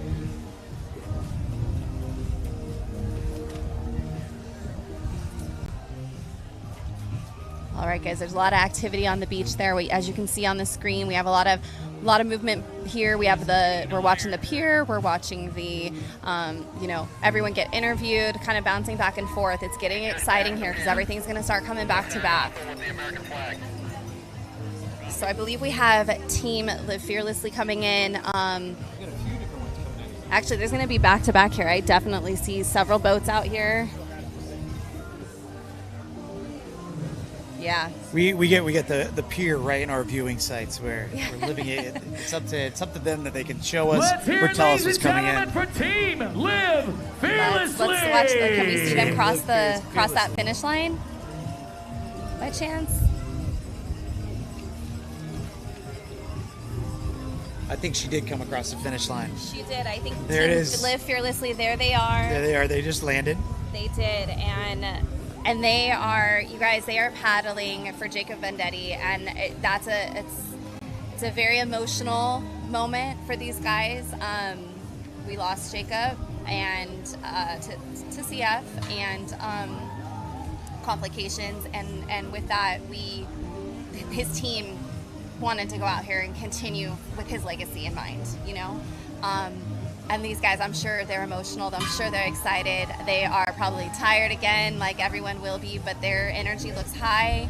There's Gabe right there with the number on his leg. He was my former teammate.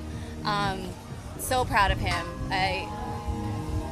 Wow. Job well done, Team Live Fearlessly. You guys absolutely crushed it. He had a lot of passion, pushing it all the way through to that finish line. And he got to talk about Jacob, and welcome back. It hits you. Congratulations. Right, it lets you know a lot. One of the team members. How a lot of these living people, life with cystic fibrosis, but doing it with all the strength and tenacity of a survivor.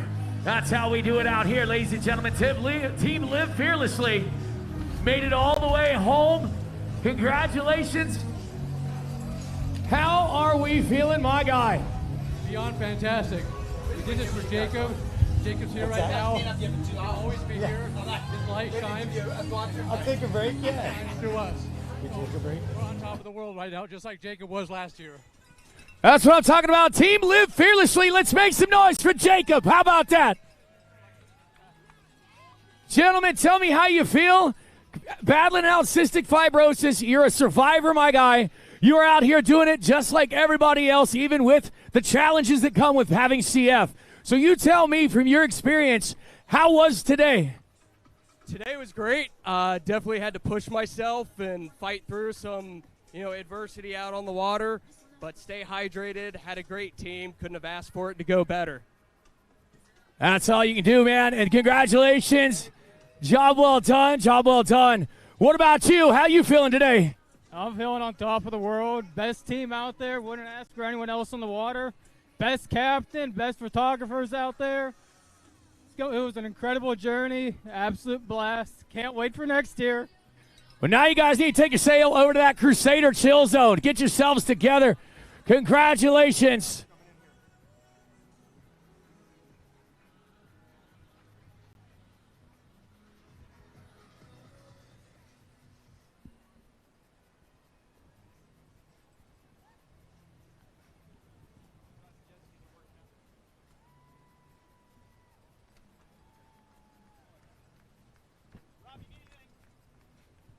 Alyssa Bean, ladies and gentlemen. Alyssa Bean coming in. Coming all the way across that finish line. She is an Iron Crusader, ladies and gentlemen.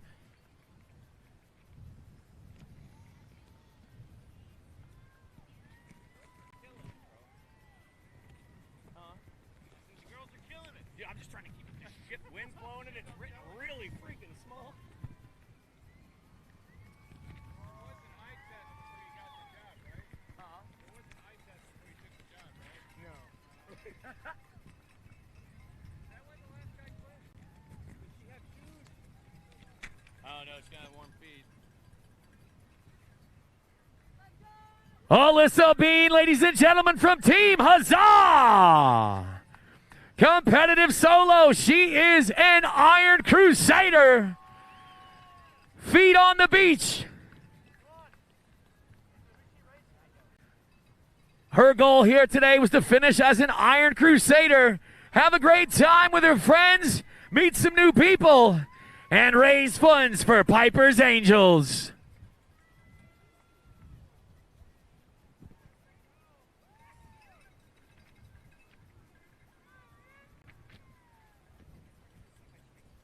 Come on, Rick, let's go. Captain Rick Thomas and crew Tristan Thomas, Jeff Lay, and Mark Jessa. Let's go.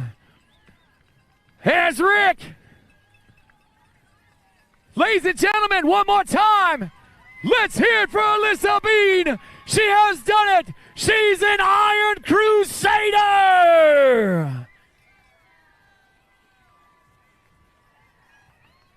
Her goals have been achieved, ladies and gentlemen. What was her name? Alyssa Bean. B-E-A-N. Alyssa Bean. Team Huzzah. Welcome to the beach.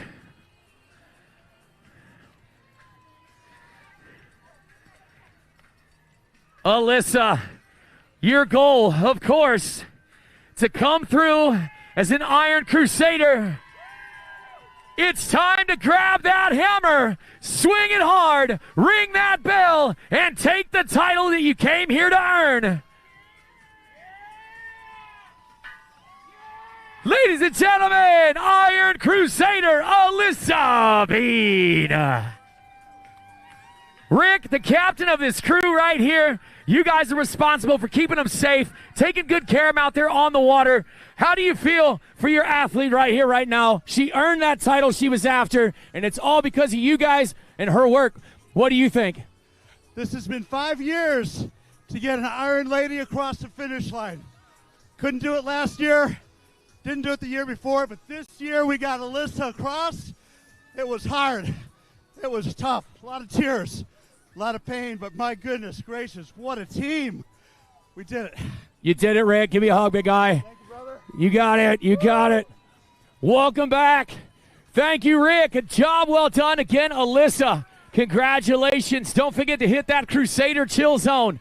Get yourself all caught up. You've also got those guys down there at Kaiser University. They can help you get realigned.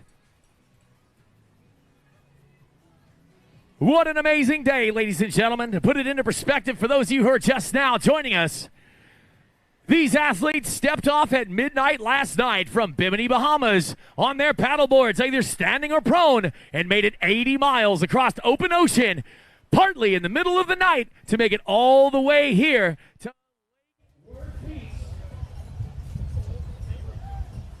All right, guys, we are back, and we have Team Valhalla. We have Josh here, right? Ryan Higgins. Ryan, I'm so sorry. Ryan Higgins, my bad. Ryan Higgins. Team Valhalla, you came with Piper.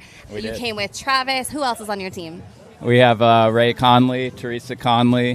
We had EJ. We had we had such a good team. Who else do we have? Jeremy and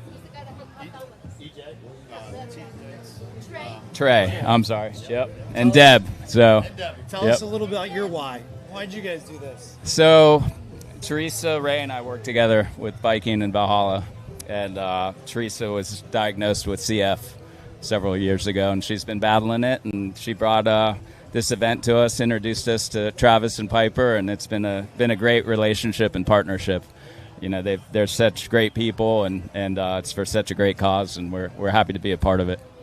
How many years have you been a part of the crossing? This is our second year with it, and we hosted the gala last year at our Valhalla showroom in Riviera Beach, and we're doing it again this year, and it was just so special to paddle with Travis and Piper, and we had a great group of people. How was it? Was it emotional for you guys?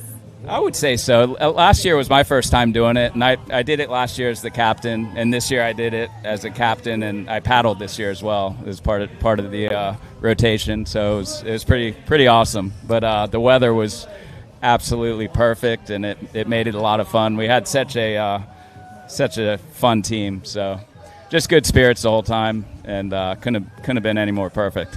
Now are you? Yeah, no doubt. Now are you going to do this again? Oh, absolutely. Yeah, I mean, these, I'd say it's a family now, They're such good people. We can sign you up for the next 5 tomorrow. We'll see. That was pretty challenging even as a relay team, but man, it's pretty rewarding. Can you describe like what some of those challenges are for our viewers? Like they don't know what it's like to be on a relay team. Like what do you deal with, and how many paddlers are you working with? How does that work? Yeah, we had 7 relaying, and we did basically 20-minute increments, and it equaled out to about 2 miles per paddler. But no, I mean we were all pretty hard sprint for those 20 minutes and tried to cover some ground, and I think we came in the second boat into the beach, so it was pretty impressive with that many boats and paddlers out there. Really impressive, actually. Really impressive. So for a bunch that really haven't been training and all that, so it's just. Oh my goodness! It was actually my first time on a paddleboard in 4 years. I wish actually looking. I told everybody I was like, maybe next year I'll train for this, but it was a lot of fun. And actually to get off the wheel and get in the water for a little bit, really. Yeah, I thought I was going to do one round, and then I was like, wait a minute, I need to keep going. Wonderful. The medal you're wearing, you get a free drink over at Benny's. Oh, nice. Make sure you stop by and get that drink. Absolutely. Well, thank you all. Thank you for joining, and we look forward to seeing you next year. Guys, this was good Team having Valhalla. all you guys.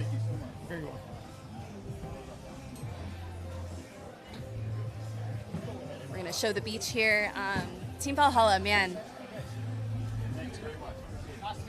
Perfect. I think they're going to switch over to Travis on the beach, which I'm really excited to hear about this one. Yeah, let's give it a moment as they get prepared down there. But thank you again to Valhalla. I mean, That's Valhalla, amazing. that is amazing. The fact that it also like new paddlers, welcoming them into this community, and they already said they're doing it again. Like And a true athlete, somebody that did not train to do this, that's pretty impressive. I will say the benefit of a relay starting that way is it does introduce you to it, and then you want more, and then you want more, and then you're solo. So, I think if I was to do it again, I would go relay just to see how it is. I loved relay. You love relay. I love relay. It was. Everybody says that. Yeah, because you get to stop and watch the sunset. Hey, you power through for what, 45 minutes, and then you sleep, or I actually relax. never slept. You never slept? No, I never slept. Oh, good. No, good. because your energy is so on, It's especially on, your constantly. first time doing it. Like your energy is there, and then like you just want to get there, and then you think you're close, and you think you see shore, and you might see shore, but you're still 20 miles away. You're still 4 hours away. Like You start seeing mirages. That looks like a building, but it's not. I like your whole mental state is different. All right, we are going to actually pass it over to the beach. I believe we have Travis Suit. Here they come, guys. All right, I'm down here on the beach with the man, the founder, the man with the dream that none of this would have happened if you didn't first conceptualize this in your mind. Is it mind-blowing to come back to this celebration? It's really incredible to see it all come together 10 years later. Wow, and this is your 10th time paddling, right? 10th time paddling, yep. How was it to paddle with your daughter? It's always such a gift to see her go through this journey with cystic fibrosis and be so sick when she was younger. To be able to paddle across the ocean, it's the coolest thing in the world. And this organization has raised over $5 million so far for families living with cystic fibrosis, and you're changing their lives.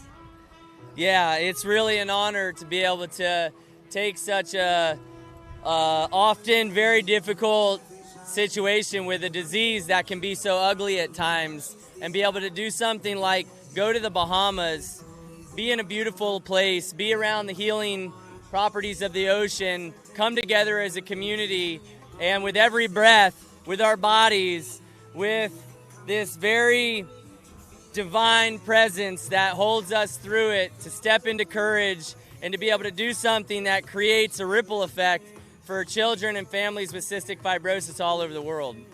And how excited were all the paddlers last night when basically word was getting around, guys, the forecast looks really good. Could you feel the excitement building? Yeah, you could feel it in the air. I mean, everybody could feel it, but nobody really said much because I don't think anybody wanted to jinx it, but it turned out to be a perfect, blessed day. Well, you say the ocean is a powerful teacher. You've done it 10 times, but what did you learn this time? What stood out to you about this voyage?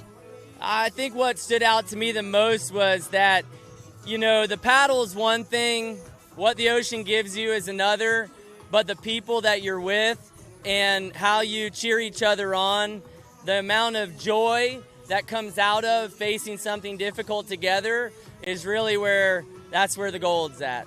Well, Travis, thank you so much for joining us. I'm guessing you only slept a few hours a night in the Bahamas. You probably haven't slept for more than 24 hours. So I think you might need to get a snack, some water, and I know you have lots of people that can't wait to give you a big hug. So congratulations. Well, you know what? We're very fortunate to have a title sponsor like Celsius to help fuel across the ocean. So. Thank you so much, Travis. All right, let's send things back to Malia and Heath. Thanks, Travis. All right, guys, we are back, and it's always lovely to hear Travis. You know, he talks about the adversity. He talks about, you know, it's where he came up with the crossing to begin with. It's those who have CF. You know, it could be beautiful outside, but they're still facing adversity. They're still struggling to breathe. They are still going through things that they have to overcome. And in the crossing, it's no different. You have to train, maybe. You do have to train most times, especially if you're doing it on a longer, a longer sprint there. And, the hydration, the learning, the understanding your board, understanding the ocean, there's so many things to it. But, there's things that you have to overcome too when you're out there. It's a mental battle. This year, obviously, it sounds like the conditions were fantastic and amazing. And so it was a lot, I would say, easier than it is usually. And so, just to hear him talk about that and just the adversity of it kind of relates them all together. And I love that. Absolutely. I love their energy. I love the way they look like they did not paddle 80 miles. No, everyone's up here. Like, they are wide-eyed. Great job. Yeah, the conditions must have been just perfect enough to where it was a challenge, and they got back. It's just I think the idea of having such a perfect year and doing this and having that good year just brings up and boosts them when they get to the beach. It wasn't a huge fight. It was just what they trained for, and they got it done. Exactly. Definitely a Viking. Except for when you don't train. Didn't train. That's amazing. I love that. Get the true athletes. Exactly. And some of the facts here, it says this year the crossing is 75 paddlers, 190 participants when you really add in the crew, the captain, all the pieces that fit together. It says here that we've had 21 participants that have had CF, that are CF warriors that have participated in the crossing. That's incredible. That is. I think that's a goal that we want to try to double every single year. Absolutely. I think that I'm so proud of them. I to deal with what they do on a daily basis and then be able to do the crossing, even if they are not beach to beach, that's not it. It's the lead up to it. It's the participation in it. It's the feeling that you get when you're out on the water. I mean, it's incredible. And I put it, I want every crossing crusader, I want people that have CF to come experience this and feel the family element that we do. Absolutely. It's just the vibe out here. It's great. Seeing them come in, seeing them all energized, even the ones that do have CF that come in, they just, it doesn't seem like this affects them whatsoever, and that they're struggling so hard deep down inside. Exactly. And so that's just a reminder. Please follow the crossing. Please follow Piper's Angels Foundation. You can find them online, on social media. Definitely follow the journey because they're a wonderful organization, and they support people. They even support people beyond those with CF. Just know that's their heart. They are out there to help people. Donate. Please. Yeah, please donate, because that's how we keep this going, right? That's part of it. This is our number one fundraiser for the year. We have several coming up, though. We will be talking about those. Yes, and I know we're not closing funding, like the race is not over. We're still going to do it for several weeks after the race to still collect to try to reach our goal for this year. So please donate if you can. Donate. And I think we're going to be throwing it over to the beach. I think they're going to be doing an interview here shortly. And, all right, no, we're going to just taking a break. How about let's take a break? Let's take a break. Thank our sponsors. Let's go to a break. All right.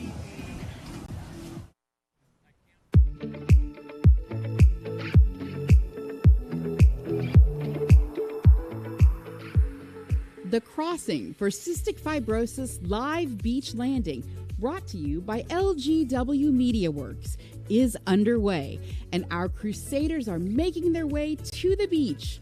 More analysis and tracking updates after this short break. For years now, we've been proud to partner with Celsius Fitness Drinks, our trusted title sponsor.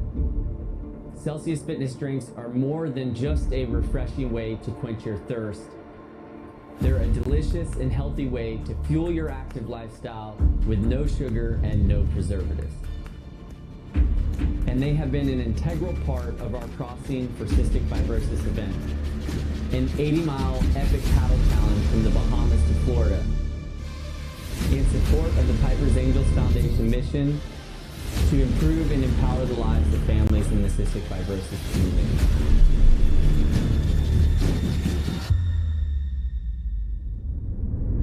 We couldn't have done it without Celsius, and we are so grateful for their unwavering support year after year. Whether we're out on the water or we're back on land, Celsius helps us stay hydrated, energized, and ready to take on any challenge. So here's to Celsius Fitness Drinks for being a crucial part of our journey and for helping us make a difference in the cystic fibrosis community. Thank you, Celsius.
Valhalla Yacht Sales is an authorized dealership and full-service brokerage specializing in new and pre-owned boats. So Valhalla Yacht Sales is a subsidiary of the Viking Yacht Company and the Viking Marine Group. Building the Valhallas slowly built into more and more sales, at which point, through time, we became Valhalla Yacht Sales. And we've got a full force of the entire Viking Marine Group behind us. Valhalla Yacht Sales prides itself on being a customer and employee-driven company.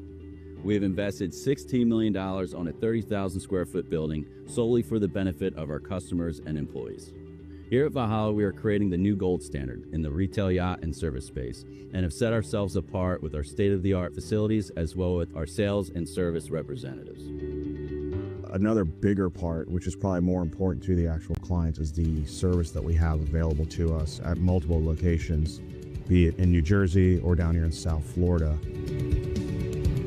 Much like a car dealership, we have a full showroom that can hold up to 30 outboard boats and a full service department that has 4 service bays and a staff of 20 representatives. With all the resources that we have available to us, I've had multiple people come to me because they know that the resources we have available will benefit them down the road. And the more you keep coming back, the better it gets for you. And the more you become family to us, and we want to help you because we want to keep you on the water and happy.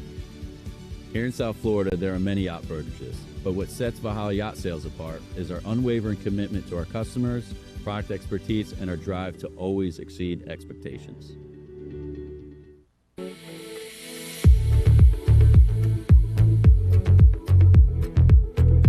From the shores of Bimini, straight to the finish line bell. Welcome back to the Crossing for Cystic Fibrosis live beach landing, brought to you by LGW MediaWorks. The non-stop celebration on the sand continues.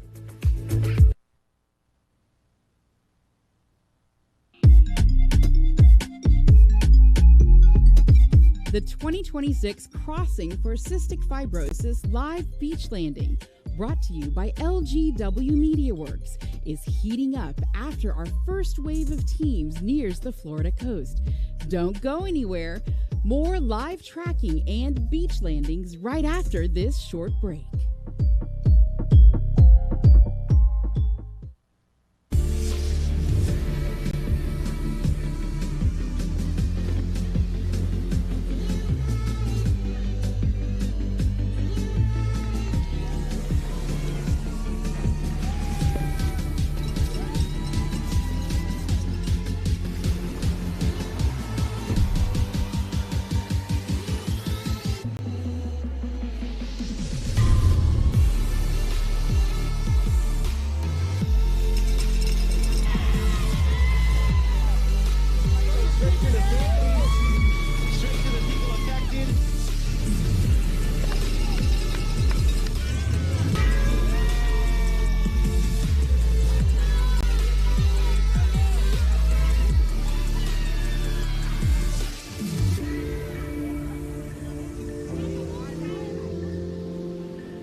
Athletic. It's non-alcoholic beer. Man, you've been treating everybody else. I want to give you a treat. I already buy these. Right there. Perfect. That's good. You know what? Hit me up. Yeah. Hit me up a little bit here. Close your eyes. Don't get it tight.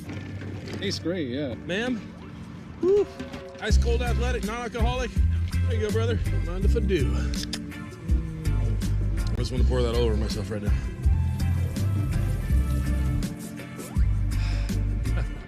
Athletic!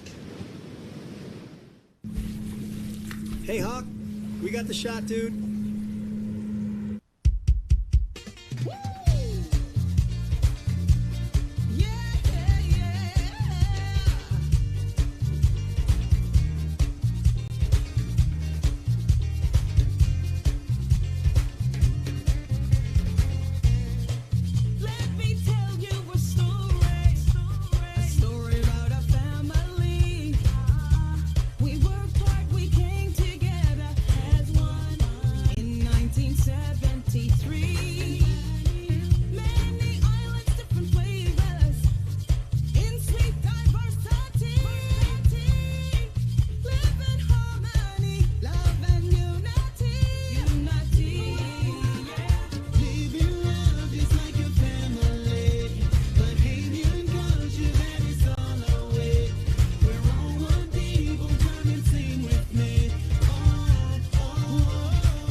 I add buoy to my morning cup to round out my energy.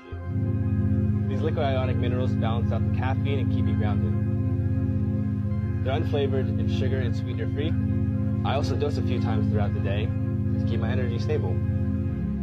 I love how hydrated they make me feel. It's the easiest way to get your electrolytes and trace minerals in. Try them risk-free at justaddbuoy.com and add them to your drinking rituals. If you've wondered what we mean when we say bioavailable, then this video is for you. My name is Kristen and I have a series called Hydration University where I teach you everything that I've learned about hydration. Bioavailability simply means that it is in its best form to work with your natural biochemistry. That as soon as you ingest it, it is more easily able to enter the bloodstream than if you were to use a pill, tablet, powders, etc. And that's why buoy is the cleanest and most efficient way to get your electrolytes. There's no sugars, no sweeteners. It is most bioavailable in its liquid form. And of course, you get your trace minerals and your electrolytes. Cheers to the most bioavailable hydration product.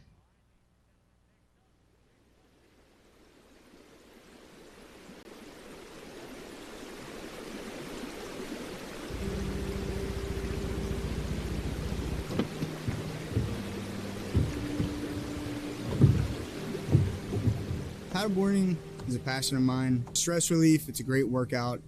A lot of the time I find myself, sitting on the board after a long paddle, just reflecting on life, what I'm doing, why I'm doing it. There's really nothing like it. It's me against the water. My name is Chris Farney. I'm a low voltage production supervisor at Power Design, and I'm a competitor in the Crossing For Cystic Fibrosis, paddleboarding 82 miles from Bimini, Bahamas to Lake Worth, Florida. The challenging part to this is obviously the training. In the gym in the mornings, most of the time from 5:30 to 6, I get an hour workout in, go to work. Some days I'm on my lunch break, I'll come out, paddle a couple miles. Most of the time it's in the evening. I like to paddle the sunsets. Power Design has supported me in more ways than one. They sponsor me as a participant in the actual event. They are the longest running corporate sponsor of the foundation and the event Crossing For Cystic Fibrosis. They have offered me a wonderful workplace, training grounds, the gym, a lake that I can paddle on anytime I want. I truly am thankful for Power Design.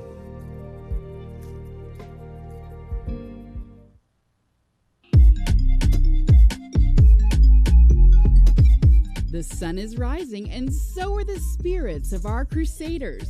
Welcome back to the Crossing For Cystic Fibrosis live beach landing, brought to you by LGW Media Works.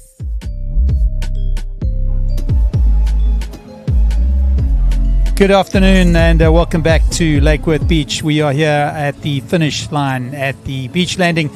Stanley Steamer was the first crew or the first team across the line, a team of 4 incredibly wonderful female athletes who just conquered an incredible event. So I know we're sitting here, we're seeing teams come through. Kate, tell us about the energy down at the finish line. Oh, it's just amazing, especially with the first team. I mean, everybody lines up. The cowbells are going. Everyone's cheering. Big hugs all around.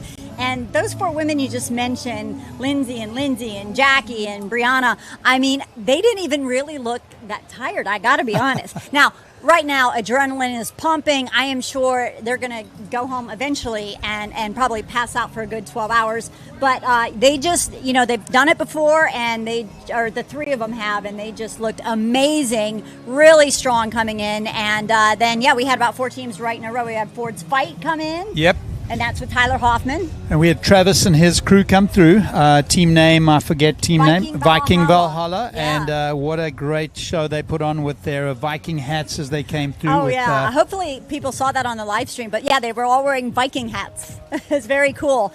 And, they're a sponsor as well, Viking Valhalla, and we're glad to have them aboard. But, I hugged, Travis, talked to him a little bit, and, he said that every year is different. And he said, the weather is the weather. You get what you get. And today they got a gift, although it's hot out there. It is hot. I think the other thing we've noticed is the wind's picked up a little bit, certainly in their favor, but it's also picked up a little bit of chop. So we're looking at 1.5 or so feet of chop out there, which will make it a little bit more tiring on those muscles as they try to finish this event. We've got a number of people coming in. I know that Casey McCullough is nearing the finish line, and she is on a prone board, which is a remarkable feat. I think she's competed in this event at least 5 times, won it a few times at stand-up, and so now is hoping to finish at iron and go beach to iron, beach. beach to beach prone, which I think she would be the first woman ever to do that.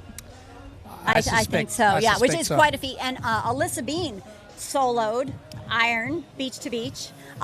Amazing, with an amazing time. So congratulations, really Alyssa. I know was involved last year as well, and obviously with the weather things didn't pan out, so to put in the training she did to come back for this event was just remarkable. So yeah, every time you hear more cheers and cowbells and excitement from the beach, usually that means someone's coming in, and I think they're saying Team Safe Harbor with Casey McCullough is coming in. Yep, so Casey's coming in, and we're very excited for her. I'm not sure if she's come around the pier just yet, but I do hear Rob on the beach talking them in as they get to finish this 80-mile stretch. And Casey's now the executive director of Piper's Angels. I know she pours her heart and energy and everything she has into it. She's captain by Captain Tim, and they have been on that ocean together many times. And, the captains, sometimes we don't give them enough credit, but the captains really, they go through it too, because they're going anywhere from about 3 to 8 miles per hour across the ocean. That's not how you typically do an ocean crossing. So it's very tedious. They're tired, they're dehydrated too, and they have to be in sync with their paddler to give the paddler the best chance to get across that ocean quickly. And I think with Casey coming ashore right now, obviously just someone that's done this event 5 times. I think this would be the 6th. Won it as a stand-up paddler, about to win it as a prone paddler, 3-time world champion and professional skimboarder, dietitian and executive director of Piper's Angels. She is quite well involved in this event, isn't she? Very involved, and she helped me get very involved because I was on her team a couple years ago, and I said, well, Casey, when you fall in the water, is there a special way you fall in so you don't get hurt? She says, you don't focus on the water, you focus on the horizon, you don't fall in at all. That's how you don't get hurt. But here she comes, proning. Okay, so that's on your stomach, swimming. Basically swimming the entire way, 80 miles. She's been doing that since last night at midnight, out there in the dark, out there in, she's probably dehydrated, it's hot, and there she goes. She's an incredible athlete, but as you say, you're lying down facing the water, you're really close to it, so every little bump and everything happens, splashes you in the face. It can be quite different at night if you're not used to that, going for long distances as you leave Bimini at midnight. I know that there's a lot of sea life out there as well, which at night you sort of tend to think about that. But she's just an incredible athlete, someone that puts everything into anything she does and does it with a smile. So we're looking forward to getting her across the line and hopefully up here at the desk at some stage. Yeah, and she's also a mom to a young one, a young little tyke. So she is amazing. She does it all, and she's such an incredible teacher and mentor too. She will help anyone who wants to get into this sport, give them the tips she knows, and she just makes you feel really comfortable. So there's the jet skis surrounding her. She's in good stead now. She's in the home stretch, and I've done this paddle 4 times, but I've never done it solo, and I've certainly never done it prone like that. I just really can't imagine. I've tried prone on a few occasions, and it certainly feels good, but after about half a mile I really began to tighten up in my neck area. So lying down like that for 12 to 14 hours is really something else. Remarkable effort. Again, just a big thank you to our sponsors out there, Celsius as a title sponsor, and we do appreciate their involvement over the years. Certainly a big showing on the beach, and certainly available for us to get some pep in our talk this afternoon. King Ocean Services, who helped with all the transport to and fro from the Bahamas, but we do appreciate all of those businesses stepping back and putting back into what we've got.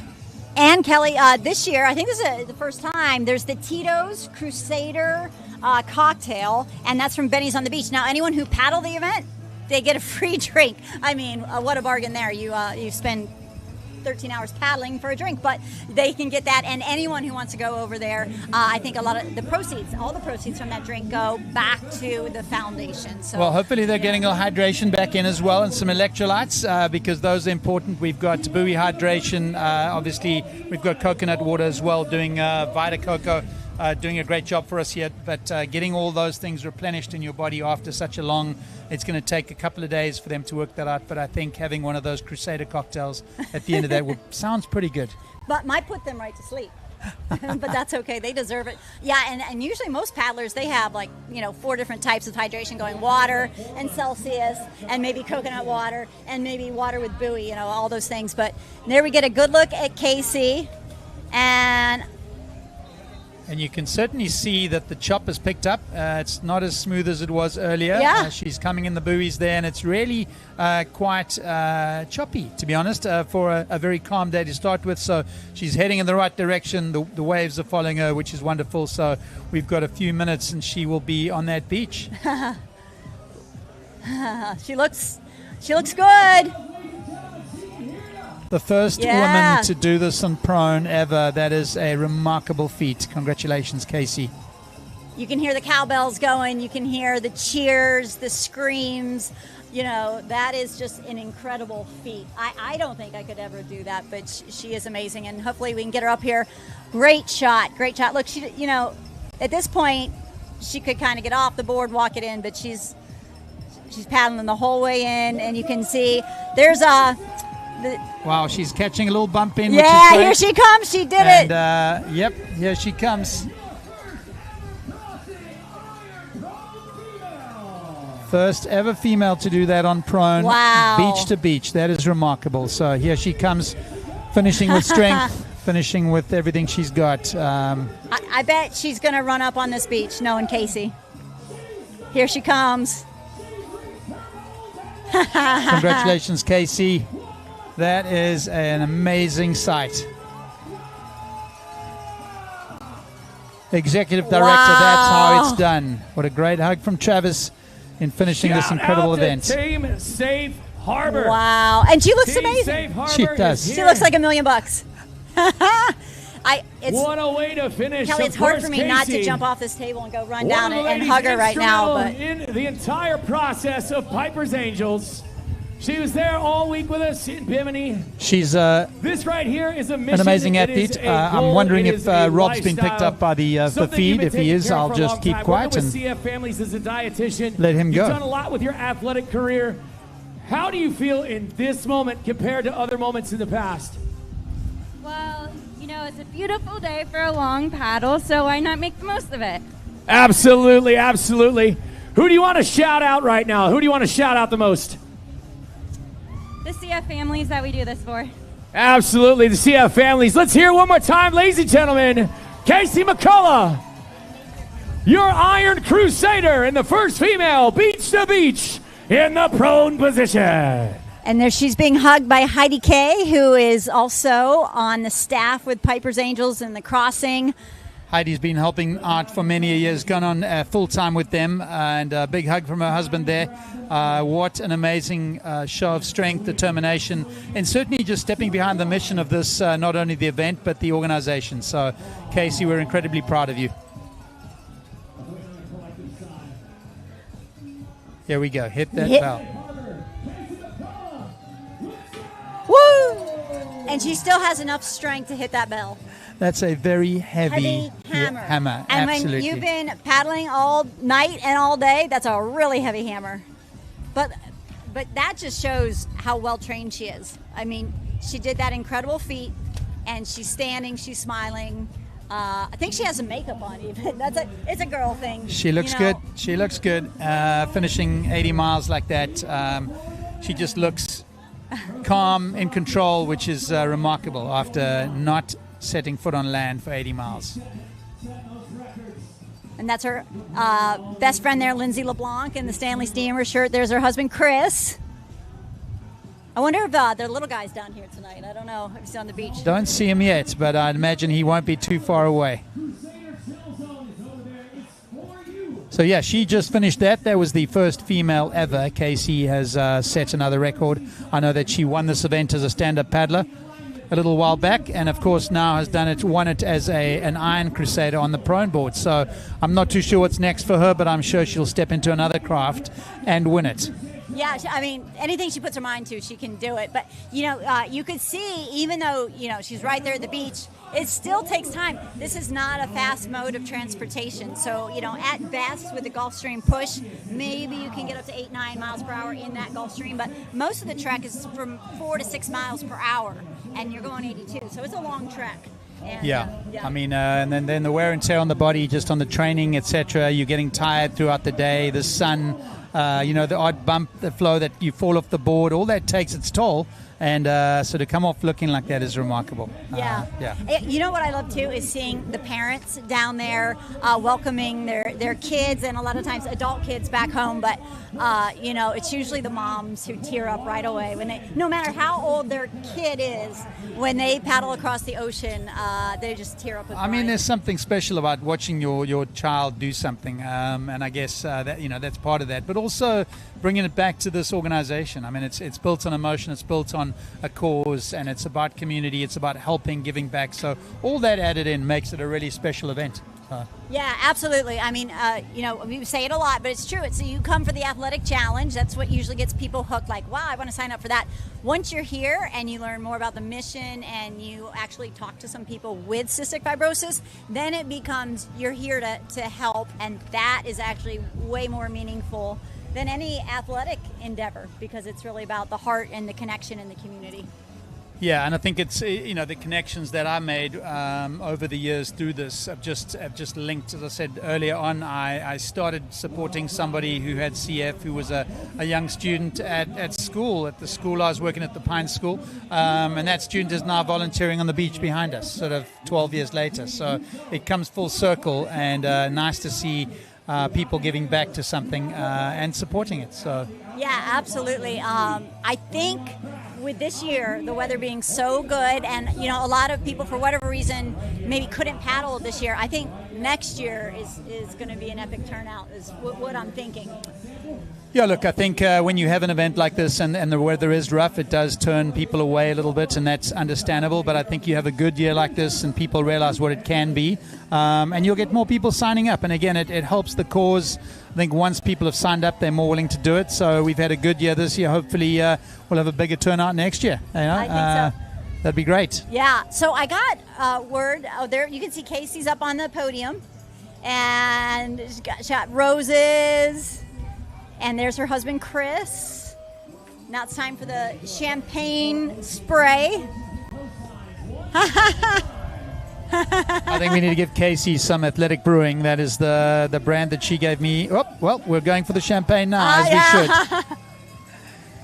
So Casey, one of our 75 paddlers for this event. We're hoping that they all finish. It'll be wonderful after having a couple of years of bad weather. 190 participants, including captains, crew, and paddlers, etc. So a big event, a big undertaking. I know Josh Ferris has done an incredible job of making sure everyone's safe beach to beach, keeping in contact with boaters, with crews, with captains, making sure the medical boats are getting to people if they need it. And so far, so good. We've had a really great...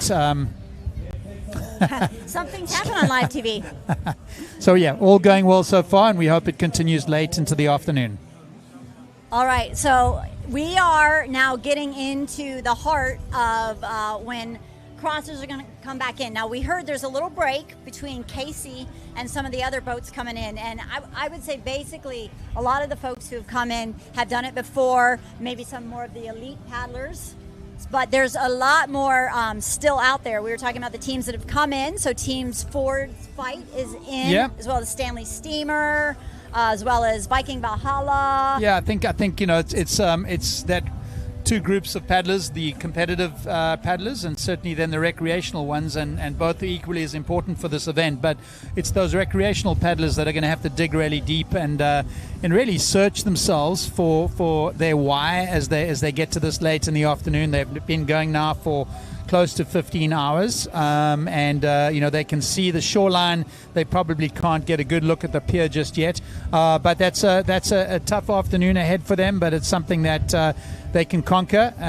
Mind over matter, certainly the body is going to be tired, but they're going to have to really talk themselves through that, and again, hopefully this wind that's getting up a little bit will help push them towards the end zone. Yeah, and just you saw Casey hugging some other folks down there. It's such a happy reunion. I mean, down on the beach we have former paddlers, we have former captains, we have friends, we have family. We have family that have come a long distance to see their paddlers come in, and it really is that special kind of event. And again, Celsius, our big title sponsor, we love them. They have so many flavors coming out. Electric Vibe is their new one. I haven't tried it yet, though.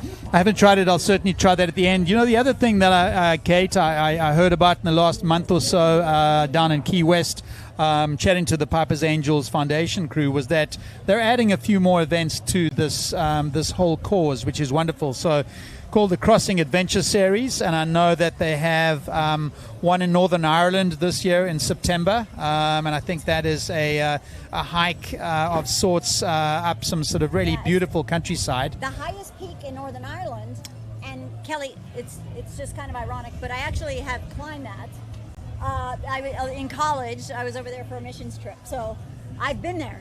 And it's worth doing, so that'd be fun. Well, I think that it's wonderful that this community is growing. It's sort of become international, and I know that the next event after that will be one in the Grand Canyon, and I think that sounds like an exciting event to take part with. I think there's two hikes. There's the rim to rim, and then there's rim to rim to rim. So it sounds challenging, and I think this is for folks. If water's not your thing, this is why they're adding additional different ways to be adventurous and athletic and raise money for the same great cause. Also, you said you might do this, is the paddle over around Marco Island. Yeah, they've got one in November around Marco Island. I think it's about a 22-mile paddle. And again, I think it's broadening the scope of what they do. It's offering different events in different parts of the world, and it's getting to each one of these events would be tough, but making a trip to the Grand Canyon or Ireland would be a great international way to do things. Absolutely. All right, we are going to send things down to the beach to Malia. She is with Casey McCullough. Malia. All right, I am here with Casey McCullough. She is our first beach-to-beach prone paddler finisher. We are so proud of you. Not only have you done the overall, beating all the men in the categories on a regular stand-up, but now you've done it by prone. I believe so. Yep, that first year. So now you've done it by prone. And how do you feel?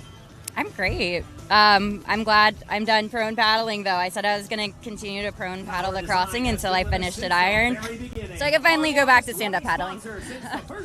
So that means you're going to sign up tomorrow then for for stand-up paddleboarding for next year? I might need like 2 days. We'll give you a break. That's fair. So tell me, how are the conditions this year? How have they differed and how has it helped you with all of your training? Yeah, I think I paddled a cumulative 80 miles this whole year just because I was busy planning this and busy with my baby. And so I didn't get much training in, but I got enough and I just wanted to get it done. And it was a gorgeous day. Everything was so perfect with the crossing this year through and through. So it's like, just make the most of it. We were talking up at the desk about how hard it is to get so close to the beach. Like, you can see the shore. It's hard. That last 5 miles is rough, isn't it? Yeah, I thought it was like 2 miles, and then I kept thinking it was 2 miles, and like the 2 miles never ended. But I mean, it finally did. And now it did, and now you're the first, and we're celebrating you today. So we're very excited for you. We're very proud of you. Thank you for everything you do with the crossing.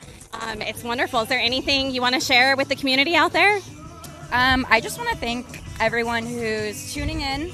I want to thank everyone who's paddled in the crossing and donated, anyone who's volunteered and sponsored, because I get to see every day the impact all of this makes on the CF community, and I'm so privileged that I get to connect with these families, and it means so much to them, and honestly more than I could ever express to anyone what they say to me and how grateful they are. So I'm just really grateful for everyone here in supporting whatever way they do. Casey McCullough, you're a great human, like you just are. Congratulations. Go celebrate with your family, and I will be making sure you sign up. Maybe you'll get me to sign up again too. This is emotional. It's so emotional to see you cross every time, even from the desk. Like for me, I'm like tearing up because it's a community, it's love. Like we're so proud of each other. We know what it takes. It's a whole year of stuff. Whether that's practicing, whether that is actually running an organization, you do it well. You make it look easy. So just know that you are inspiring to so many people out there. Thank you. All right, we're going to send it back to the desk. All right, thank you, Malia. And yeah, amazing to see how calm and composed Casey is after accomplishing that amazing feat. I'd usually say amazing, but she is amazing. So Yeah. she does that. It almost looks effortlessly. I know it's not effortlessly. No. It's a huge amount of effort. But she's just an incredible athlete, incredible person. And a great person to have at the helm of the crossing, to inspire people. And she's so encouraging, and she keeps it positive. She is just a great human, as Malia said, for sure. She does, yeah. I know we've had a couple of people ask how can they help, and so there are a number of ways. We're obviously here on the beach. If you're in the area, please pop down. Otherwise, hop onto Instagram, follow, get involved in an event in your community. You could volunteer at one of these events, and I think that the more volunteering we do for non-profits, it certainly helps each community. You could obviously donate, and I know that these paddlers are all fundraising, and I think their fundraising journey ends in July, so there is time to certainly help them out reach their goals or exceed those goals. And alternatively, you could sign up and paddle be a crew member, be a volunteer. So a lot of ways to help out. These events don't just happen by themselves. There's a lot of hard work and effort that goes into it, but the volunteers, our army of volunteers, does a tremendous job of getting this event to happen seamlessly. So thank you to all of them. Yeah, and Kelly, I don't know about you, but when I finished the first time and heard the cowbells and the cheering, I mean, little goosebumps. It was like kind of an out-of-body experience. Did you feel that the first time you finished? Both times. Okay. Absolutely, you're right. You get this just chills as you get closer to the shore. You hear those cowbells from a far way out, and that beach never seems to quite get there. When it does, it really is euphoric. I mean, you feel quite amazing, and you forget about the dehydrated, sore body for a little while, and you get across that line. But it is just an outpouring of kindness, caring, love, all that. I think a lot of time has gone into your training, but then the families that are putting up with you, getting up in the morning and paddling at night, and spending time away from you. So yeah, I mean, it really. You become family with your team after you've lived together in the Bahamas for a few days, and you've spent all night and most of the day on a boat together, and you really do feel like family. You do. You absolutely do. And again, I want to make sure we shout out Courtney McElwain, who's done just a tremendous job of organizing this beach landing, director of our beach landing. I know she's been running around helping us, getting all sorts of documents together for us. But beyond that, I mean, just working everything out on the beach. Courtney's done a tremendous job as and then game on race events who have helping with the finish line, collecting boards. They've got volunteers down there. They're collecting the GPS tracking devices and just helping the flow of the event, because it's a lot to take in. I know that they do a tremendous job of running a number of events in the Treasure Coast area and are doing a great job today. Absolutely. Question, I wonder if we have that live tracking map, and there it is right there. Perfect. So there's Tatiana Timms, says she's only a little over a mile from the beach. Michael Clark. Okay, I look forward to Mike coming in. Less than a half mile. Very cool. He'll be coming in shortly. Who else do we have? Nicole Morrison. She's less than a mile. Nick is about a mile. All right, so we have some paddlers coming in pretty soon. That's Jamie Cohen. We're looking forward to her coming ashore. Yeah. Salvatore. and he's about 2 miles out. So we're going to get very busy here in a second. Yes. I wonder where Dr. Michael Marsh is. I wonder where he's going to be coming in as a solo paddler. Still a lot of boats coming in, which Austin, is fantastic. He's a little over 3 miles out. Sasha Price, 4 miles out. DJ Barker, I think he's with Captain Mike Nance, who was my captain one year. So they're coming. So it looks like we've got a lot of paddlers within about a 4.5 to 5 mile radius. So this beach is going to get very noisy, very busy, a lot of emotion as these paddlers come ashore. I know that a lot of our paddlers were coming onto that really hot sand. I know they've thrown a little bit of water down there to cool that down, but as the afternoon goes on, that'll get cooler as they come ashore. Yeah, exactly. Yeah, that's a big deal. They come across with bare feet, of course, and then, you know, as we know here in Florida, in the summertime, that sand gets really hot. So, you know, family, friends, if you're down on the beach, try to have a cold water and maybe some sandals for your paddlers coming in. I see Denise Timms walking on the beach down there, and of course, last year the crossing was dedicated to her daughter, who was a CF warrior, Megan, and the shirt said Megan Strong, and that was a really special year last year honoring Megan, and of course her daughter-in-law Tatiana is paddling, and Tatiana has been a vital part of the She has many years. just a great family, and you know, a sad story, but again, giving back to the community and helping out is something that I think resonates with everyone here. So Yeah, and last year, Denise, Megan's mother, got to go to Bimini, which was her first time. She says she's always here waiting on the beach, and she said that her experience in Bimini was unforgettable. She'll always remember it, from the poolside social to the bonfire to the family dinner, just to everything that happens in Bimini.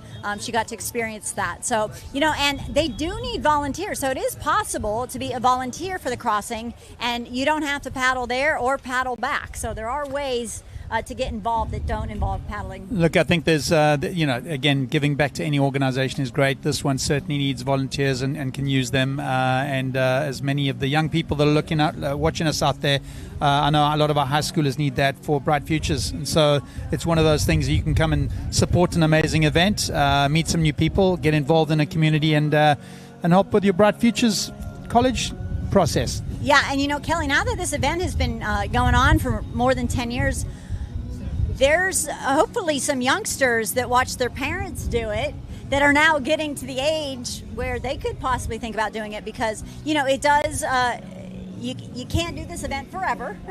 So we do need the younger set to come along and kind of catch up and, you know, catch the slack that the older folks sometimes, when you can't paddle anymore, you just have absolutely. I think we'll start seeing more and more of that as this event grows in stature. I think you know, we've had 10 years of this, and it's become a family event for many families, and I think we want to encourage that. And you know, perhaps I can convince my daughter to paddle with me one of these days.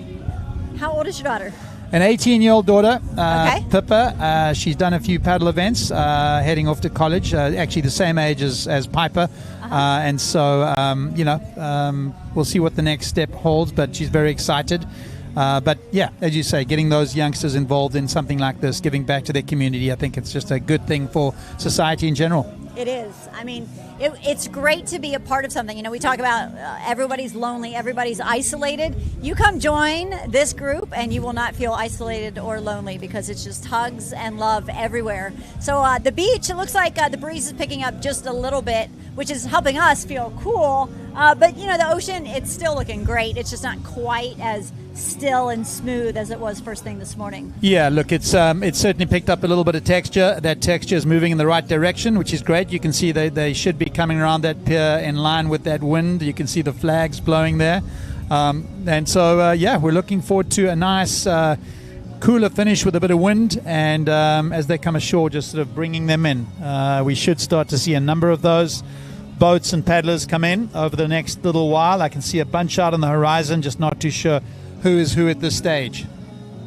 Yeah, it's hard to tell, but we did have some paddlers within about a mile or so. So I think pretty soon we're going to have more coming in. And another thing I want to mention is that teams can collaborate with another nonprofit. Like one year I paddled with the Lighthouse Dragons, a nonprofit that raises money for breast cancer, and you can partner with the Crossing, so half the funds raised goes to the Crossing, the other half goes to that other charity. So there's lots of ways to get involved. Yeah, I think a number of organizations have done that. I can't remember the exact number, but it's wonderful that you could be involved in this while working for another nonprofit, and both can benefit. I think that's the beauty. So. Absolutely. Well, we're going to take a quick break, and then we have some more paddlers heading in, so you don't want to miss it. We'll see you back here in just a few minutes. Cystic Fibrosis is a one-day 80-mile paddle challenge. From Bimini, Bahamas to Lake Worth Beach, Florida, to raise awareness, funds, and support for families living with cystic fibrosis. So, how does it work? Every paddler works with a support boat who guides them safely across the Atlantic Gulf Stream. We leave at midnight, paddling amongst the stars. But preparation for the journey has started long before we leave the shore. We've become a community, working together for months to raise support and prepare ourselves physically and mentally. We've planned as much as we can, but the ocean, that part's unpredictable. As the sun rises over the horizon, some race solo, an extreme test of endurance, while others perform as a relay team, taking turns throughout the journey. Some come for the natural beauty of the Bahamas. Some have come to experience something new. Some come for the extreme challenge. And many are there to support someone they love. No matter your age or ability, there's a way for you to participate. And no matter why we're here, the Crossing is our chance to be a part of something so much bigger than ourselves. This is why we paddle. The Crossing for Cystic Fibrosis. Come for the challenge, stay for the cause. Let's do something extraordinary together. Join us at crossingforcf.com.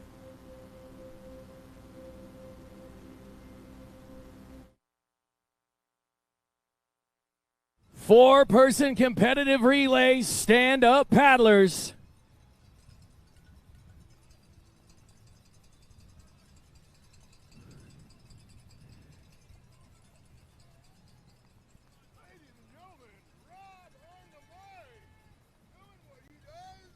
Better than everybody.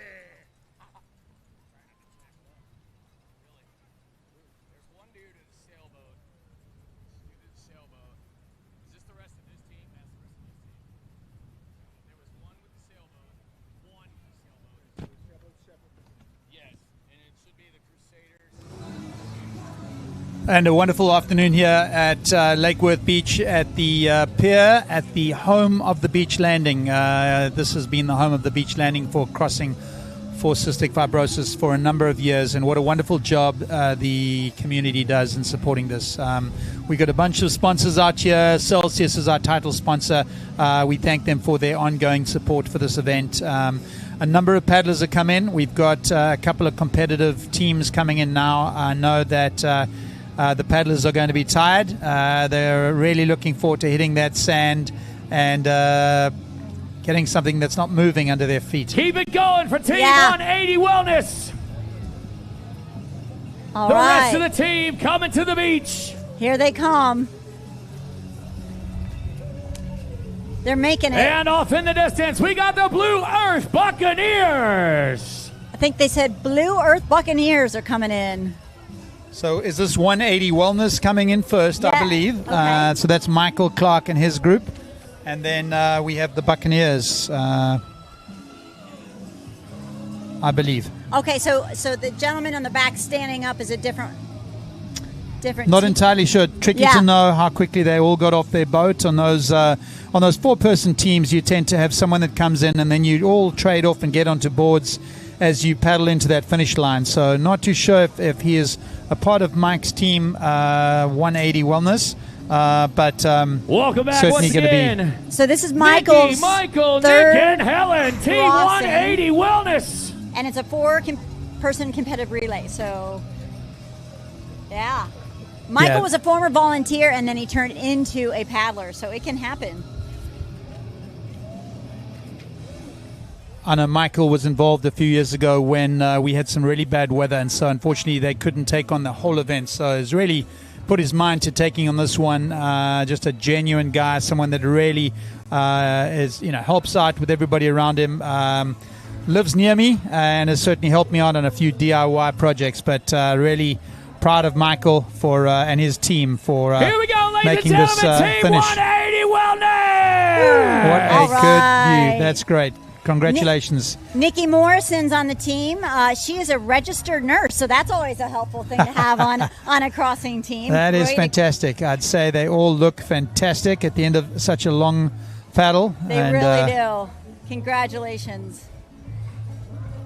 Nikki's goal was to prove that hard things create growth All right, and coming purpose. in. Well, they Good do. goal. They absolutely do. He's I think you don't almost think that there. often when you're going through them, but certainly after you've conquered them, that is just something that gives you a little bit more experience. And oh, wow. Buccaneers. So there's some bell ringing right there. Oh, yeah. And then I think I'm hearing, sounds like Sam Gibalisco is coming to the beach right now. He's with Blue Earth Buccaneers. All right, so right now we're seeing Michael Clark hit the bell. Good job, Michael. Congratulations, Way Michael. So again, we're down here all day. We've been welcoming paddlers onto the sand from about noon, 12:30. We're having a big crew coming in as all these, mostly some competitive teams, some recreational teams, groups are sort of mixing in and hitting the beach at the same time. So a wonderful afternoon for Piper's Angels Foundation. Who's that coming must ashore? be Sam Gibalisco with Okay. Blue Earth Buccaneers. Solo. Wow, that is Solo SUP. quite amazing. Wow. He's a lifelong surfer, so I'm sure that helped. But this is his first crossing. And he said his goal was beach-to-beach, unassisted finish. And as far as we know, he did it. So We will find out, and that is impressive no matter what. Wow. I hope he achieved that goal. That is fantastic. So congratulations, Sam, on finishing that. Ooh, he's taking off his safety gear. Did we reach Yeah. Wow, what a feeling. You know, when you cross that line, you know, you're not sure. You're excited at first. You want to hug everybody. And then you're thinking, I need to drink something. I need to eat something. And it's just a Very whole first head time. full of emotion. Anybody watching at home, what advice would you have if they're thinking about coming out here to do this very same thing? Just do it. Just do it. Full send, my guy. Sam, congratulations. Your first crossing is complete. Sam is correct. Absolutely. Just do it. Sign up, get in there, and start paddling. It doesn't matter how fast you do it. It matters that you get involved. And I imagine that some family members he just hugged right there. And yeah, there's nothing like it for the family members to see their loved one home safe on the beach and out of that ocean. And it's really incredible. I mean, you know, we see the fun part. We see the beach coming. They run up on the beach. But we have to remember they've been out there all night long, you know. And yeah, look, tough.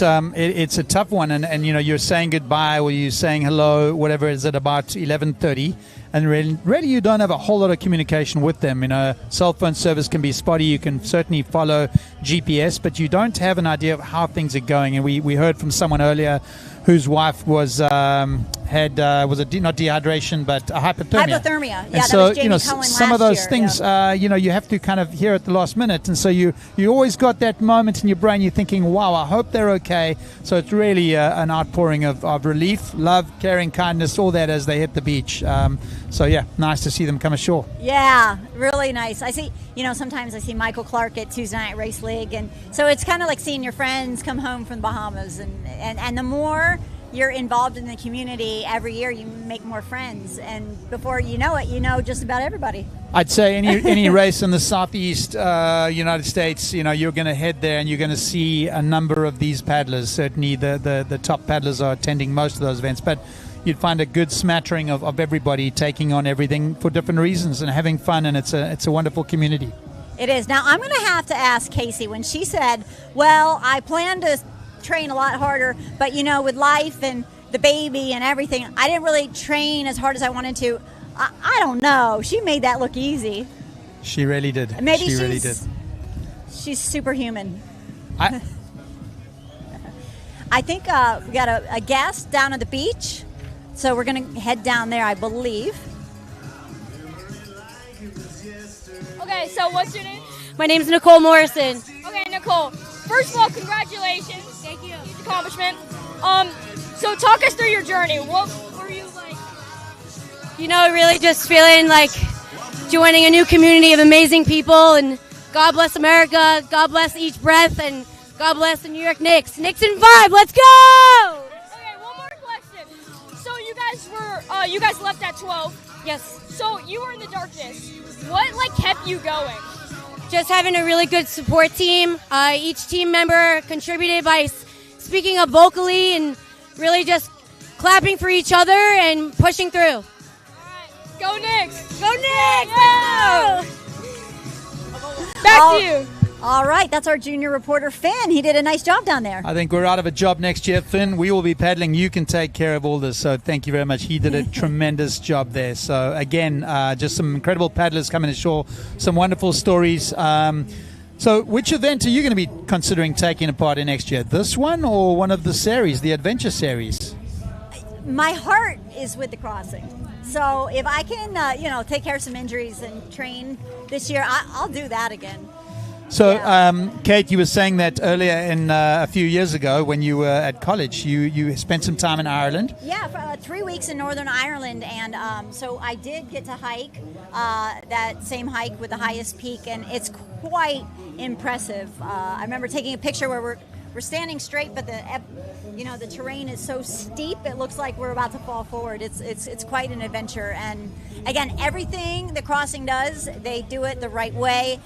Safety number 1, community number 2. They're there to work with you because this is all to benefit other people and to raise money for cystic fibrosis. It doesn't matter how we do it. The money is going to help people. Yeah, I mean it's about joining a community, and the money is important, but if you come out and help, I think that's more important, and we certainly would get there. The foundation helps families that are dealing with this and in need, but also just building a community, creating some awareness around it, and linking people to it. I think the more we do of this, the better our world is. That's right. The name of that mountain. Slive Donard? Slive Donard. We're not too Donard? sure. I'm sure we're going to be corrected out there. But the town I stayed in was Dundrum. And I looked on a map last night, and it was only maybe 30 minutes away. So I said, I think I've been there. I spent a little bit of time in Ireland myself. I was there for 8 months, the year 1998, 99. Okay. So it was just a beautiful place to be. Absolutely gorgeous. It did rain a little bit, but really is the Emerald Isle, and I can't wait. I think we had a paddler. Ben was Ben from Ireland. In my first 2 years, we had a paddler. Looked like he was a young bodybuilder who had cystic fibrosis. Okay. And so I've kept up with him online. I've got to look his name up again. Yeah, definitely. But all right, we're heading back to the beach. We have another paddler on standby. Hey, who am I here with? Hi, my name's Nick. I'm Helen. Mike. Okay, and what's the biggest lesson you're going to take away from this experience? God, that's a good question. Don't mess with Mother Nature or the ocean, or just fight hard as you can, and it's all up here. I like land. Also water, but also land. The importance of teamwork, I would say. And I think we're all curious to know, have you guys had any scary encounters on this journey? We definitely dealt with some adversity with our team. We're for the most part, except for Mike here, we're new. We had some sickness, don't know what we're doing, so we're learning along the way, so. I mean, no, we just stayed really hydrated and ate all the food, and we just kind of cruised. I just also echo staying hydrated and just having a lot of fun with our team. Okay, perfect. Anything else you guys would like to add? Man, I don't know. I'm super waiting for this day. I will say ready. I'm super tired of all the snacks that I've been eating for the past 4 days. No more Cliff Bars. I don't think so. Okay, perfect. Thank you. Yeah, I can relate to that. By the time you get back to land, you're kind of over everything you pack that you thought you might want, and sometimes your stomach doesn't want it. I mean, it's a long way, and again, these teams that are coming now, have been on the water for a lot longer than the first few teams that came across. So there's that as well, and when you factor into the point that they're recreational paddlers, they've taken this on, and it takes it a little longer. It takes a lot out of them. So it's great to see them looking so good. I also can attest to the fact that land feels wonderful after moving around on your board for so long. But good, they'll be on land for a while. I think they'll have a really good night's sleep in the next 2 nights, and hopefully they'll sign up on Monday. Yeah, I mean, why not? The good thing about signing up early is what happens is there's a lot of momentum right now because you're here, you see the excitement. I mean, it's a beautiful day. This is the time you get excited, and then sometimes it happens in the middle of the winter, right around the holiday season, Christmas, New Year's, you got a lot going on, and that's really when you need to start ramping up your training program. And by that point, maybe some of that motivation people have right now is not quite there. So I do encourage people, if it's something you think you want to do and are able to do, I think signing up early is a good thing because it eliminates that decision process later on in the year when you might back out. Yeah, I think signing up locks you into something and then gives you that motivation to carry on. And I'd say the other thing is get a few buddies together and say, hey, we're going to do this together.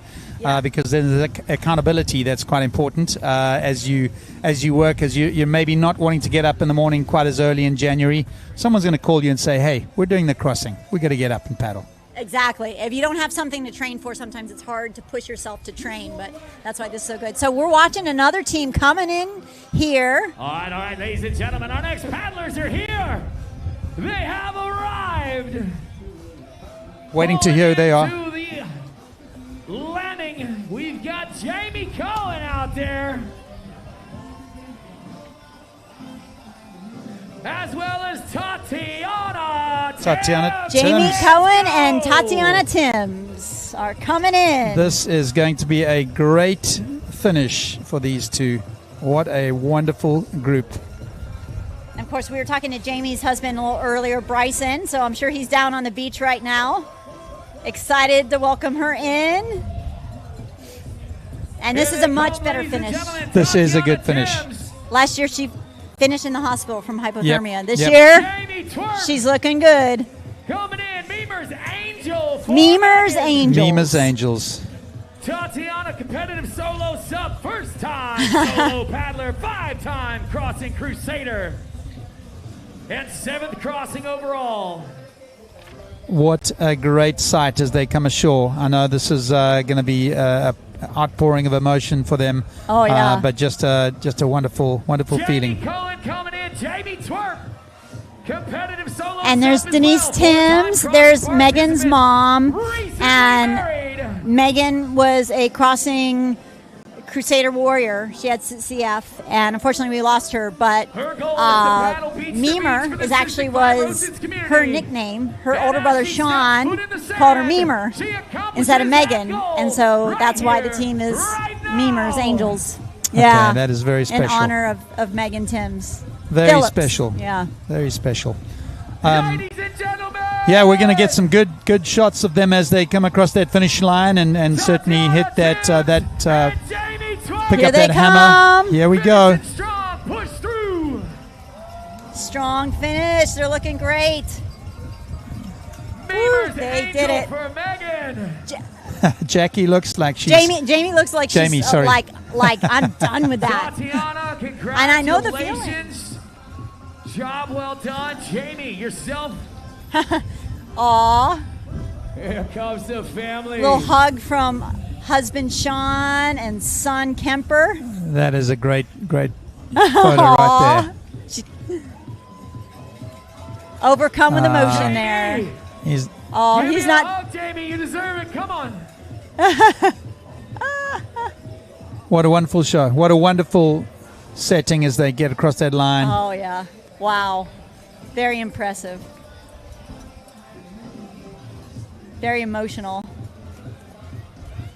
Tati, I believe, has done the crossing about 7 times. She's been, like I said, part of the shore team for many, many years. Ladies just paddled beach to beach. They just paddled beach to beach. which is a huge accomplishment. Huge That accomplishment. is an amazing accomplishment in itself, but to have done it so many times with the weight and emotion that she's done that for Megan, I think is just remarkable. As we stronger than your mind.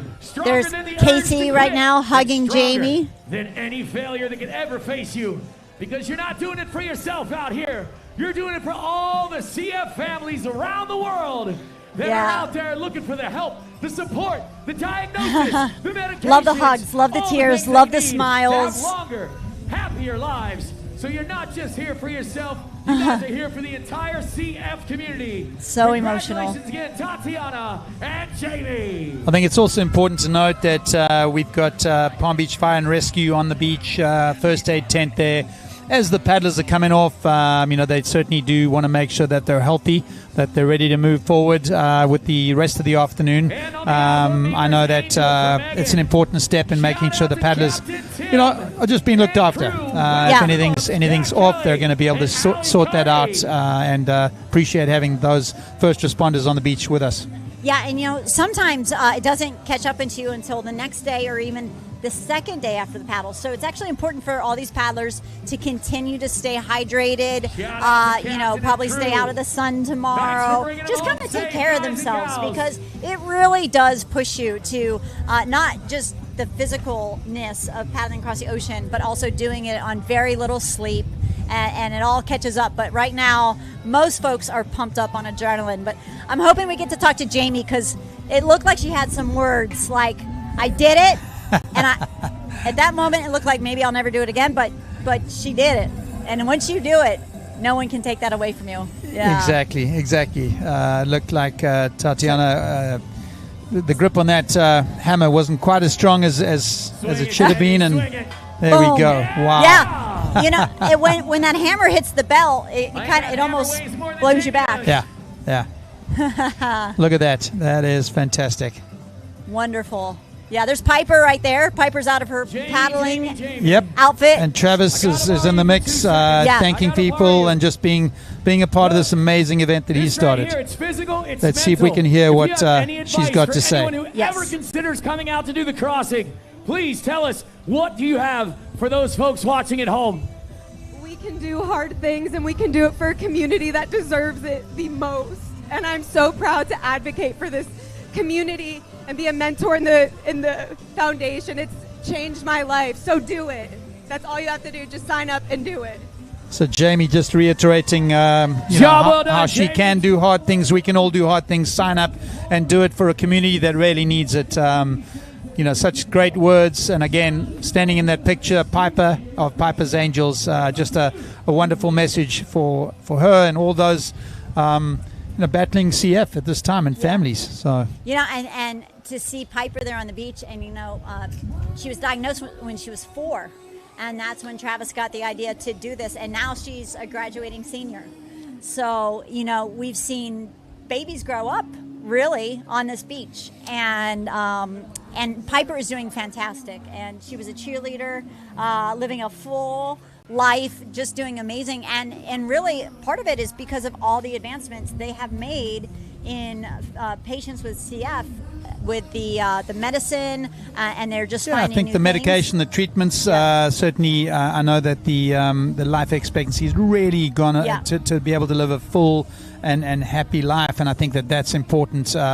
Those things are all quite important as we look to help these families. It's not something that's just the end. There's a way to deal with it. There's a lot of knowledge out there, and there's a community of people that are ready to help. So. Yeah. And I think it's Trifacta is the kind of almost miracle drug for CF. And a lot of families have access to it here in the United States, but not so much around the world. And some of the contributions to Crossing for Cystic Fibrosis does help families around the world get their children that life-saving medicine they need. I'm hearing some cheers from the beach, and that typically means we got another team just about to come in. We'll listen in and see if we can figure out who that is. But so far, it's been all smiles. It's been all smiles. I see Jamie stepping onto the finishers podium, getting her medal, probably having some well-deserved champagne, which is fantastic. We hope to get a few of them up here afterwards to just talk us through, what they went through. So, yeah, here comes the champagne spray. There they go.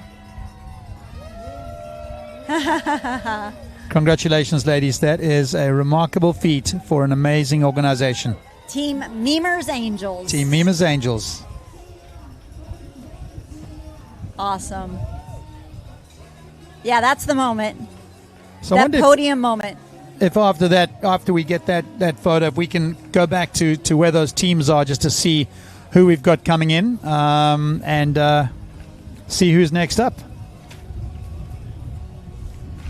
Oh, they're doing more champagne. I think they got a lot of bottles this year because I've seen teams with 2, 3, but most of it just gets sprayed. I don't see many people drinking much. I think they probably should spray it rather than dehydrating with champagne. And it's a great thing to drink, but I think at the stage of such a long event. I agree. So it looks like we got Ryan Higgins coming in. Is about 0.1 of a mile away. So that's not too far away. We should be able to see him coming in. Yeah, the teams are really pacing in nicely, coming right one after the other. So it's been you can tell a good crossing. Usually when the weather's worse, there's more staggering and some teams just have a really tough time. Yeah, but this year, weather was pretty much in everyone's corner. And I think it helped everyone. I think it I think we spoke earlier when the weather's a little bit discomforting. The better teams can ride that and pushes them a little bit faster, but it separates the field somewhat, and so this has kind of kept everyone together, which is good, and probably made them paddle a little more because you're not getting that much push initially from the wind. So at least the pack is together. It's a lot safer, and I think it's just wonderful for this occasion. Yeah, so it's like you're not falling in, so that's good because that takes energy out when you have to fall in and get back up on your board. But you don't get quite the push. So these last couple miles, it's still a lot of effort. I think someone's getting close to the pier. We're hearing more activity down there on the beach. We'll hear that. I know that I am looking forward to taking advantage of some of these sponsors we have. Athletic Brewing Company, which is down on the beach. For non-alcoholic beer that's incredibly tasty, but again I'm going to be paddling early in the morning and I'd like to not be hampered by having 3 or 4 regular beers, so we thank them for the support. They've done a tremendous job of creating a product that is really tasty and doesn't have the after effects of some of its competitors, and obviously we're going to move down to the beach with I think Tatiana. We have Tatiana down there. Let's head down. All right, I'm here with the one and only Tatiana. Hi, how are you guys? Okay, so first of all, congratulations. Thank you. So I saw when you across the finish line, you collapsed and hugged your baby. What was going through your head when you stepped foot over that finish line? The crossing is a very emotional experience. It's kind of like a beautiful awakening. You paddle in the middle of the ocean, you see the sunrise. I've been dealing with a lot of those emotions all day of waiting to see my family. Also, my sister-in-law passed away from cystic fibrosis, so honoring her, honoring my brother who passed away in December. Like, there's a lot of people I was doing this for, and I collapsed because I was so overwhelmed with emotion and my body was depleted of energy. So I just collapsed in the sand, and my husband and baby grabbed me. Okay, I just have one more question.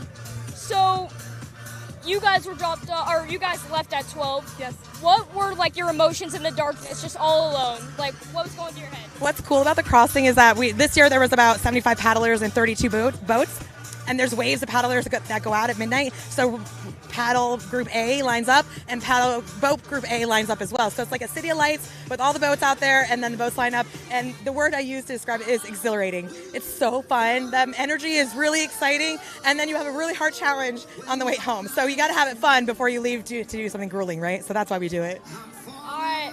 Thank you so much. Back to you guys. All right. Thank you, Finn Probel, our junior reporter. Very good. Thank you, Finn. I think he's moving up the ranks. No longer junior. He's going to be taking over our seats in minutes. But Finn did a great job down there. Congratulations, Tatiana, and your whole family, because I know you put a lot into this event. You've paddled in a number of them. You've helped out, volunteered, and certainly doing it for such a special cause. Yeah. And you know what I love to see is every year, Travis, he paddles. He runs the show over in Bimini, so he's giving speeches, every day, doesn't sleep much, and even when he completes the paddle, he stays down on the beach, and I think he tries to hug every paddler that comes across that finish line, even though he's, I'm sure, exhausted and tired, but he stays there because he wants to let everyone know how much their commitment means to him. Well, there's nobody that's putting in any more effort than he is for this cause, for his organization that he's created to help others for his daughter, and I think that's a very special moment. But again, in terms of sleep, I think next week's going to be a wonderful one for him. Putting this event together, working with people, creating this organization, putting it all together, running the event in Bimini, 3 or 4 days of check-ins and meetings and thank yous and rose ceremonies. That's a lot emotionally. I know it can be tiring, but it's also inspiring. So absolutely. I mean, you talk to Travis, he can sell an igloo to an Eskimo, I think, or a refrigerator to an Eskimo. Now, who is this coming in? We have 2 people coming in. Cummings and Shayna Price. Shayna Price and Kelsey Cummings. Casey Cummings? Casey. Let's see. Kelsey Cummings. Salty and Unstable looks like is that Kelsey Cummings? I'm not too sure that if would be Salty and Unstable. And Shayna Price. Sasha here, Price or yeah. Shayna? All right, so this is Shayna's 3rd crossing. She joined after seeing Malia Tribble's crossing shark videos. And she says her goal is to enjoy every moment. Oh, look at the look of relief on her face, that deep sigh that you're done. You're done. Take off the leash, take off the safety belt. Well, that is it's great to see them come ashore as well. Nice to see that she joined, was it shortly after she saw the shark video? Is that what it was? Yeah, that's what she's... Joined after seeing the crossing shark videos. So Shayna must have, a little bone for excitement. Because if I saw the shark video before I signed up, I might not do it, and that's what inspired her to do it. But well, there it they sounds are. like she's fairly adventurous. There might be some more crossing events, rim to rim to rim at the Grand Canyon, and maybe she wants a trip to Ireland as well. But great to see them jogging up the beach together. Salty and Unstable. What a great name. I'm sure they're going to be really relieved as they cross this line. Yeah, and their shirts they're wearing, those are the team shirts this year, or I should say the crossing shirts. Has a map, very cool. And the team hat this year was kind of a brown color, and you can see a pink hat from a couple years back. Yep. And that's always, it sounds silly, but it's always kind of fun when you get over to Bimini to find out what's the hat color and what does the shirt look like for the year, All important things to know. So, congratulations to those 2. Someone's dumping some cold water on their feet, which is very important, not down there on the hot sand, and it looks like they are walking up to the bell. It's hammer time. It's hammer time. Oh, they're going to, I think, let's see how this goes. Oh, they're doing it together. All right. Good job, girls. Great job. It's a nervy thing picking up such a heavy hammer at the end of a long paddle. You might not be quite as strong as you thought you were, and then obviously keeping grip of that is important. Thank you to our volunteers. They're taking their GPSs off as they get Game On race organization that are taking care of all those, making sure and checking in our paddlers to make sure we don't leave anyone out there. I know there's a huge amount of safety. Josh Ferris has done a tremendous job of making sure we're dotting our I's, cross our T's, so that as those paddlers leave, they're being checked off Bimini, keeping in check with them by GPS and boat captains on the way over, making sure everyone reaches home safely.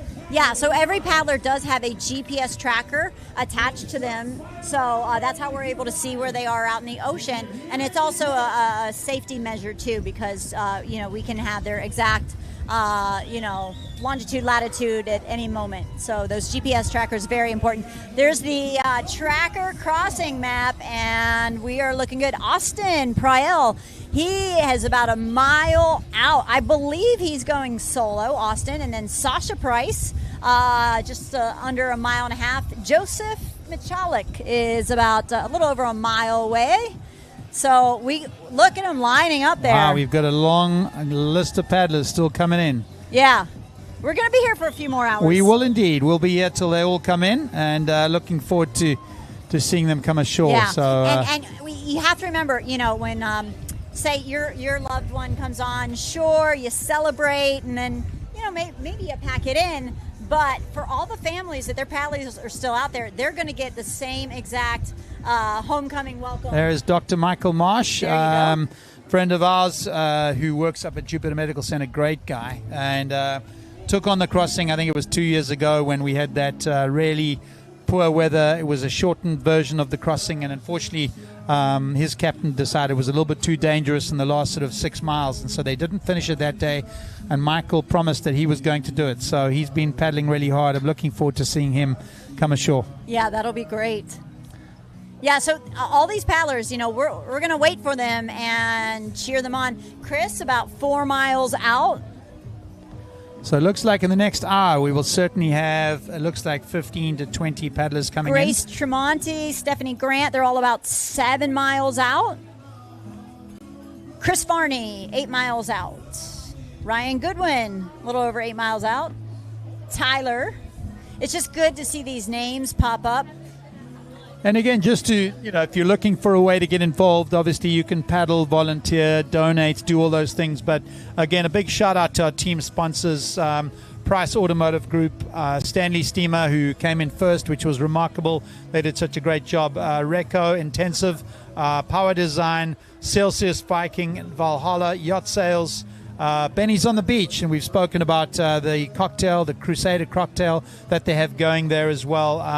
LMI Air Services, we spoke to Jamie's husband, and so we hope to get Jamie up here in a little while, and Tito's Handmade Vodka. So really appreciate all the support that they've given us so far. These events don't just happen by themselves. And remember, every Tito's Crusader cocktail does benefit back to the crossing, and you can get that at Benny's at the Beach, and I think all paddlers get a free one of those. Yeah, they deserve it, right? They deserve it, absolutely. Yeah, absolutely. and some of our other strategic partners, For Ocean. So every year, we have a tight relationship with the island of Bimini, and so every year they do a big beach cleanup over there on usually Radio Beach, it's called, and some of those beaches just have piles of trash. Unfortunately, people just leave it there. So every year we do our part to clean up the beaches over there. Hextronics, Shark Bands, Bogart, Heath Bogart was up here. Heath was here earlier, makes an incredible paddleboard, handmade here in the United States, so we appreciate Heath. He also travels over to Bimini, does a lot of repair for boards either that are bumped or bruised on the way over, and when they return. I know that I've sent a few boards to him, and certainly will be looking him up in the coming weeks, but does a tremendous amount locally for paddling. Also, Black Project paddles. I have one. There a lot of people have them out here.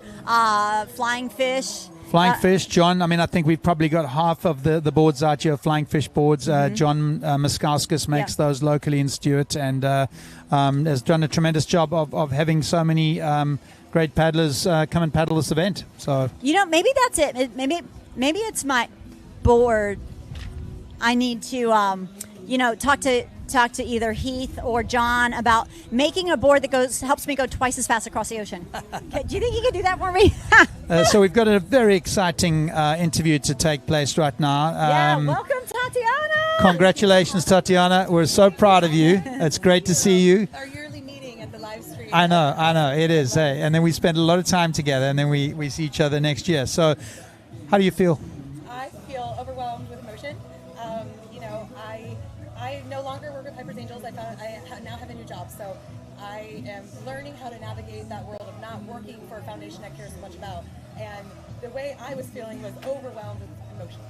Because it's been a week of changes, it's been a week of coming and do the crossing, and now as a different as a participant, not an employee or a volunteer, and it's just the most exhilarating, difficult challenge you'll ever encounter, but it's so worth it if you are brave enough to take on the challenge. Now, Tati, I didn't know you did beach to beach. Okay, Okay. So here's what's funny, right? I used to write our communication for Piper's Angels and the Crossing, and a message that we always relate to people signing up for this event is it's not about the paddle. It's not about the miles you do. It's about the lead up, the fundraising, becoming an advocate for cystic fibrosis, then going to the Bahamas and having a great time, and then maybe the paddle works out in your favor. Yeah. So our plan was to do solo beach to beach.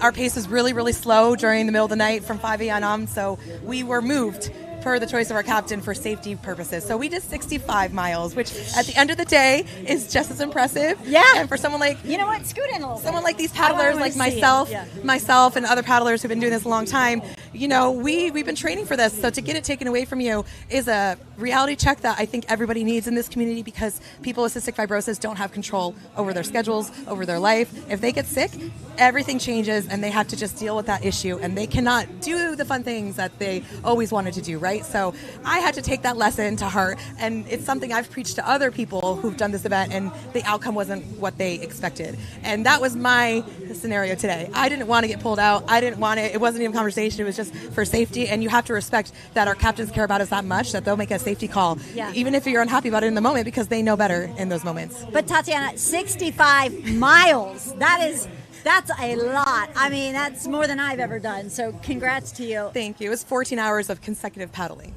That is absolutely remarkable. As you say, I think it's, people that are dealing with cystic fibrosis have these challenges thrown at them that they don't have a chance to deal with at the last minute.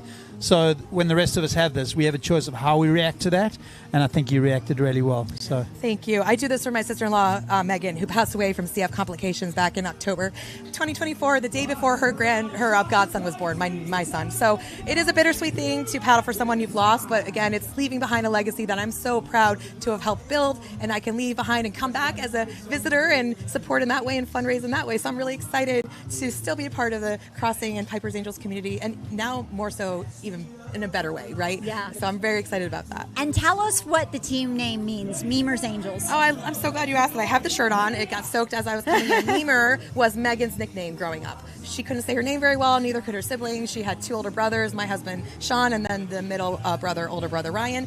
And they just called her Memers for her entire life. And so our shirt on the back of it, which I'm just going to turn around, Memers Angels right here. Yep. So we're Team Memers Angels, and we're so excited to be paddling in honor of Megan and all the CF warriors out there. There's a lot of people. We lost Jacob Venditti last year. He was a wonderful person. He was a surfer out of Willington, North Carolina, had a freak accident after the crossing. He finished first place with his prone paddle team. It was like the most exciting part of his adolescent life, just going into his late 20s, going to be a 30-year-old man, and unfortunately did not make it after August, and our event was in June of last year. So those are the type of reality checks that we, Piper's Angels as a foundation, the Crossing as a community, we have to deal with at times. And this is a really fun event. This is I would dare say, a sexy event, right? And this is our way, Piper's Angels and the Crossing's way of bringing awareness to something that doesn't have a lot of advocacy around it because it's a rare disease. And Tati, you're showing us your resilience right now. I mean, you lost your sister-in-law, you lost your brother, and you take that pain and you turn it into something beautiful.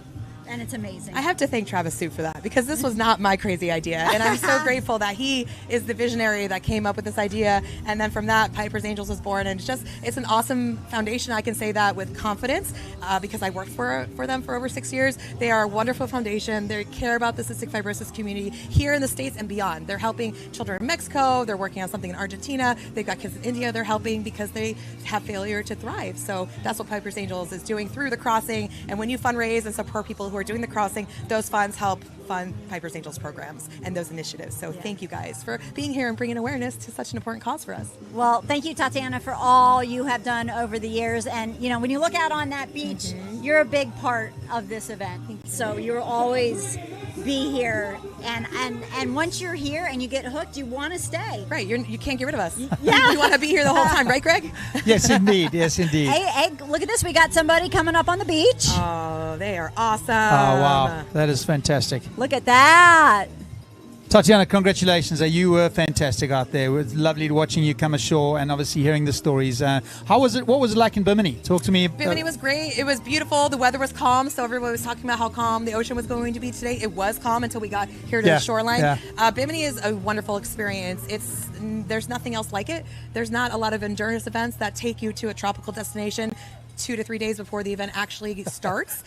So that's what we do with the Crossing, because this is a worldwide event that people travel from all over. And so for the Piper's Angels and the Crossing, they decided, well, let's just extend the trip to Bimini, have a poolside social, have a Bimini buffet dinner, have some speakers, have a Junkanoo band, do a bonfire, and then, get everyone excited to paddle back home. Okay, I think we're looking at Sasha Price right now. Yeah, that's Sasha. And she looks good. She looks She like looks she great. has some gas in the tank. She trained really hard for this. She did. So we're all really impressed with the new paddlers this year that trained really, really hard. Yeah. Wow. Amazing. And there's Travis. Like I said, Travis, he's tired, but he stands on the beach to welcome everybody back. Travis is really good about that. This is his pride and joy, the Crossing. So he loves to stay and greet everybody, make sure they feel welcomed and loved. And yeah, he's usually the last person to leave the live stream and the beach landing. Yeah. So he's a wonderful person that we really are all here because of Travis, which is a lot of pressure on him because he's just a human, but he did build something really amazing, and we're so happy to be a part of it. He did. We keep talking about the community that he's built, and I think that you've done a huge part of that. But it's like you keep coming back. You sign up for whatever reason it is, but then you come back because of this community, and I think that's important. There's a student at school that I taught a while back, and I started involving myself with small fundraising events for him. He's got cystic fibrosis, and he's volunteering on the beach now. So this whole story has come a circle. Heidi knows him as well, but it's just neat to see that continue, and I think we're sowing the seeds for not only now but the future. I love that. For specifically the paddlers, we came up with a slogan that says, "Come for the challenge and stay for the cause." And that's what we've seen. A lot of participants and volunteers, captains, crew, anybody, you name them, a lot of them who care have stayed for the cause, and it's been really wonderful to see. So thank you guys for being here and being a part of the cause. You're a big part of it as well, being a part of our live stream, and Legal Graphics Works for sponsoring our live stream. We're so grateful for everybody, and thank you guys. I'm still talking like I work for Piper's Angels, so I'm just going to represent them and say what I know that they feel, which is we are just full of gratitude. Piper's Angels and the Crossing, and myself as a personal individual, I am so grateful as well. Thank you guys. Well, thank you so much. It's wonderful having you on. Coin that phrase, "You come for the challenge." I did. Oh, wow. I did. That was something that I came up with years ago because I saw it firsthand. People coming to Bimini just for the endurance aspect of it, and then leaving with this emotional attachment to the cause. They had no idea what they were getting involved with. So for me, I love that term because it's so true for a lot of these people who come into the Crossing and Piper's Angels community. Hey, Tati, you got a little fan over in the corner looking at you. There's my boy. I've been gone for 3 days, and he doesn't even want to hug me. So I'm going to go chase him around and see if I can force a hug out of him. He's a little mad at you? I think so. He Like, was with he Dad left all me, weekend. Mom. Yep, he wants to go to Bimini. We'll see about next year bringing him to Bimini. We'll There we have a good go. time. Yeah. There we go. I will see if I paddle again. That's my goal now, is to see how I can paddle and make it a fun time. I didn't accomplish the iron this year, and I now understand the people who have gone through it and the feeling of wanting to do it again immediately because you have something to prove. Yeah, So I get I'm that. thinking I'll be back next year. So mark my words. I'll be here in some way, shape, or form. I love it. Yes. Thank you, guys. Great job. Great job. Thank you guys so much. Talk to you soon. All right. Get some rest. Oh, yes. I think they'll be on a natural high for a long time. I think so, too. I don't think there's going to be much rest in the very near future, but I think in the coming days it'll be a good thing to do. So Yeah. Kelly, I mean, we've talked about it, but this weather is just amazing. I mean, it's summertime, right? So a lot of times in summer in Florida, we get, sunshine in the morning, but by now we got those thunderstorms popping up. I mean, it's just about 4 o'clock on the dot, and that's when we usually have them, but we're going to be fine. I think we are going to be fine. I think anything, these it's gonna paddlers be are inland. Yeah. absolutely. I think we're very lucky, very fortunate. And again, it's as Travis said, it's the weather. You have to deal with it, and we've had some tough ones over the last few years. So it's nice to have a day where everyone has the potential to finish and get off the water safely. So that's wonderful. Yeah, and again, we feel like, a lot of the paddlers are in, we're having fun, but as you can see, some are still making their way to the beach, and it's going to be, getting harder for the folks that have been out here longer at this point, because we're now at the 16-hour mark. I'd say, yep, we're at the 16-hour mark. So that is they've been in motion now for about 16 hours. that is a long time to be on a paddleboard. That is a long time. Even if you're on a relay team, it's still you're going, as you say, 4 miles an hour. You're hopping on a board, off a board. You're not able to stretch out too much. You're dealing with those challenges, and It's a lot. I mean, it really is a lot, and I think these paddlers deserve the warm welcome they're going to receive. As they hit that shoreline, you can still hear the bells going, which is fantastic, and they'll all each be welcomed ashore like a hero. Yes, as they should be, because it really does take a lot of courage to step into that inky black water over there at midnight in the Bahamas and not know what you're going to endure. But yeah, just a beautiful backdrop. I mean, the blue skies, the blue ocean. We live in paradise, Kelly. We do. It's an incredible place to be. South Florida, I know the heat, as long as you're near the water, it is fantastic. But it is. We live in paradise. We get to paddle in this day in and day out. The picture doesn't do it as much justice from here, but that water is absolutely crystal clear. It really is really beautiful out there. Like you said, the picture doesn't quite do it justice, but it is gorgeous. And jet skis out there running around. Boy, the jet skis are really helpful because when the boats come in, the paddlers, everybody has to get on their paddleboard. The boat might be going to its home port, which might be down in Fort Lauderdale or Boynton Beach, and the paddlers have to get their stuff off the boat. So here comes another team looking good, looking strong. They're running up the beach there. All right, let's see if we can get confirmation which team this is. Paddle to the metal, I think. Paddle to the metal. Paddle to the metal. Let's try and find out who that team was. But they look like they finished well. They're feeling good. There are a lot of smiles there. And what a wonderful thing to see them running across that line together. Getting their medals, and those are really, really pretty medals. I don't know if you got a up-close look to that. Paddle to the metal. A long way from Paddle Bimini, to the metal. but I all like the it. way home, here you are. Some of these names are just so creative. I love it.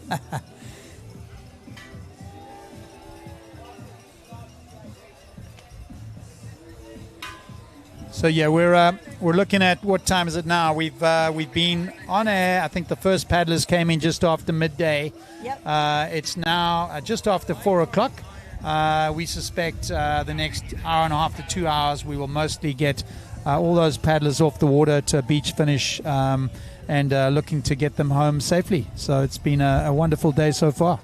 And you mentioned that hammer, it feels heavier after you've been paddling all night, and sometimes you lose your grip. I think that just happened. And I was down there on the beach earlier, and the smaller hammer lady hit the bell pretty hard, and the hammer fell apart. But I think they got it back together.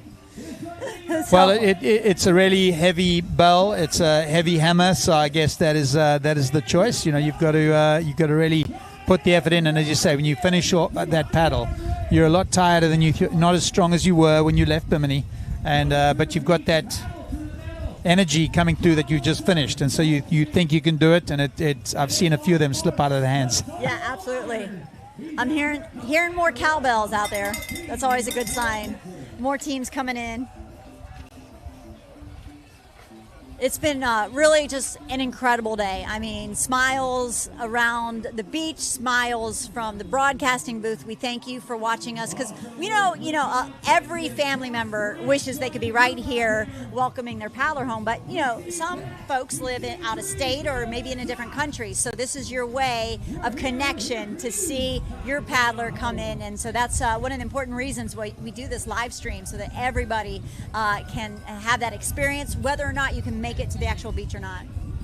And then again, a big shout out to Legal Graphic Works for allowing us to have this sponsor this live feed, because these type of things don't just happen by themselves. The crew here has done an incredible job of putting us in the right place, keeping an eye on us, making sure everything's working, and getting some good feed. So if you ever need them, Legal Graphic Works, they do a tremendous service to the area. I know a lot of attorneys that have used them to help put their cases forward in a way that is different and is easy to understand. So reach out to them if you're local.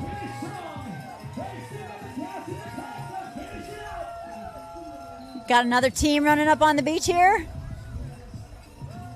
Looking good, looking strong. They all look pretty strong. I must be honest, they're looking fantastic. I know. 16 hours later, they are looking good. They are.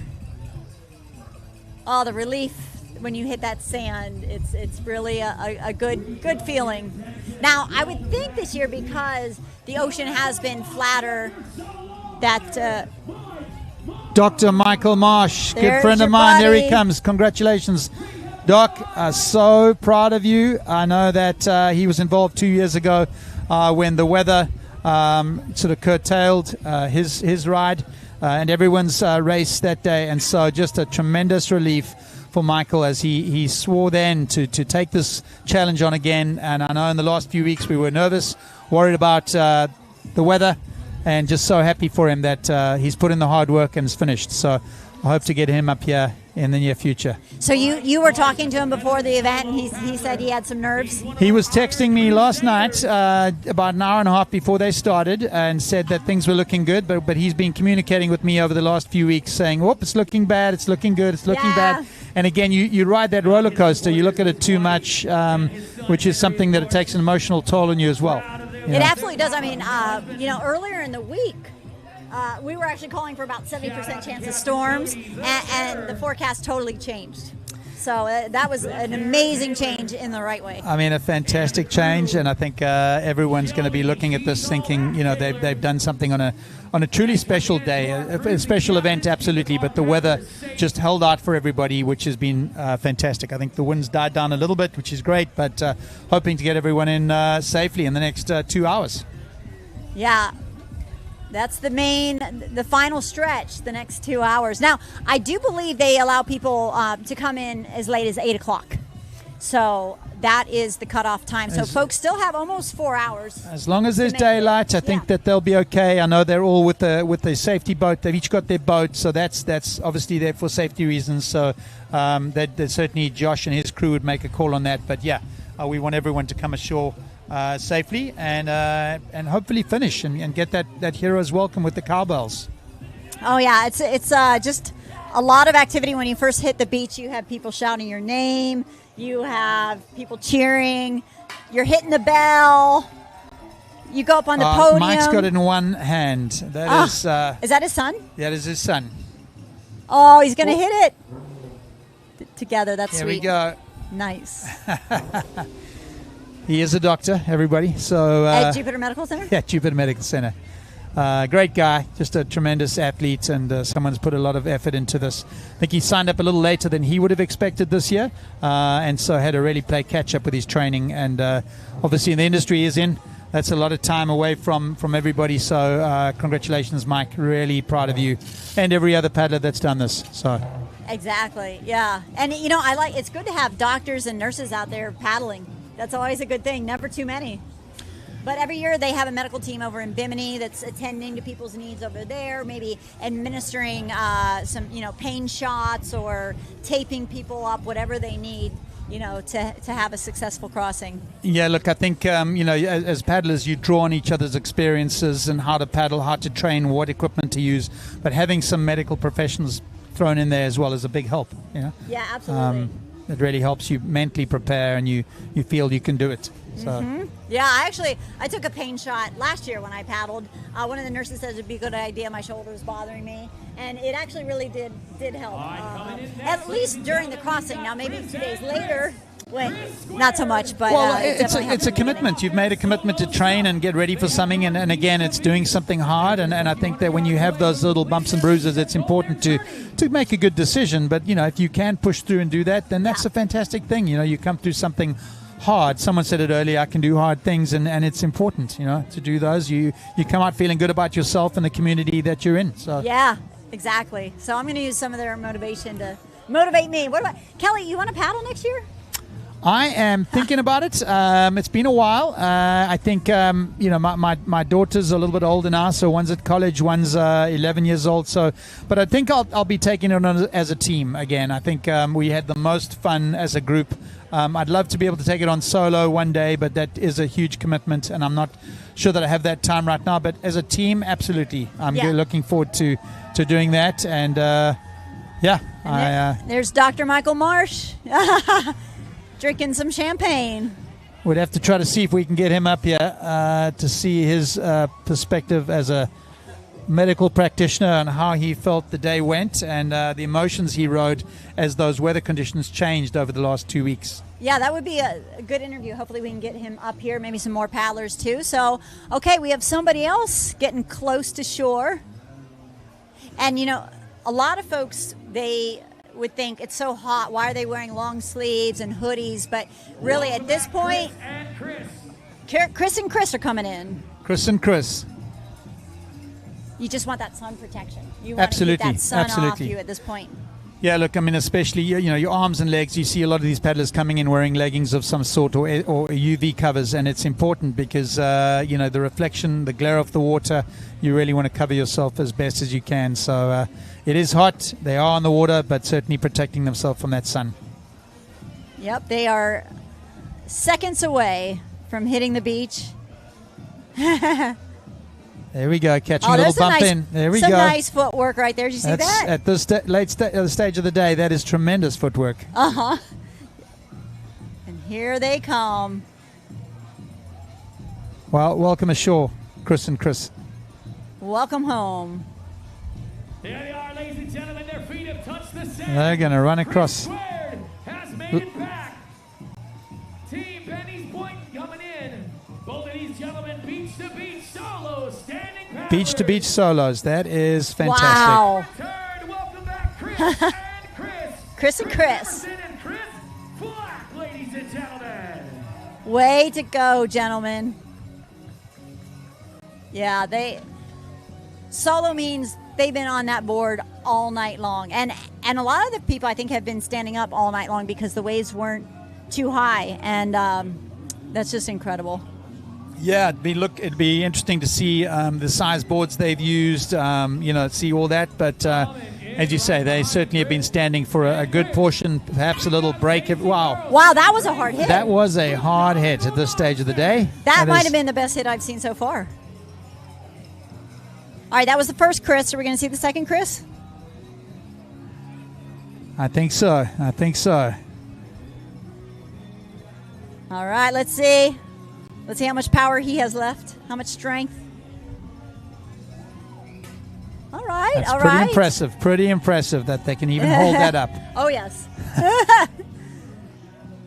Well, congratulations, Chris and Chris. Again, competitive solo, I believe. So we'll look forward to hearing if they were Iron Crusaders or if they took a break. But either way, they covered 80 miles on a paddleboard. Amazing. And, you know, it's hard from this perspective to know, you know, which team left in what wave. So that'll be adjusted. So the final results won't come out for likely a day or two. But it'll be cool to see. We do know Stanley Steamer was definitely the first team in that four-person relay. But who won competitive solo male? I'm not sure. Female. Of course, Casey won with her iron beach-to-beach prone. Yeah, it's always tricky. And again, I think, as we heard from Tatiana, some of the teams are, for safety reasons, are moved. So the amount of time they've paddled still absolutely impressive at 65 miles. But they'll take all of that into account and then give the final placings and times in the coming days. Absolutely. And I think right here on this live stream where you're watching us, there's also a button to click to donate because a lot of these teams are still going to be raising funds through July because every team has a minimum fundraising commitment that they have to fulfill. So, you know, if you're motivated by everything they've done, if you're thinking, I spent last night in my bed, they spent it paddling across an ocean to help people other than themselves, that's how you can help. You can help fund all of this commitment. All right, I think we're going to head to the beach. We've got somebody coming up for an interview. We've got Dr. Michael Marsh, and I know he's just walked off. And Michael, so proud of you. So proud of you. Well done, buddy. Come take a seat. Bring your kid in.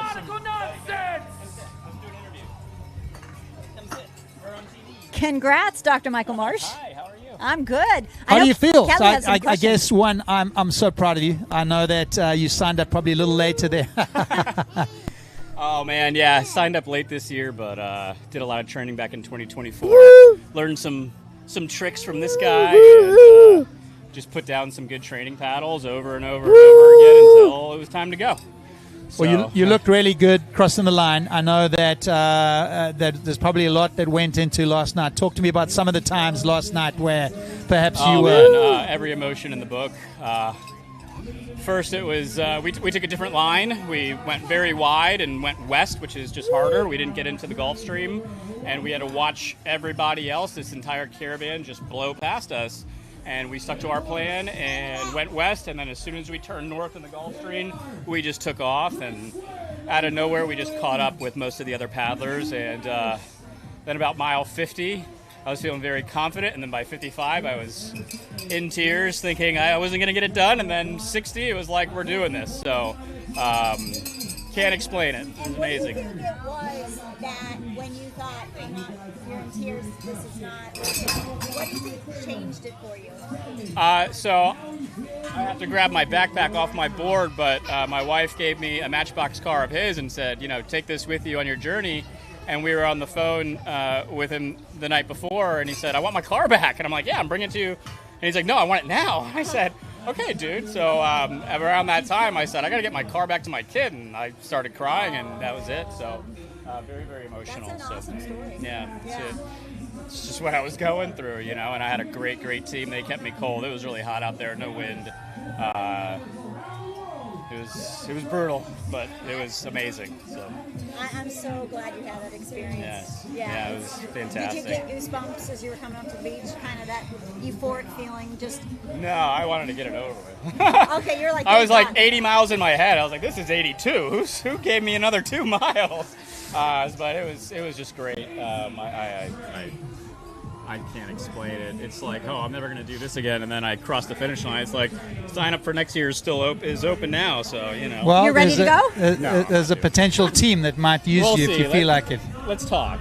We'll talk. Michael, so as one of the, I guess probably one of the only doctors paddling, any advice for other people out there paddling an event like this, taking it on, what to think about? Yeah, I mean, it just depends on what you're going to do, whether it's relay or solo or recreational solo with friends or people you've never met before. I started paddling because I wanted to do the crossing, and that's how we met, Kelly. And I think don't overtrain. I overtrained in 2024 when I went, and I felt terrible going into it. The event got canceled because of weather. I probably would have made it, but this time I trained more smart. And I built a base in 2024 and learned things about paddling, had gear that I accumulated. So I would say if you're going to sign up for the crossing and you want to go the full 80, take some time. Take some time to do it. Don't rush into it. Join a paddle league. That's all the things that I did. I think you'll learn from a lot of people. We're fortunate to live where we do, and so many excellent paddlers around that you become friends with and learn from. So. And also, as a doctor, the toll this takes on someone's body, there's a lot of things where you have to be physically and mentally fit. Yeah, the thing about the crossing is it's in June, and all of your training is, February, March, April. It's beautiful weather in Florida. It's 70 and 80 degrees. And then out of nowhere, late May, it's 94 degrees and humidity is through the roof. And come June, you did not train for that. So saunas, heat acclimation, learning how to hydrate, learning how to nourish your body and what your body can tolerate, and just doing it over and over and over again until you're sick of it. I think that's the best piece of advice that I can give. Yeah. Well, congratulations. You did an amazing Congratulations, Mike. I look forward to seeing you on the water in the next few weeks once you've recovered. And really proud of you. Mark and Megan send their love. All right. I'm going to give them a call right now. Okay. Take care, man. Thank you. All right. Watch out, Mike, behind you there. Yeah. Oh. Yep, his son. He's got to take care of his son. But yeah, that was a great story how he was motivated. Said, wait, my little boy needs his car back. I got to paddle it back to him. And that's what kept him going.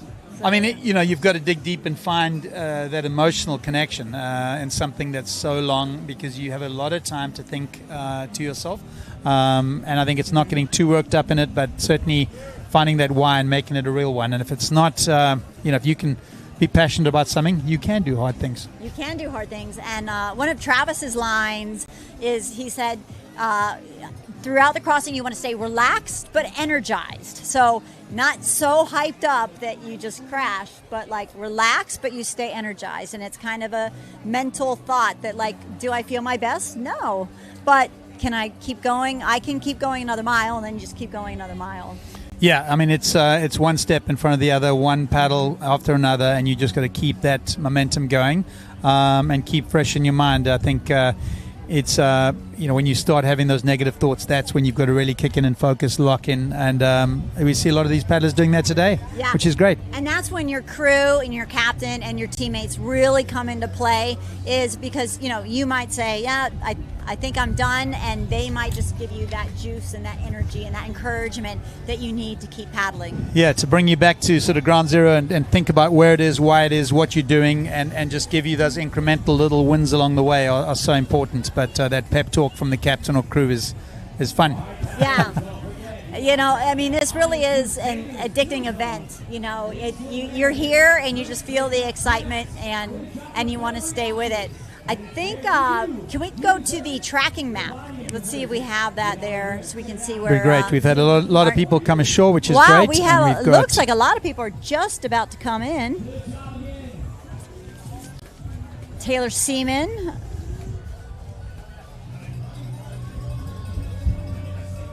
Okay. Kat Kelly is a little over 2 miles from the pier. I paddled with Kat last year. Josh Brandt.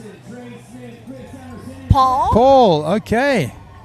Is Paul doing it solo this year, or is he doing it as a team, I wonder? I'm not positive. Jamie is a little over 5 miles out. There's Josh, Stephanie Grant. And, so we've been talking, all these paddlers that are still, 5-6 miles out, that could be another hour plus, and at this point, it's going on 4:20.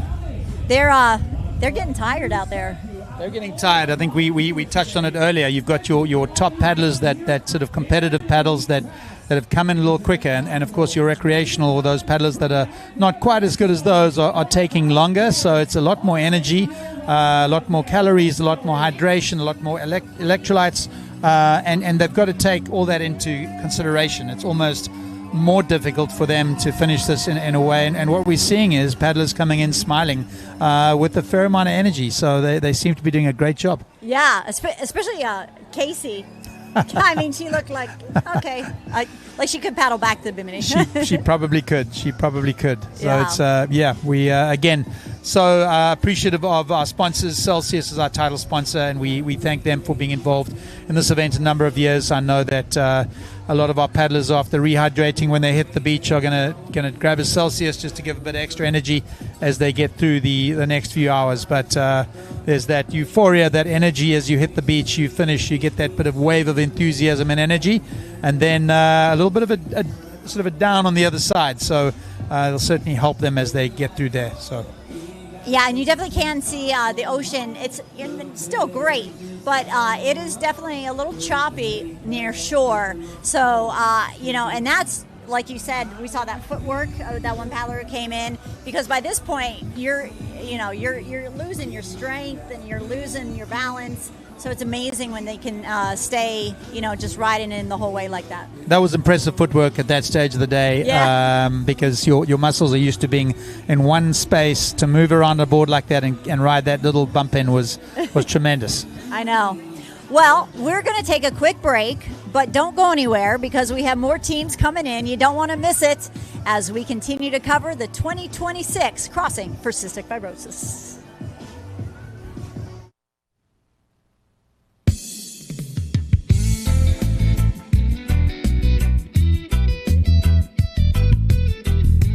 You're watching LGW MediaWorks coverage of the Crossing for Cystic Fibrosis live beach landing.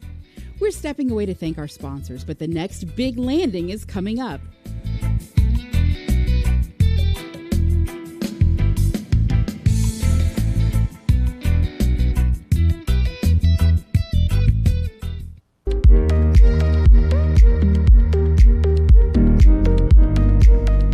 Piper's Angels Foundation would like to thank the following strategic partners of the Crossing for Cystic Fibrosis: 4Ocean, Abaco Polarized, Benny's on the Beach, Black Project, Blue Line Surf and Paddle Company, Bogart, Endeavor Wealth Management, Flying Fish Board Company, Game On Race Events, Hampton Water, Hectronics, Imperial Point, JSX Software, Shark Bands, The Buzz Agency, Tito's Handmade Vodka, Tropic Ocean Airways, Vita Coco, and wow, Marco Island Jet Ski Tours and Rentals.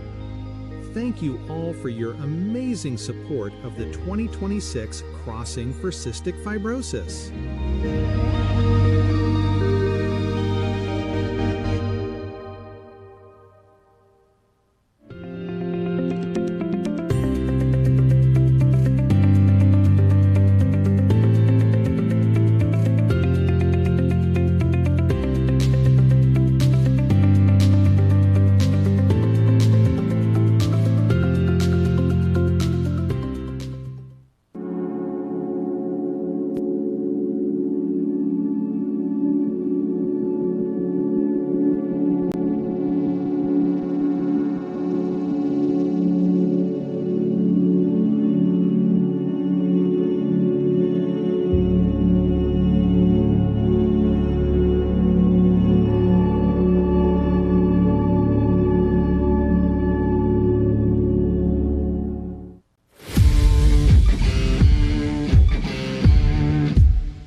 Flow.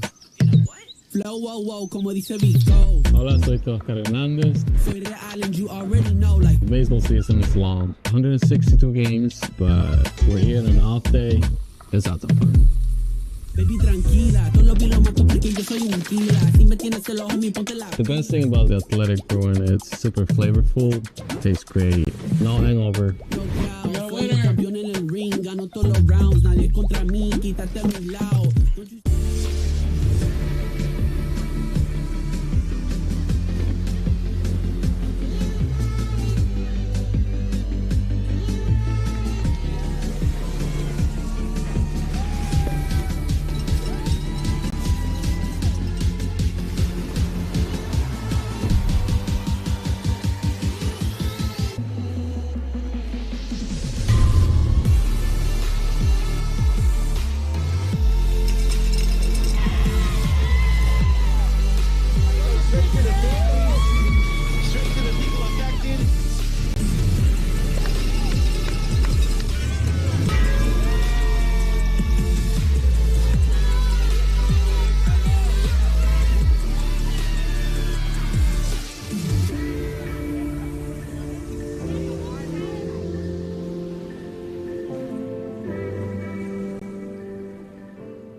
The Crossing for Cystic Fibrosis Live Beach Landing, brought to you by LGW Media Works, is underway, and our Crusaders are making their way to the beach.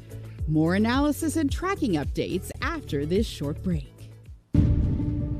For years now, we've been proud to partner with Celsius Fitness Drinks, our trusted title sponsor. Celsius Fitness Drinks are more than just a refreshing way to quench your thirst. They're a delicious and healthy way to fuel your active lifestyle with no sugar and no preservatives. And they have been an integral part of our Crossing for Cystic Fibrosis event, an 80-mile epic paddle challenge from the Bahamas to Florida, in support of the Piper's Angels Foundation mission to improve and empower the lives of families in the cystic fibrosis community.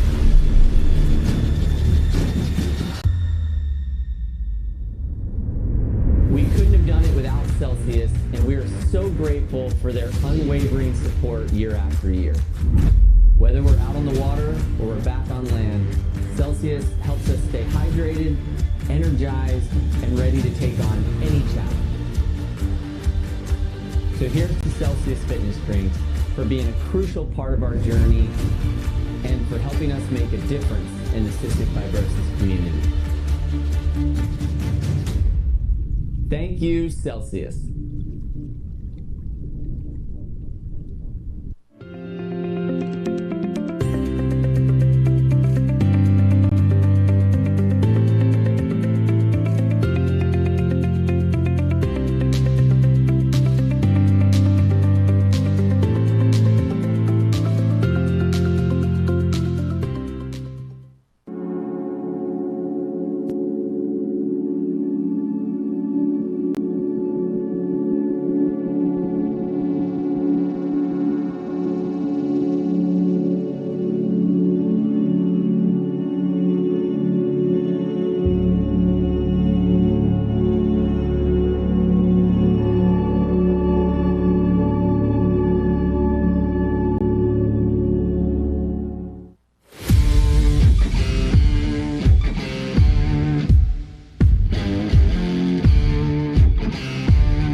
Valhalla Yacht Sales is an authorized dealership and full-service brokerage specializing in new and pre-owned boats.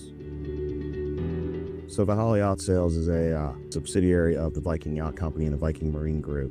Building the Valhallas slowly built into more and more sales, at which point, through time, we became Valhalla Yacht Sales. And we've got a full force of the entire Viking Marine Group behind us.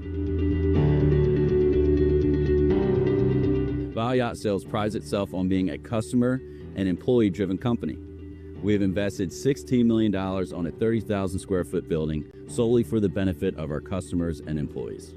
Here at Valhalla, we are creating the new gold standard in the retail yacht and service space and have set ourselves apart with our state-of-the-art facilities as well with our sales and service representatives. Another bigger part, which is probably more important to the actual clients, is the service that we have available to us at multiple locations, be it in New Jersey or down here in South Florida. Much like a car dealership, we have a full showroom that can hold up to 30 outboard boats and a full service department that has 4 service bays and a staff of 20 representatives. With all the resources that we have available to us, I've had multiple people come to me because they know that the resources we have available will benefit them down the road. And the more you keep coming back, the better it gets for you. And the more you become family to us. And we want to help you because we want to keep you on the water and happy. Here in South Florida, there are many yacht brokerages, but what sets Valhalla Yacht Sales apart is our unwavering commitment to our customers, product expertise, and our drive to always exceed expectations.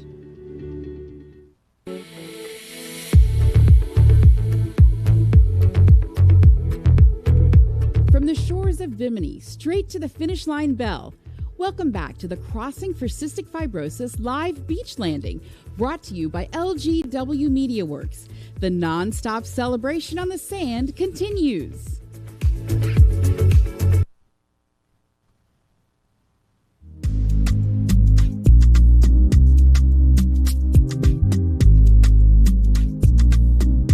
We're stepping away to thank our sponsors, but the next big landing is coming up.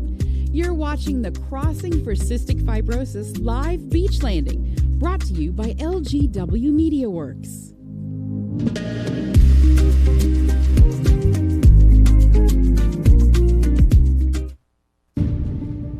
For years now, we've been proud to partner with Celsius Fitness Drinks, our trusted title sponsor.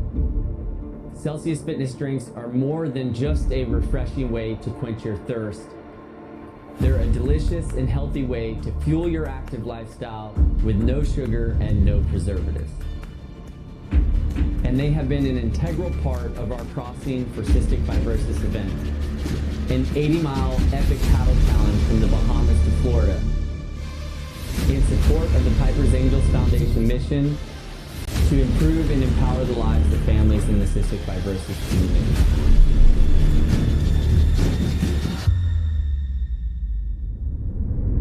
We couldn't have done it without Celsius, and we are so grateful for their unwavering support year after year. Whether we're out on the water or we're back on land, Celsius helps us stay hydrated, energized, and ready to take on any challenge. So here's to Celsius Fitness Drinks for being a crucial part of our journey and for helping us make a difference in the cystic fibrosis community. Thank you, Celsius.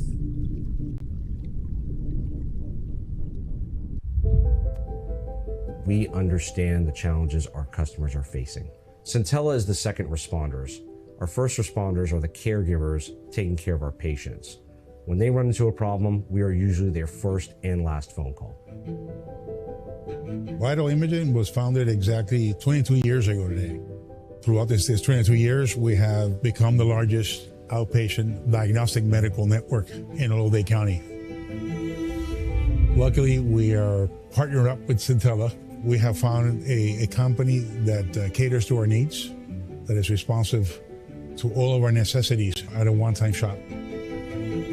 What Centella is doing today is solving the short and long-term technological challenges that our customers face today. It's a company that you can rely on. I think that probably the most important word is that we can rely on them. Partnership looks like not sitting on the opposite side of the table from our customers, but sitting alongside them, solving problems together. They just feel like we're a part of their team. They feel a sense of relief, a sense of peace when we show up. And we're always solving their biggest problem. We definitely will recommend Centella to anyone. Any issues, I know it's a phone call away, and they take care of everything. We're patients too. We want to make sure that when we're in need, we have the best technology available to make sure that we, our family, our neighbors, all have the best healthcare that's available. And so that's why we pride ourselves in being the people behind healthcare technology.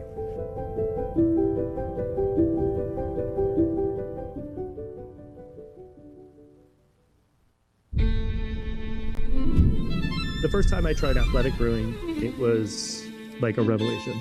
Run Wild is crisp, delicious, and exciting. There's a lot of love and a lot of labor that goes into each can. It's the details that truly make a difference. Everything works in harmony. You can taste a little bit of sweetness, a little bit of the citrus notes, a little bit of the bitterness. It tastes like someone cared making it. It's a great IPA, period.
I'm Sarah Martin, and I'm your local guide to Lake Worth Beach.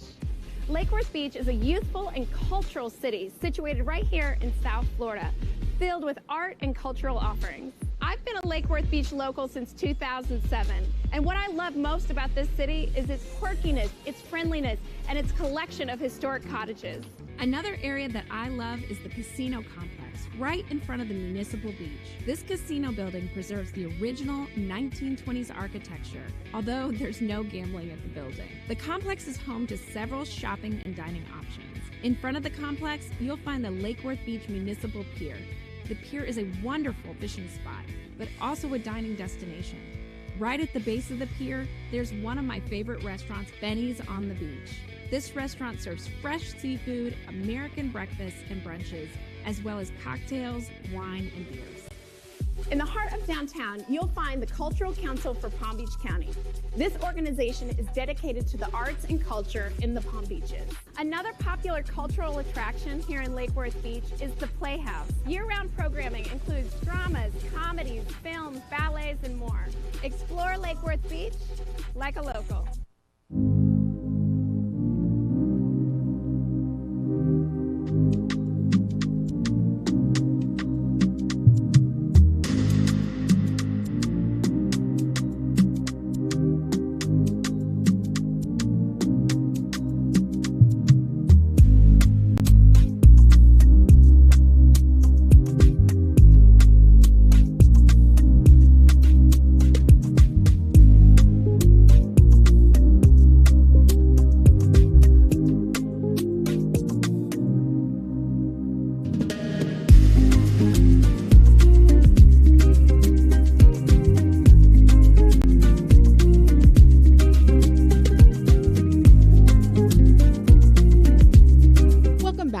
Crossing for Cystic Fibrosis live beach landing, brought to you by LGW Media Works.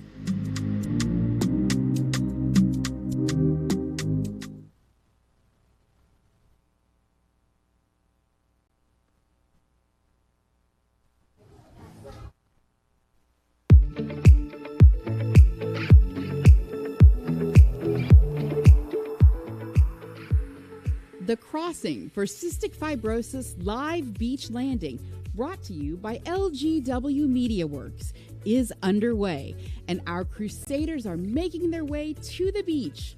More analysis and tracking updates after this short break.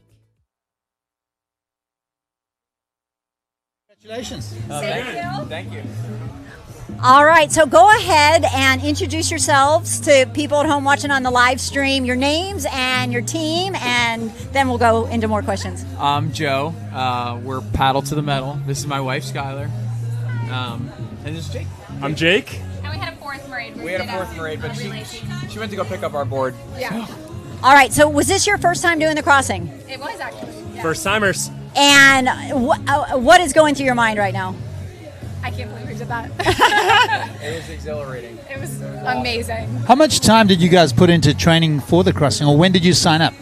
We signed up in January, actually. Yep, January of this year, yep. Okay. I feel like it's a lot of mental prep, too, that goes into it, like Yep. what to bring, what to do, what's going to happen in this condition versus this. So Talking to all the people that have done it a million times. And the donations and everything. So not just the, like, physical training, paddling aspect, but just a lot of other things that go into it, too. That Yeah. I've been doing for a while. A lot of the challenges between your two ears. Yeah, it's mental, you know. And then also when people donate to you, you feel a responsibility, like they've given you money and you want to finish. And you look like you just came out of a shower and just put on fresh makeup.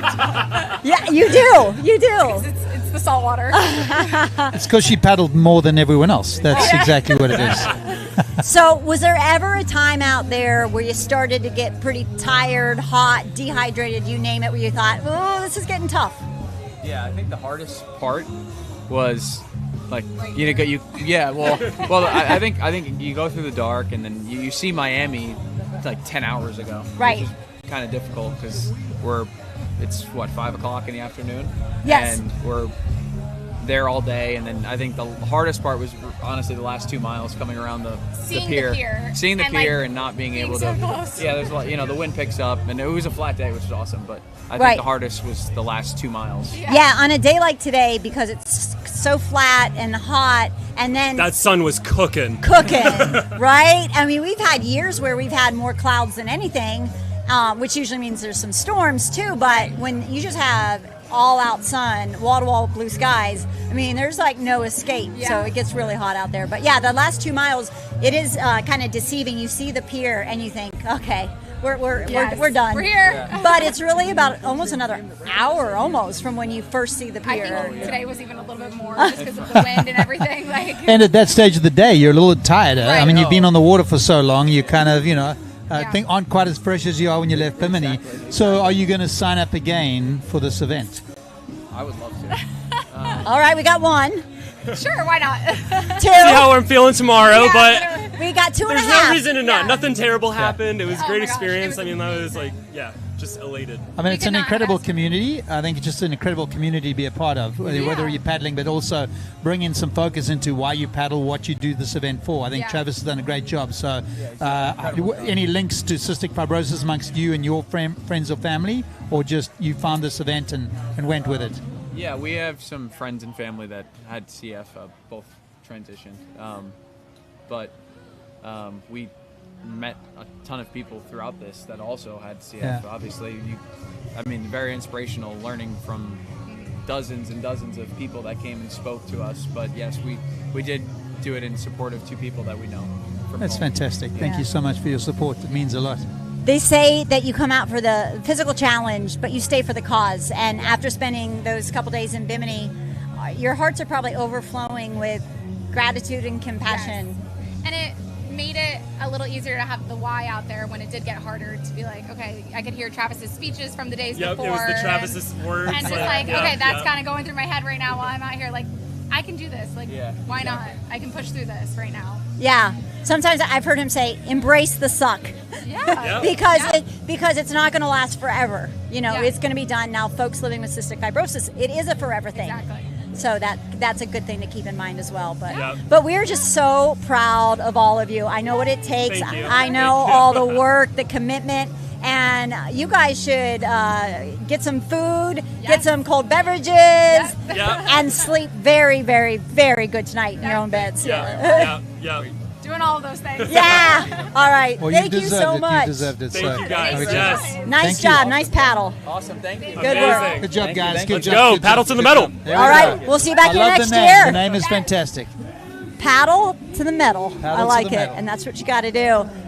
All right. So we're looking live at the beach. And I think We've got Jamie coming up in a second. She's just off. Yeah, Jamie will be back up here. And it looks like there's a paddler out there that is making his way. Oh, it looks like we got a team of paddlers coming in. If you look to the yellow triangle buoy on the right, the Celsius buoy, there you can see some of those paddlers coming in. So they'll be making their way to the beach in the next few minutes. But I think we have a special guest. We do have a special guest. We're going to welcome her. She's just finished on the beach. She came ashore looking good. Jamie, please come and join us. Please come and join us. Hi, congratulations. Thanks for having me. Welcome home. Thank you so much. We missed you on the water this year. I know you were looking at those conditions like maybe this should have been the year that I went back again. Totally. Yeah. Totally. Maybe but next year? Oh, yeah. Okay, good. I mean, I say that now. Yeah. Jamie, odd question. Florida Gulf Coast? Did I see Florida that? Gulf Coast Okay, University so, I graduated from. My daughter's about to start there next week. So amazing. I've been following you, I think, as you have been in the crossing over the years, and I saw that. I'm like, wow. And then my daughter made that her choice. So I would love to talk to her whenever she has a moment to let her know about all the incredible things. That school changed my life in the best way possible, Okay. Awesome. Well, congratulations on finishing an epic paddle. So it was hard. Tell us about the hardness, the difficulties, the challenges, and then... I will say everything, honestly, was the best it probably could have ever been. When we launched, it was looking at glass. Wow. It was spectacular. It was amazing. everybody had such great energy. All the new paddlers that joined this year were so stoked, so excited, and it just was so incredible to watch their excitement and how excited they were to take on this epic freaking challenge. So everybody was super stoked. It was blast. We're paddling for like 6 hours. Sun's about to come up. The sunset, I can't even explain. It just rejuvenates you a little bit, and you're like, oh my God, there's hope. There's daylight. Yeah. I'm gonna do this. So that was great. We had flat conditions this entire crossing until we kind of got closer to. Sure. There's always a little chop right at the beach, always. You know, but sometimes you just got to send it on home, and whatever the conditions are is what they're going to be. But I will tell you, this probably was my best and favorite crossing over the last 5 years. That's great. So. And at moments, you know, when you started to feel, okay, I'm getting really tired, all those things, what did you cling to keep pushing, keep pushing? Yeah, so this year I actually had pictures on my board. Uh-huh. I had a family picture of my husband and my sister and my mom and myself at 2 years ago at the beach landing. So I just had to know I had to get to that beach every time looking at that photo. And then the other photo was actually my best friend who I did paddle for. And she passed away from cancer, but every time things got really hard, I looked at my photo. I did not look forward. I just looked at her, and I knew she was going to carry me the way, and she did. Yeah, I mean, that's amazing. I'm looking at these pictures on the beach, and they just said she's an Iron Crusader. Yep. And you can tell she's not feeling great, but she made it. Her sister had CF, and she just paddled for her sister who passed about 20 years ago. Wow. Her dad is her crew. Wow. He's holding her hand. Yes, that is hard. It's overwhelming. It's such a good feeling to walk on the beach knowing I just did that, and this is the best experience of my life. It changes you immensely, and to watch new paddlers like her come on is so incredible because the excitement and heart. Shout out to this event is what Captain makes it Mike. what it is. Yeah, you could Nance see out that there on with her crew, face. DJ Yeah. Parker. So proud of all our And paddlers, Father Jim Seaman. our crew, our captain. Shout out to the captain and the crew. Bimini and here at the Thank beach you for landing. keeping these I paddlers just safe feel and so bringing them lucky back to be able to to advocate for this Florida. community, and I feel so lucky to be a part of it. And I don't know if any of us will truly ever know how to repay Travis for what he's done for all of us without knowing it was going to impact all these people. So if you're Taylor's not out involved, here right get now. involved, She's got that sign up motivation. for She's been whatever running you feel you can do. And 80 miles you across can do open hard ocean things, for her and that's sister. what you just have to tell yourself every time you're out there paddling. You can do hard things, and this is something we will do together, and we'll make it work. So, Jamie, you're going to do it next year? Yes, I am. All right, I love it. Yep, solo again. Solo again, okay. So Wow, that is very impressive. That is yeah. So, but this year was probably the best crossing I've ever had. The conditions, the people, the energy was just so infectious. It was incredible. Well, you train for a long time for an event like this. Obviously, there's the emotional input that you do, the energy, the family, the time on the water. Right. But you can't control the weather, so you're training for something that at the end of it you really don't have control of that. And I think that we touched on it earlier. People battling CF have these challenges pop up that they just don't have. They don't have control over, and so that's something that as paddlers.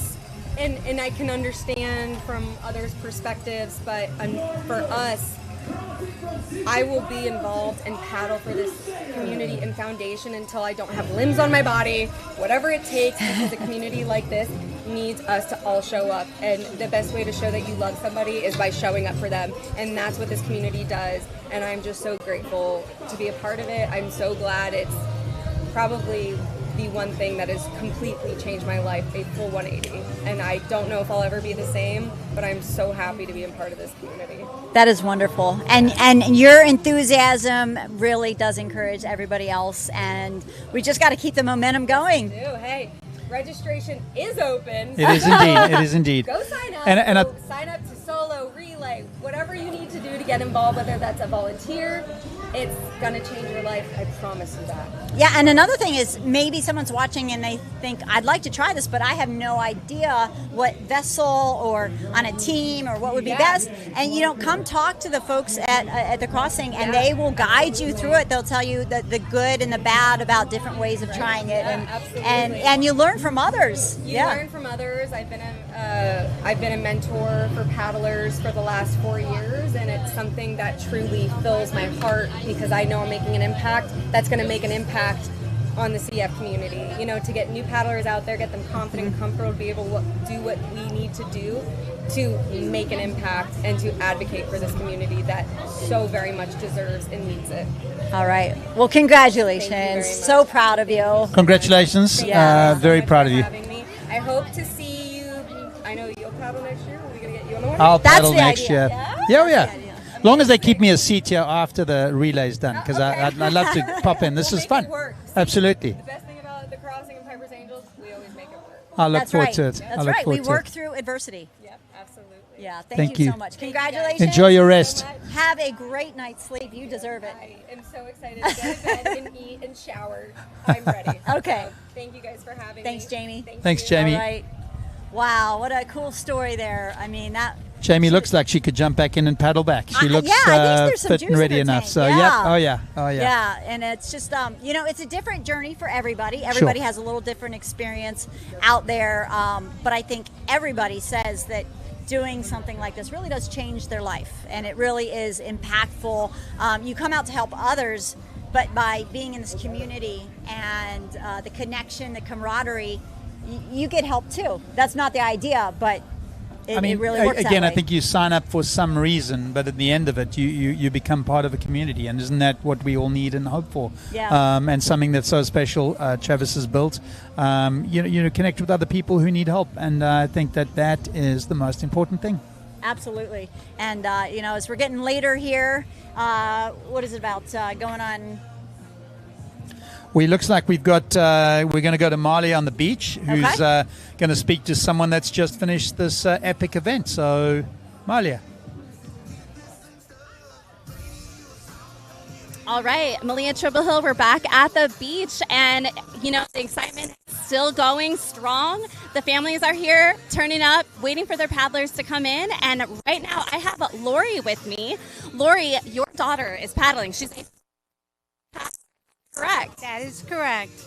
And tell me about, where are you guys from? What does she do for a living? Okay, well, I'm from Lantana. Jamie is from Boynton Beach, Ocean Ridge, I'm sorry. And she is a 15-year Palm Beach County teacher, phys ed teacher. So she practices what she preaches. She is all about fitness, taking on challenges, especially when they're for a good cause. And then she signed up this year to do this. When was the last time you got to talk to her? Actually, midnight, she sent a picture, just waving goodbye and saying she would see us in the morning. Oh, that's fantastic. And you came, not just yourself, there is a whole army down there. I think you guys have all these beautiful signs, 80 miles of determination. Yep, go Summer Jamie. Nobody loves summer more than my daughter. And welcome home, Summer Jamie. So it's a way she's kicking off her summer by doing something that is just personally challenging, but doing it for such a great cause.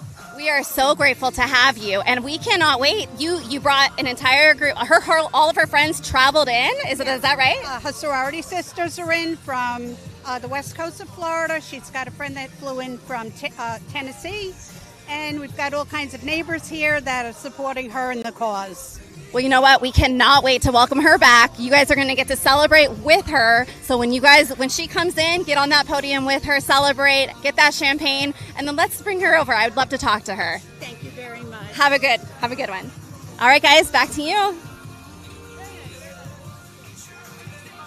Down on the beach, and Kelly, I know it's getting later in the day because when we started, the sun was at our backs, and now the sun is starting to get a little lower in the west sky. It's about to head down past Benny's. Hopefully we keep getting the shade. If you haven't gone across there for your Crusader cocktail, please do so. All the proceeds from that heading towards Piper's Angels Foundation. What a wonderful thing Benny's are doing. Yeah. And, the beach is set up for the paddlers as they come on shore. We have fire rescue here, can check them out, make sure they're hydrated. There's also Kaiser University. They're giving little chiropractic adjustments because certainly you can get a little tweaked out there on the ocean. Things happen. Yeah, I think it's great to have. I think there were 75 paddlers that paddled this event, and so getting some care as they come off, making sure they are feeling good. Certainly get an adjustment from one of the chiropractic students or doctors from Kaiser. I think it's Palm Beach County Fire Department is down here as well, Ocean Rescue as well. So plenty of help on hand. We certainly want you to get hydrated and get those electrolytes back in, and then maybe begin enjoying the evening a little bit. Yeah, we are headed towards that evening now. And this is interesting too. I believe this is the first time they've paddled back on a Saturday. I think. I believe you're correct. I think it's usually they leave Saturday evening, and then of course weather-wise we've had a couple of arrivals on Monday. So it seems to work well this way. At least there's an extra day built in for should the weather turn. Yeah, and hopefully a lot of these paddlers, they're off tomorrow. It's a Sunday, so they have a whole day to recover, rehydrate, rest, before they have to get back to work on Monday. So it's kind of fun having it on a Saturday. I think they'll probably do that again next year. I think if I think about just ourselves, we've got a fairly long day here, but these paddlers have been going all day. So to have that extra day is much needed. I know that it'll be a nice day tomorrow to relax a bit, perhaps not sit all day in the sun, but we appreciate the effort and time and energy they've put into this. Yeah, and after they get back to the beach, a lot of their belongings stay on the boat. So a lot of folks don't even really get their bags until tomorrow or much later tonight. So a lot of these paddlers are pretty much going home with their keys and maybe a credit card and just the belongings they have on them. So there's a lot to sort through tomorrow after these boat and again, voyages. I think the volunteers, you give a shout out to all these volunteers, the ones that are on the beach now, but also the captains and crew, because as those paddlers head in here, they may go in with their board. Of course, that boat captain's got to head in one of the inlets, take that boat out. There's a lot of belongings on that and get things squared away. So it doesn't end as the paddlers end. Those captain and crew have usually got a fair amount to do to get things back in ship shape for the next event that they take on. So, a big shout out to all of the volunteers that make this event just a special one. Yeah, all the captains. A lot of times the captain uses his own personal boat.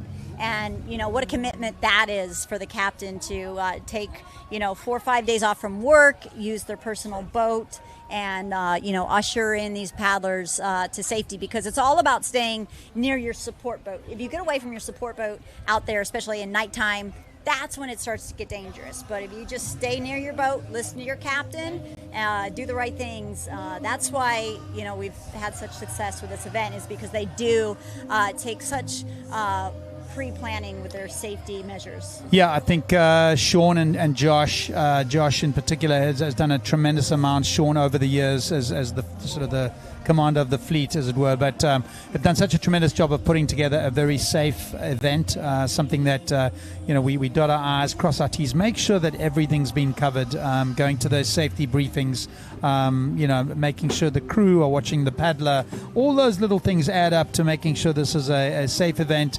And again, we have had some paddlers today that were asked to move just because of weather coming in. And again, it's for the safety of the paddler, for the safety of the event. And I think it's important to recognize all those people. Yeah, and again, just like Tatiana was telling us, she didn't go beach to beach, but she's paddled 65 miles, which is a huge feat. And the thing is, you can always come back and try it again. So that's the message, is whether you paddle a mile or all 82, we're proud of you. You signed up for the challenge, you committed, you did it, and that's what matters. And of course, now there's the Adventure Series. So if you're not paddling across from the Bahamas, you can head to the Grand Canyon. You may walk, I think there are 2 sort of hikes, as it were, and one is about 24 miles and one is about 48 miles. And so it's either one way around or you go rim to rim to rim, and it's quite a... So that event, there's one in Ireland, climbing the highest peak in Northern Ireland, and of course one in Marco Island in November. So, a lot of different ways to get involved. I see a whole lot of paddlers coming ashore. We're looking forward to seeing who they are. All right, so we got 1, 2, 3, 4, 5 I can see right now behind that boat. Looks like we've got 4 stand-up paddlers and potentially 1 kayak or surf ski type craft. And again, as you see that, the wind is certainly helping them in this stretch as they come towards the finish line. They're probably a little bit less than half a mile out, and so we look forward to seeing who those paddlers are. All right, Paul Smolchek, he's just a little bit further out. Grace Tremonti. Let's see, who is a paddler that's coming in the boat near the pier? Let's go straight up, see if we can see who that is. Yeah, some of those boats. Okay. Yeah, I think that there's a little bit of a lag. Okay, trying to figure out who the it looks like you said, 4 stand-up paddlers and 1 sit-down. Correct. Okay, so yeah, sometimes the tracker doesn't quite, isn't always foolproof. So Paul Smolchek has been involved in this event a number of years ago, certainly in my first few, but just a tremendous support for this. I know that he was, and I think one of those boats is his out there, potentially the one on the left-hand side of the screen. Yeah, it's the Celsius boat. That is, I believe that is Paul's boat. So yeah, it's looking forward to seeing Paul come ashore. Big supporter, big advocate for CF and Piper's Angels. So we look forward to having Paul come ashore shortly. It's been a few years, I believe, since he's been in this event, or he did take a sabbatical for a few years. But what a great guy, and what a great paddler. Yeah, Paul is just, he's a pivotal person in this organization. He worked on the race results last year. I don't know if he's involved in that, but that is a task, because you want to make sure that you're doing everything fairly, because sometimes it's only a matter of a couple minutes between, first and second place. So you do want to make sure you go over the results very, very carefully. So yeah, Paul Smolchek coming in. We saw the Celsius wrap boat there, our title sponsor. And yeah, again, just a number of our sponsors and strategic sort of partners that have helped put this event together. Obviously, Celsius is our title sponsor, King Ocean Services, Athletic Brewing Company, Buoy Hydration, Scintilla, LGW, and we appreciate all they've done to put this together. They've just been a tremendous support for the crossing. Power Design, Valhalla Yachts, Viking, Valor, MVW, the City of Lake Worth, and also the islands of the Bahamas. I think it's important to recognize how good an event this is for them and how much they help with this event. So, all right, I'm hearing this is Team Power Design, is what we're hearing. And that's definitely the Celsius boat right there.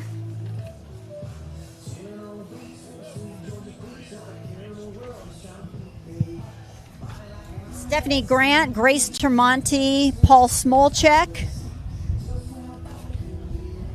They're getting close. Yeah, this is what Jamie was talking about, or Team Paddle to the Metal, saying that, sometimes this last little stretch right there feels like the longest, because you're just like, we're so close, but we got to keep going. Stroke by stroke. There, you can see the pier, you can hear the bells. You've been able to see buildings for the last 12 hours, and it's just not happening as fast as you might think it should be. But these guys are doing a tremendous job coming ashore, all standing up. I haven't seen anyone fall there. So they're handling those bumps well, and I think we'll come ashore as a wonderful team. Yep, and they are now, we're just past the 17-hour mark. That is a long time on the water, and as you say, any starters are usually starting within about 45 minutes of midnight, so that is a long, long time.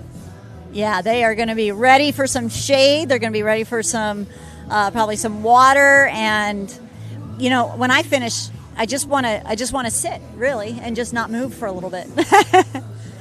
Well, part of the bonuses of finishing later in the afternoon like this is the beach is not quite as hot, and so you get a little bit of a breeze off the ocean, and it'd be nice to just sit down and gather your thoughts as you comprehend what you've done.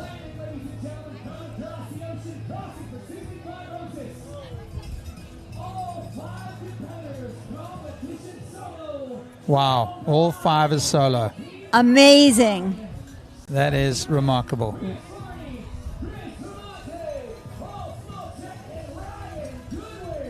All right, so Grace Tremonti, Paul Smolchek. Paul Smolchek. Chris Farney. Yes. And a couple others. Team Power Design. Ryan Goodwin. And they all soloed across that ocean. They all soloed. That is a tremendous accomplishment. Achievement. It really is. Oh, they've got a 100 yards or so to go as they get over that little sandbar, and I think they'll get a well-deserved welcome on shore. They're hearing those bells.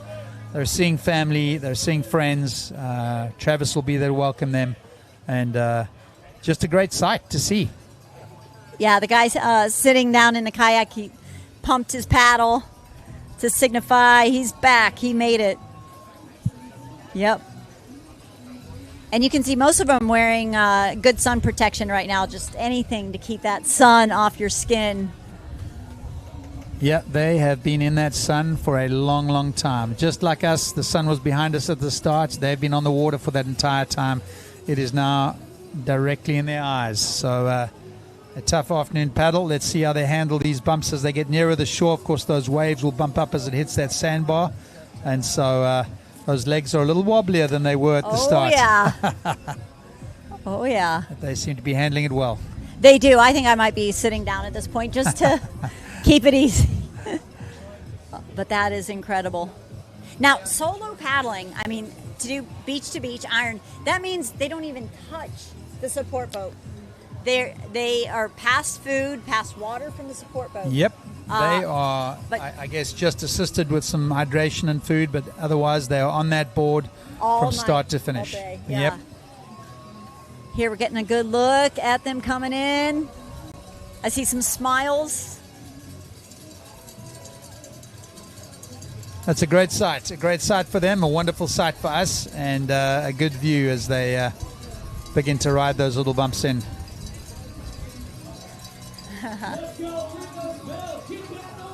Team Power Design, is that correct? Team Power Design.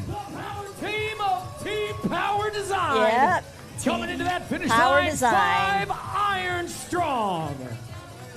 That is 5 people iron paddling beach to beach. That is remarkable. Absolutely remarkable. And in the remarks here, Chris Farney said his goal was to become an Iron Crusader. So well, Chris Farney, congratulations. That is remarkable. It's one of those things too, and I've never done the beach to beach, but once you accomplish that, no one can ever take that away from you. And it's pretty cool. That's a heck of an achievement. A heck of an achievement. I have not taken it on. I'm not too sure that I'm ready to do that, but I hats off to those paddlers that have done that. That is remarkable. And I know that they're going to enjoy these next few minutes as they greet family and friends coming ashore, sort of emotional welcoming back from the Bahamas on a paddleboard. Not many people can say that. And here they come. They're just about ready to run through that arch. And nothing's better. Nothing better than that. Absolutely. Team Power Design showing up and showing out. 5 irons deep. So Team Power Design, they have been one of our longest sponsors, if not the longest sponsor, really do amazing things for this charity. So, yeah, I believe they are the longest sponsor. And I think we're involved when Travis took his trusty group of 4 or 5 friends and did it for the first time to see if it was possible. And, of course, it was. Henderson. Shout out to the crew. Thanks for taking care of our folks and bringing them home safe. Some very emotional hugs right there. Yep.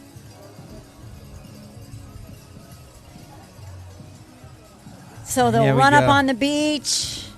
Stephanie, Chris, Grace, Paul, and Ryan. Stephanie, Chris, Paul, Grace, and Ryan. Nice. Team Power Design, ladies and gentlemen. Nice Congratulations, work. Team Power Design. You guys have Here they done come. an And I love how all the job. teams are making sure they're all together as they run across. Yeah, that is fantastic. Great job, Team Power Design. Very, very impressive. Powering through, ladies and gentlemen. Coming through as a team. Starting as a team, finishing as a team. 5 people iron. That is remarkable. Incredible. Congratulations. Congratulations to the whole crew. Job well done, Team Power Design.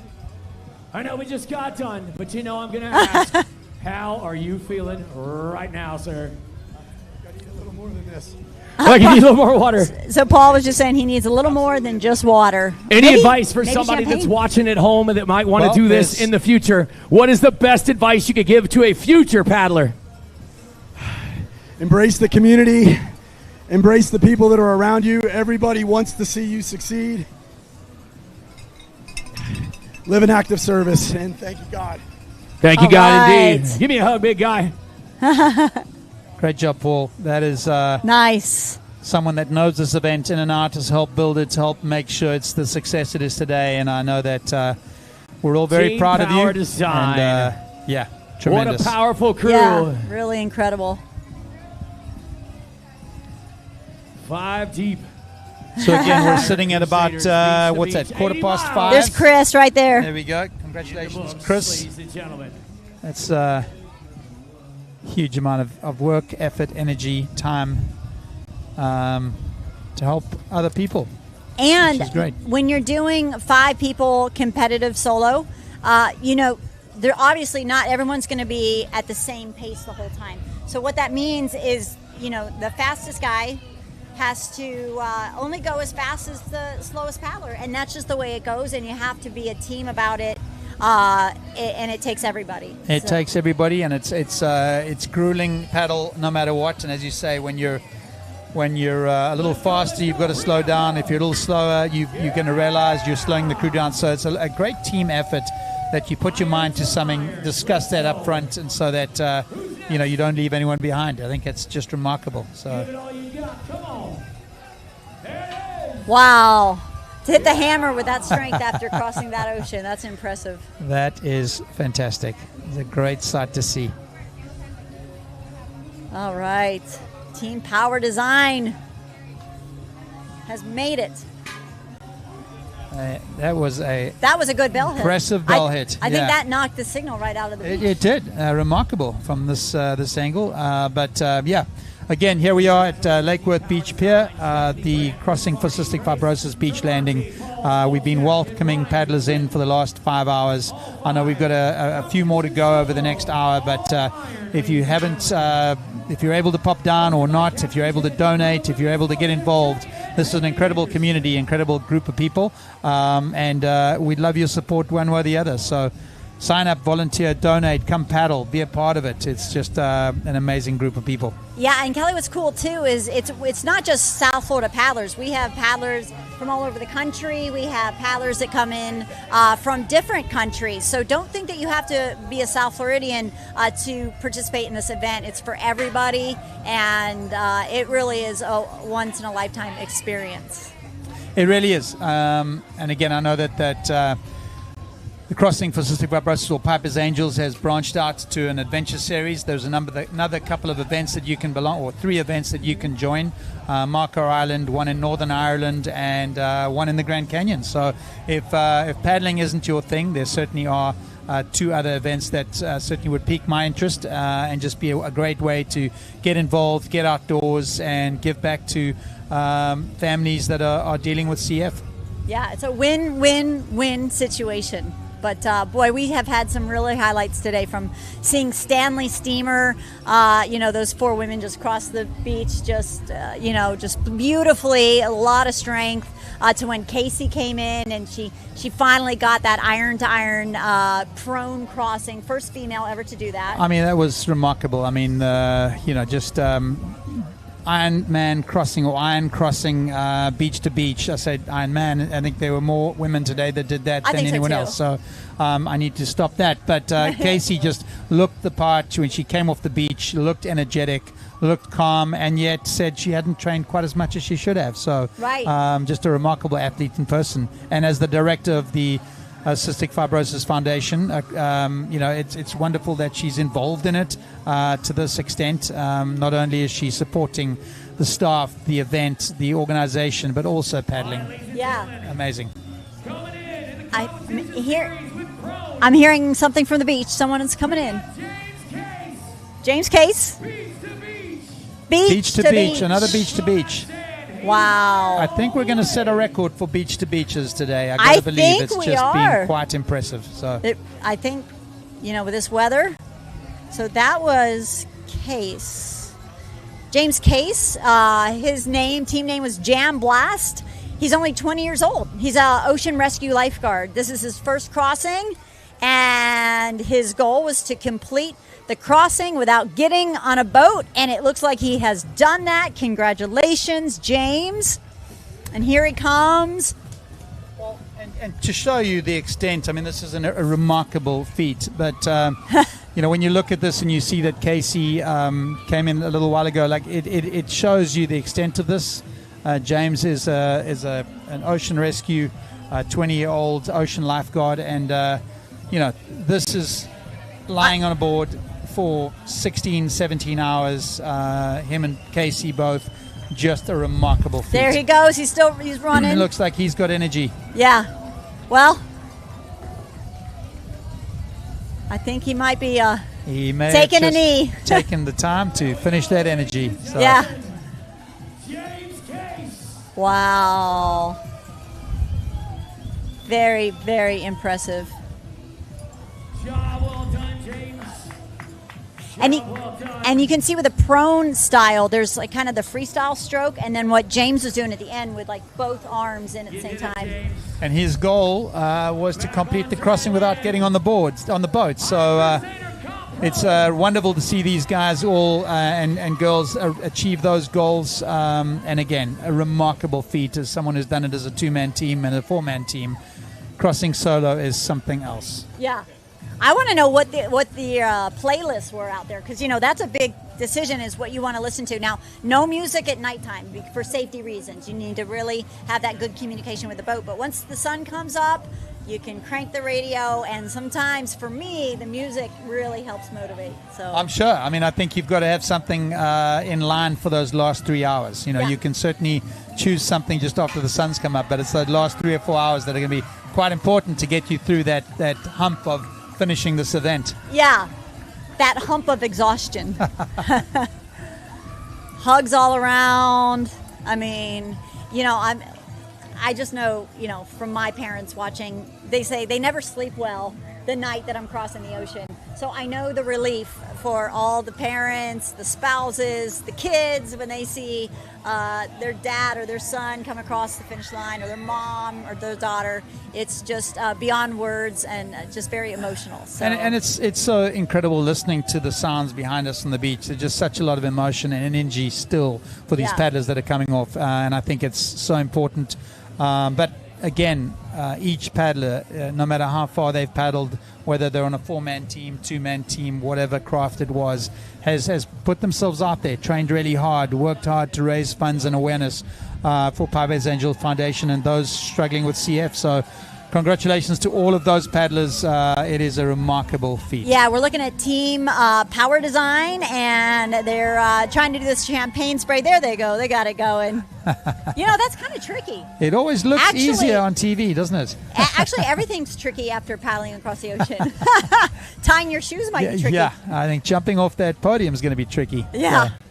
Yeah, they got their crew and a few captains up there as well, which is fantastic. Yeah. As you say, they're going 4 miles an hour for 17 miles. That is not the regular speed of a boat. So it's quite important that we recognize those captains and crews going along that speed, being aware of the paddlers all the time. Yeah, and the crew, they might have to stay awake the whole time, and they have to keep their eyes on the paddlers the whole time. They have to be encouraging the whole time. So really, kudos to the crew, the captains as well. Looks like we might get a beach interview. I see Heath Bogart Heath is down there. So yeah, as soon as we're ready. We're going to send it down to Heath.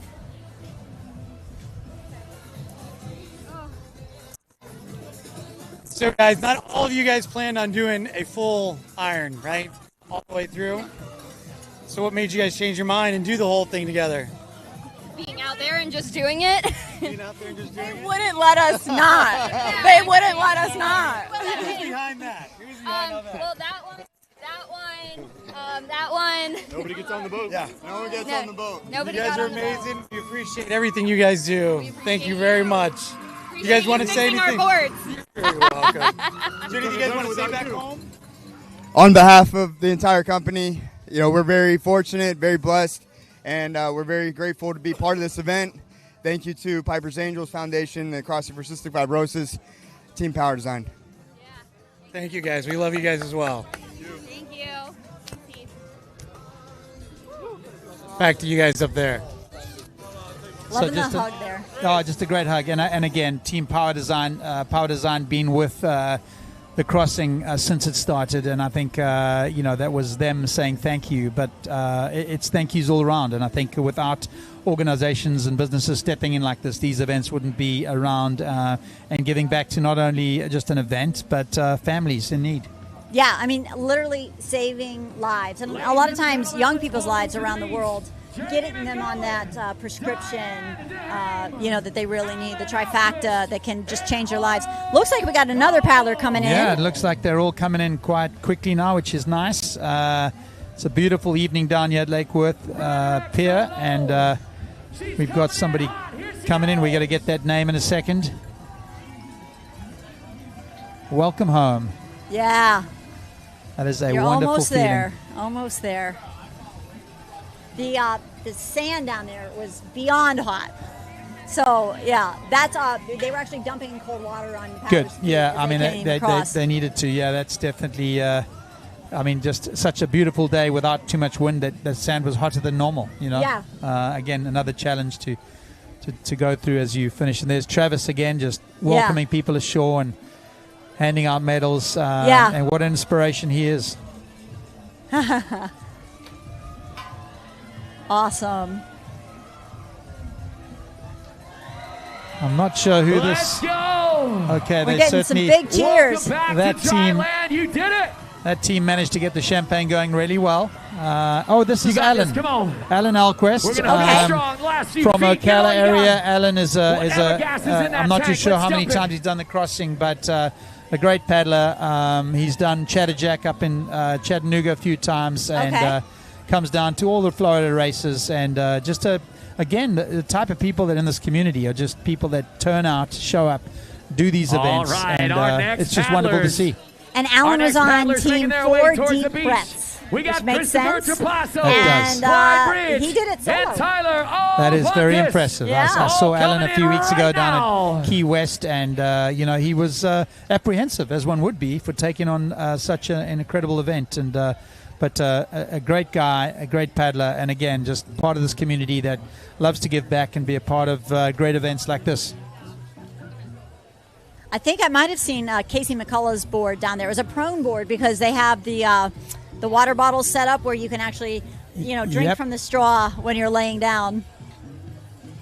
Yeah, it's always intriguing as you finish this. You kind of go through the motions of elation. You finish the high fives, the podium, and then the little lull after that, and then eventually you realize you have to get your board off the beach. Yeah, and Hopefully and you've got if a they're friend to help lucky, you. If they're lucky, they get to skip the interview table. But sometimes we rope them We in. just it's easier to rope them in early while the euphoria is still here. So three more paddlers coming in. Looks like we've got not too sure who they are at this stage, but they should be in on the beach shortly. Yep. And again, just a long day in the ocean, an incredible event, wonderful conditions up until the last sort of few hours where they didn't turn bad, just a little bit of bump on the ocean.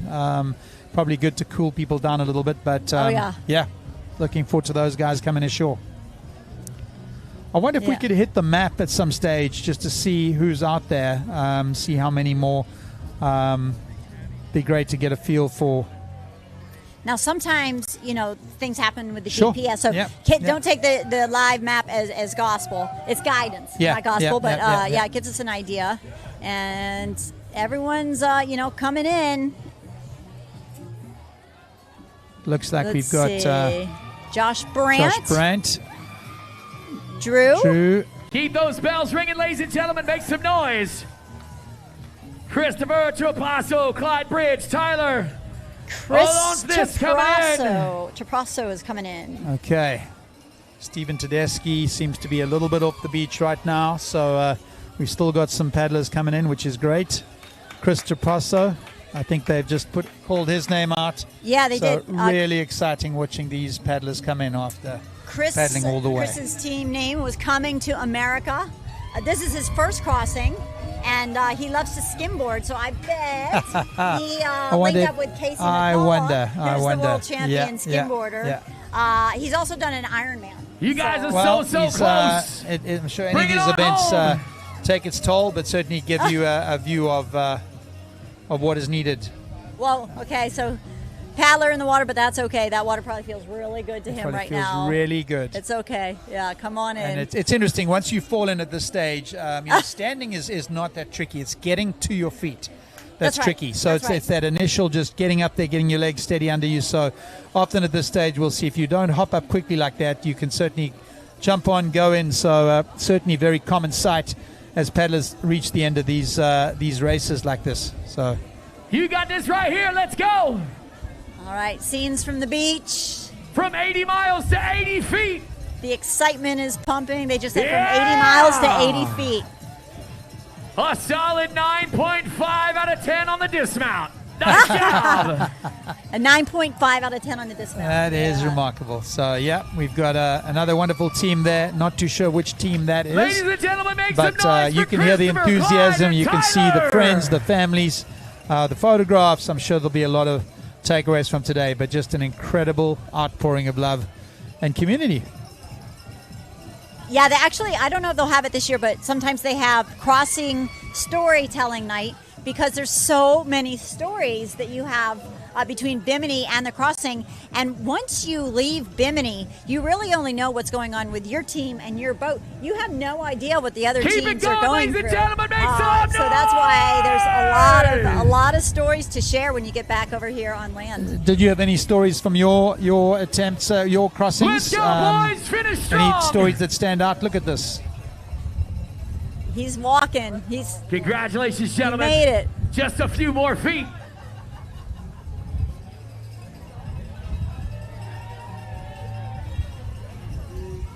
This Way is to remarkable. go. I thought he thought he might need that, but he hasn't needed it yet. So that is Clyde, and great. Tyler. Rock and wreck solo all the way across. Wow. Beach to beach, ladies and gentlemen. That is remarkable. Solo. That is Nice work, gentlemen. fantastic. There's the high fives from friends and family.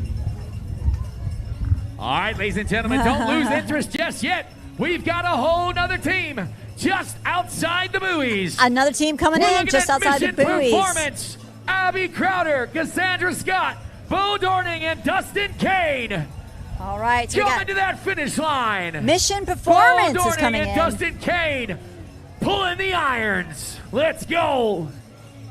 Abby Crowder is on Mission Performance, and she's competitive solo. She represents Mission Performance Group, and she just wanted to complete another successful crossing. That's great. That is amazing. I actually I wonder. I think the female contestants seem to outnumber the men in this one, which is fantastic. So. Well, yeah, women are special. Oh, incredibly. I mean, I think being in this paddle community regularly, we are all beaten by some incredibly strong paddlers, whether it be Casey or Kim Barnes or any one of them. Nice. Congratulations. Solid hit. That is a solid hit. Strong grip on the hammer still, which is impressive. Another good hammer. Yeah. And a very important cold water. All right. Nice work, gentlemen. Great job, guys. Great job. That is remarkable. Pretty soon they'll get to stand on the podium with their medals. It'd be interesting to hear what size boards they used. Obviously it was a calmer day, but certainly the width of the board makes it a little bit more stable as you go. So it'd be interesting to see what each paddler used at some stage, knowing the conditions are different each time. A wider board certainly in rougher weather is important, but today certainly helped them get across that ocean without too much leg wobbles. I know a lot of relay teams, sometimes take different widths aboard because you don't quite know what the conditions are going to be when you leave for the Bahamas. And like you said, if it's really rough, you want a wider board. I like my 26. I'm good on it. But I know, I think some of the elite paddlers, they paddle on a 22. Correct. Yeah, I am not at a 22 yet, but I think when I did it, we did it on a 28. Okay. Very stable. We had 2 fairly good years of weather, so that was good.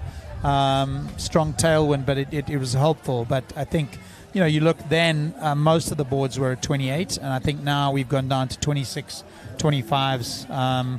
And I think that's the evolution of the sport. The technology's got better, the paddlers have got better. They're paddling a lot more, a lot longer, a lot of different events, and so it's good to see that improving. And so nice to have guys like Heath and John Muskauskas making those boards, making those adjustments, so that we can all get a little faster. Exactly. I'm all for that. I'm all for that. Getting across that ocean faster. We've got. I'm trying to think what the next big event. Obviously, we've got this adventure series for cystic fibrosis, which is really exciting. I know we're up in Stewart. We've got a Jensen Beach. We've got a race coming up in August.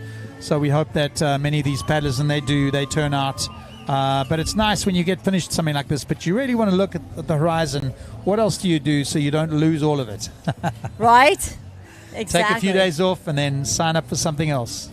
Yeah, they say you shouldn't make a big decision, within a couple days of doing something like this. Almost like giving birth to a baby, which I've never done, but it's neither have I. Yeah, okay, that we have something in common. But it takes 9 months of preparation to have a baby, and a lot of these folks have been paddling for more than a year. Yeah, and it's just a long, long time coming, and so all the emotions are running high. But maybe it's maybe it's something else other than that. Maybe it's an event where it's something slightly different, but they've just got their bodies into such good condition right now. You'd hate them to lose that, and so perhaps not signing up for this event now, but moving to something else a little bit less intensive, but so you keep that momentum going, and you don't lose it all, because they've put the effort in here for 9 months, and probably not signing up for the crossing tomorrow, but perhaps next week. And there's I believe Iron Crusader right there, I think.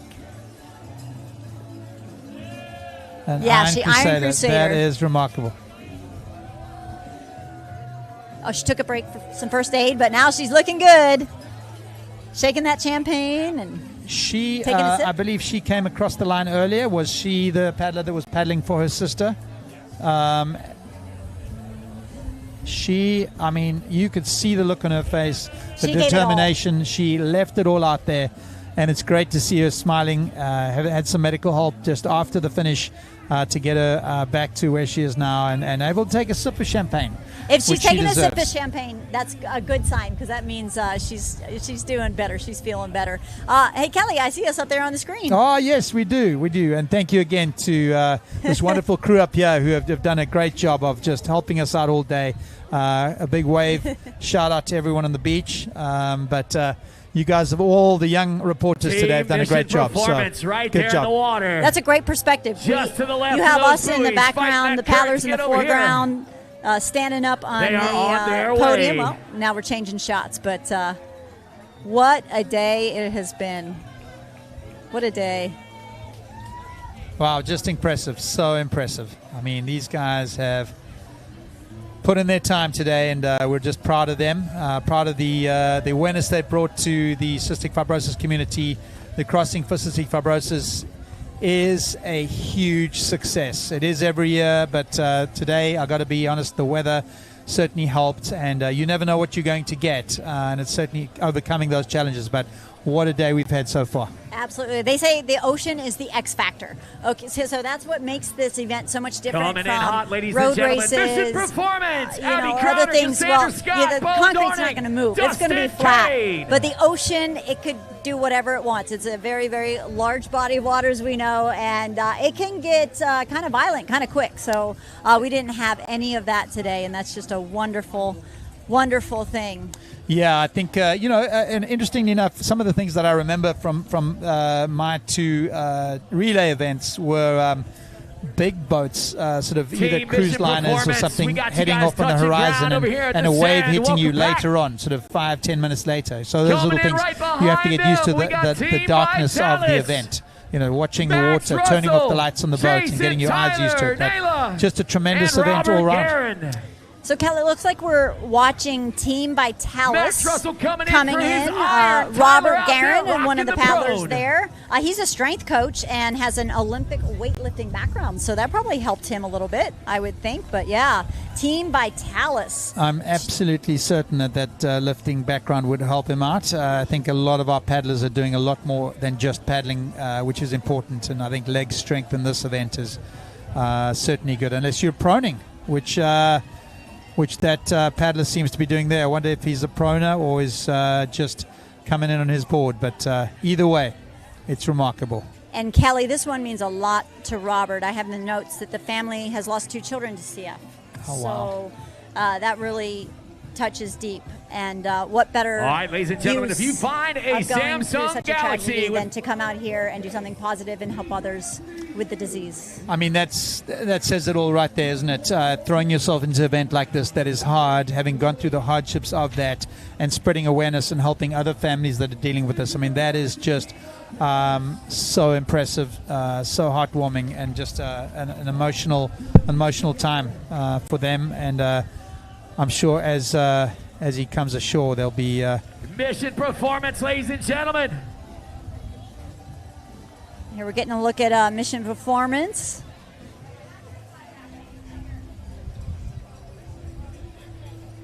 Now, did he wear that cowboy Bo hat? Dorning, Dustin Kane, Cassandra Scott, and Abby Crowder.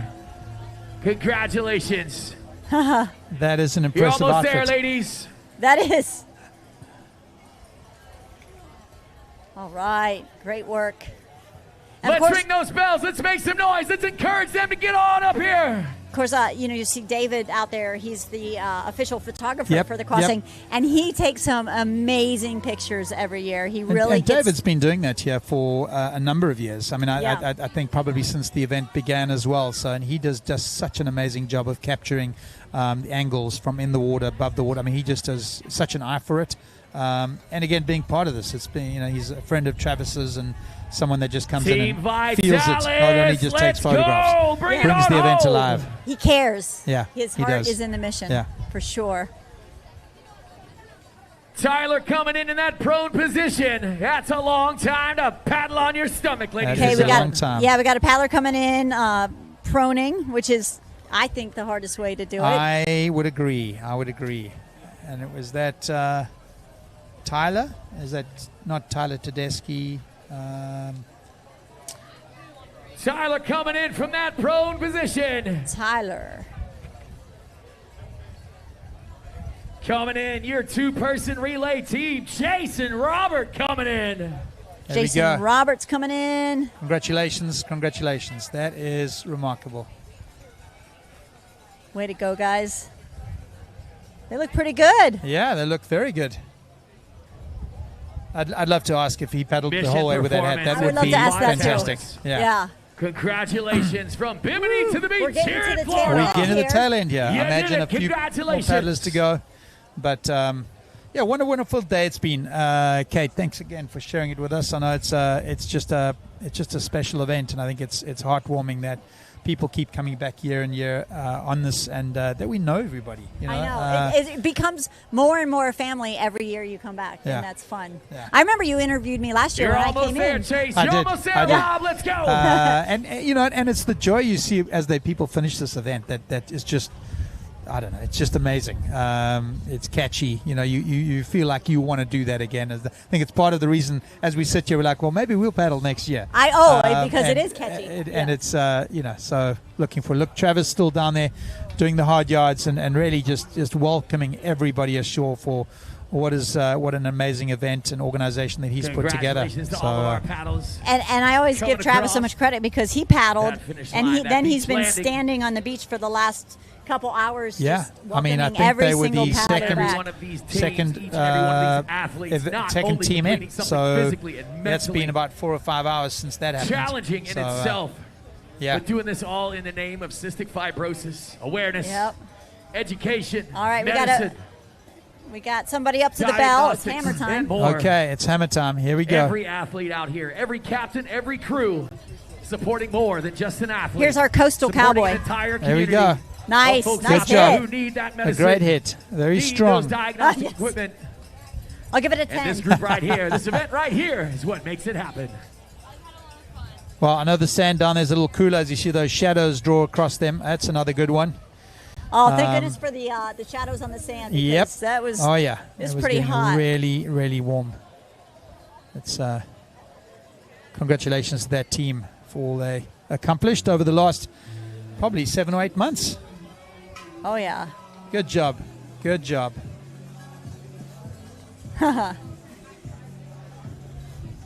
Again, we are here from Lake Worth Beach Pier, opposite Benny's on the beach. Another supporter, please go across there and grab yourself a Crusader cocktail. Thank you to Tito's Handmade Vodka for allowing us to have those. I know that our paddlers all get one at the end of the day, but if you were going to purchase one, those funds go towards Piper's Angels Foundation. So again, we've seen Piper come in today, we've seen Travis come in today, we've seen Tatiana come in today. We've had a lot of paddlers that are involved in the foundation that have come through and have just done a tremendous job. We've seen some amazing volunteers, just all around great teamwork all day. So looking forward to watching these last few paddlers come ashore. Yeah, and Heidi Kay, who has paddled, I think, at least 4 or 5 times, is now on staff with the Crossing. And she's been a board member. She's been involved with the Crossing for almost 10 years. And now she just officially is on staff as of this spring. So, and she says that's her dream come true. I mean, she's just elated to be part of it. So I've known Heidi for about 10 or 11 years. And our losses is Piper's Angels Foundation gain because Heidi worked with me at school. She was our counselor.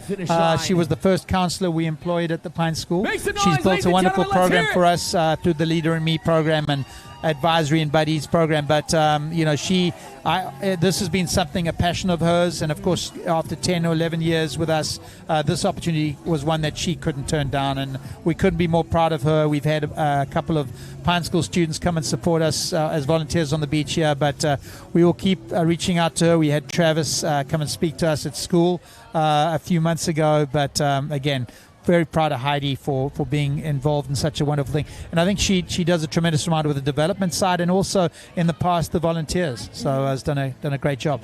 Yeah, I got to paddle with her last year, and we had just a great time. Now, the paddle was crazy because the seas were rough, but we had a good time together. And, yeah, Heidi is a special person. I know you know that working with her. And, yeah, she's super excited. And, you know, this year was a smaller field of paddlers, 75 paddlers. I think they've had over 120 some years.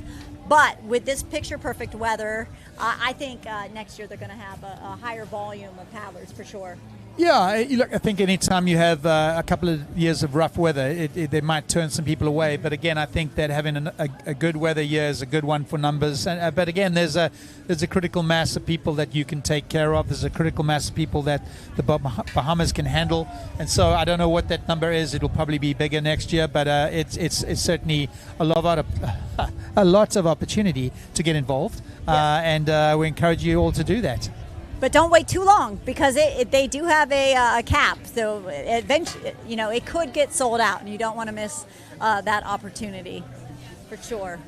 Yeah, and so here we are. Wonderful evening. Just beautiful breeze coming off the ocean as we see these last few crews coming ashore. I'm not too sure how many more are out there, but we will find out shortly. We're looking forward to giving them all the exact same welcome that every paddler's had as they've come across that finish line. Yeah, now I think the paddlers have until 8 o'clock to finish because, you know, they want everyone back in by dark for safety reasons. So, but there's still some time. The live stream officially, I believe, ends at 6, but, you know, we'll be... We've got about 10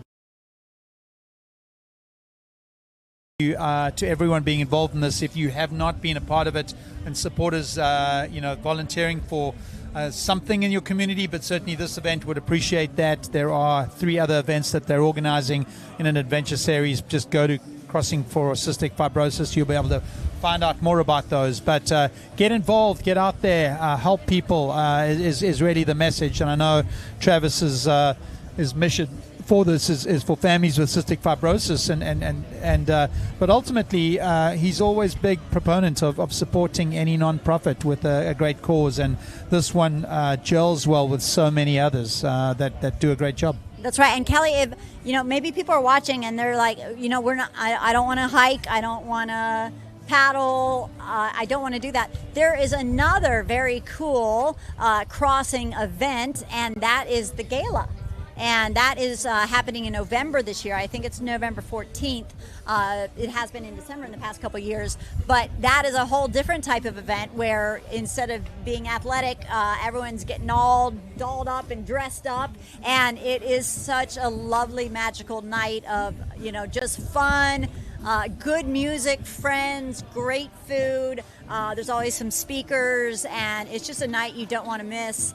An awesome silent auction, raffle items, and that's in November. So that's another way you can give back, because part of that ticket is a donation back to the foundation, and it's really, really a fun event. And being mid-November kind of kicks off the holiday season. So start thinking about that. That's another way you could get involved in the crossing. Well, I'll have to put that on my calendar, yes, because I have been unable to attend the last few years, and I'd love to go to that. One, to catch up with everybody. You see a group of these paddlers you paddle with a lot, and then you see people sporadically, but it'd be nice to be able to have more of a cadence to that and give back and enjoy, what is a wonderful evening for an incredible event. So absolutely. I know I got to see one of my captains from a couple years ago, Matthias, and gave him a big hug. Haven't seen him in a year, but it is true. Once you cross an ocean with people, 10 years could go by and you're still best friends because you share that experience together. You shared something that was, you're really relying on the people around you, and you all keep each other strong and going. I mean, it comes back to community. I mean, Travis has built a community for a purpose, but ultimately outside of that, he's built a community of people that care about each other, that look out for each other, that paddle with each other, that push each other, that we can turn to when we need some help. And I think that is the most important thing. Obviously, Piper's Angels does an incredible amount for CF, but this group of people linked to this organization, I guess you come away feeling great, feeling good, feeling looked after, and able to share stories. One of Travis's greetings that I've heard him say to many people, you might call him up, "Hi, Travis," and he says, "Hello, beautiful human." But I've heard him say that to many people, and I mean, just right out of the gates, what a nice way. "Hello, beautiful human." He really has a very special heart, and that is the heart behind this whole foundation. Well, we look forward to hearing more from Travis. Perhaps we can get him up here before the end of this. I'm not too sure. I know he's busy on the beach, and I know he did an interview on the beach earlier. But again, just such a special individual, someone that's poured his heart and soul. Found a mission and a calling in something that was probably quite tough to take when he first got that news, but has turned it into something beautiful, something amazing, something positive that has impacted a lot of people and a lot of families. And that's what he said. He started paddling when Piper was diagnosed because he said, that was my therapy. I wasn't sure what to do. My 4-year-old precious little daughter diagnosed with a terminal disease, and he said in the beginning it was just he got on the water just to process his thoughts. And that's probably where he thought up doing an event to raise money. And we're so glad he did, because like Tatiana was saying, he's really touched so many people. Whether or not we're battling a physical disease, a mental disease, or a mental illness, or just life's hard. It can get hard, it can get grinding, and Travis is there for everybody. He realizes that no matter if you have CF or not, you have issues, and we need people to get us through life. Yeah, I think again, connecting and maybe opening up a little bit more about the troubles that we face from time to time is something that perhaps we haven't done, but in an event like this where it's about helping, I think you feel better about asking for help, asking for guidance, asking for support. And in a community that cares, that makes all the difference. It really does. It really does. So here we are, the last about 10 minutes or so. The breeze is kicking up, which feels really good to us. And it's still, I'm looking at the flags, it's still coming out of the southeast, so that's a good wind to push the paddlers back in. And so I see our backdrop has really turned into a wonderful one of Piper's Angels flags, which is just perfect for what we've been doing today. And I don't know that we've got anyone out there on the ocean. We probably have a couple of paddlers left. But again, just really seeing the energy, enthusiasm, and love on the beach for all these paddlers as they come ashore is just it's fantastic. Yeah, and you can tell whether you're younger, whether you're older, whether you're a female, whether you're a guy, whether you look like an Iron Man or you're a petite woman that weighs 100 pounds. We've seen them all do this, so it's an event that a lot of people can take part in, and it really just takes determination, preparation, and just that feeling of just try not to give up, just keep going. Yeah, I think, again, it comes back to a mindset. We can all do hard things. It's easy sometimes to not do those hard things. But signing up for something like this is tough. There's a lot of planning, preparation, but you're doing something for something greater than yourself. And I think that certainly is, if you've got a connection to anyone with cystic fibrosis, it makes it easier. But even giving back to, if you haven't, it's just a wonderful event. You come out feeling good. Yes. So you asked me quickly if I had any stories to share. Well, last year there was, I think Travis is going to come join us. But here he comes. I'll get to my funny story. If we have time. We'll get to that story. Okay. Yeah, that's Next okay. year. Yeah. Well, we've got Travis Soot who's going to join us. He's finished the crossing about 5 hours ago. Hello, Travis. Has been on the beach, thanking everyone, hugging everyone, giving out medals. Travis, we have sung your praises today, but this organization is something you've built. Tell us how you're feeling after a day and in a week. I know it's just a day, but you guys have put in a tremendous amount of effort for a year. How do you feel right now? I feel so incredibly grateful to have such a beautiful day for all of these paddlers and captains and crew to be able to enjoy the crossing, to give it their best shot, and to get to this finish line. This has been one of the most powerful finish lines we've ever had. Yeah, I mean, Kelly was saying this might be the most beach-to-beach landings ever. What do you think? It looks like it may be the most beach-to-beach Iron Crusaders, including prone paddlers, including teams, everybody. Everybody had a beautiful day out there. It was a day, just a gift from God on how perfect and beautiful it was. Yeah, I was so happy when I woke up this morning and I saw the nice conditions. 2 years ago, you were delayed twice. Last year, they had to be pulled in for weather, and then it was choppy and all those things. So we deserved it. You deserved it. It was a redemption year for sure. Yeah, absolutely. Well, I think, and I think as you've said, we face challenges. People with CF face challenges that they just hit them at different times, not only just a diagnosis, but just over and over again. So those challenges are set there, and certainly we have to choose how to overcome those or how to deal with them. But speak to us about how you felt, certainly, over the last 2 years. I mean, I've been a part of this as a commentating for the last 2 years, and what I felt was the great sense today that I have over there. So as tough as it was for those paddlers, it was still an amazing event. I mean, I know that's interesting to kind of think about, but yeah, well, it seems, for us as a CF family and in the CF community, as a rare disease and chronic illness, life is filled often with the burden of the disease, with the challenges and the adversity. And so when you spent some days in the hospital, in a hospital bed, eating crappy hospital food, and you get the contrast of having an experience like this, yet at the same time, the adversity is what's most personal, but what's most universal. And I read somewhere that, we don't really grow in comfort.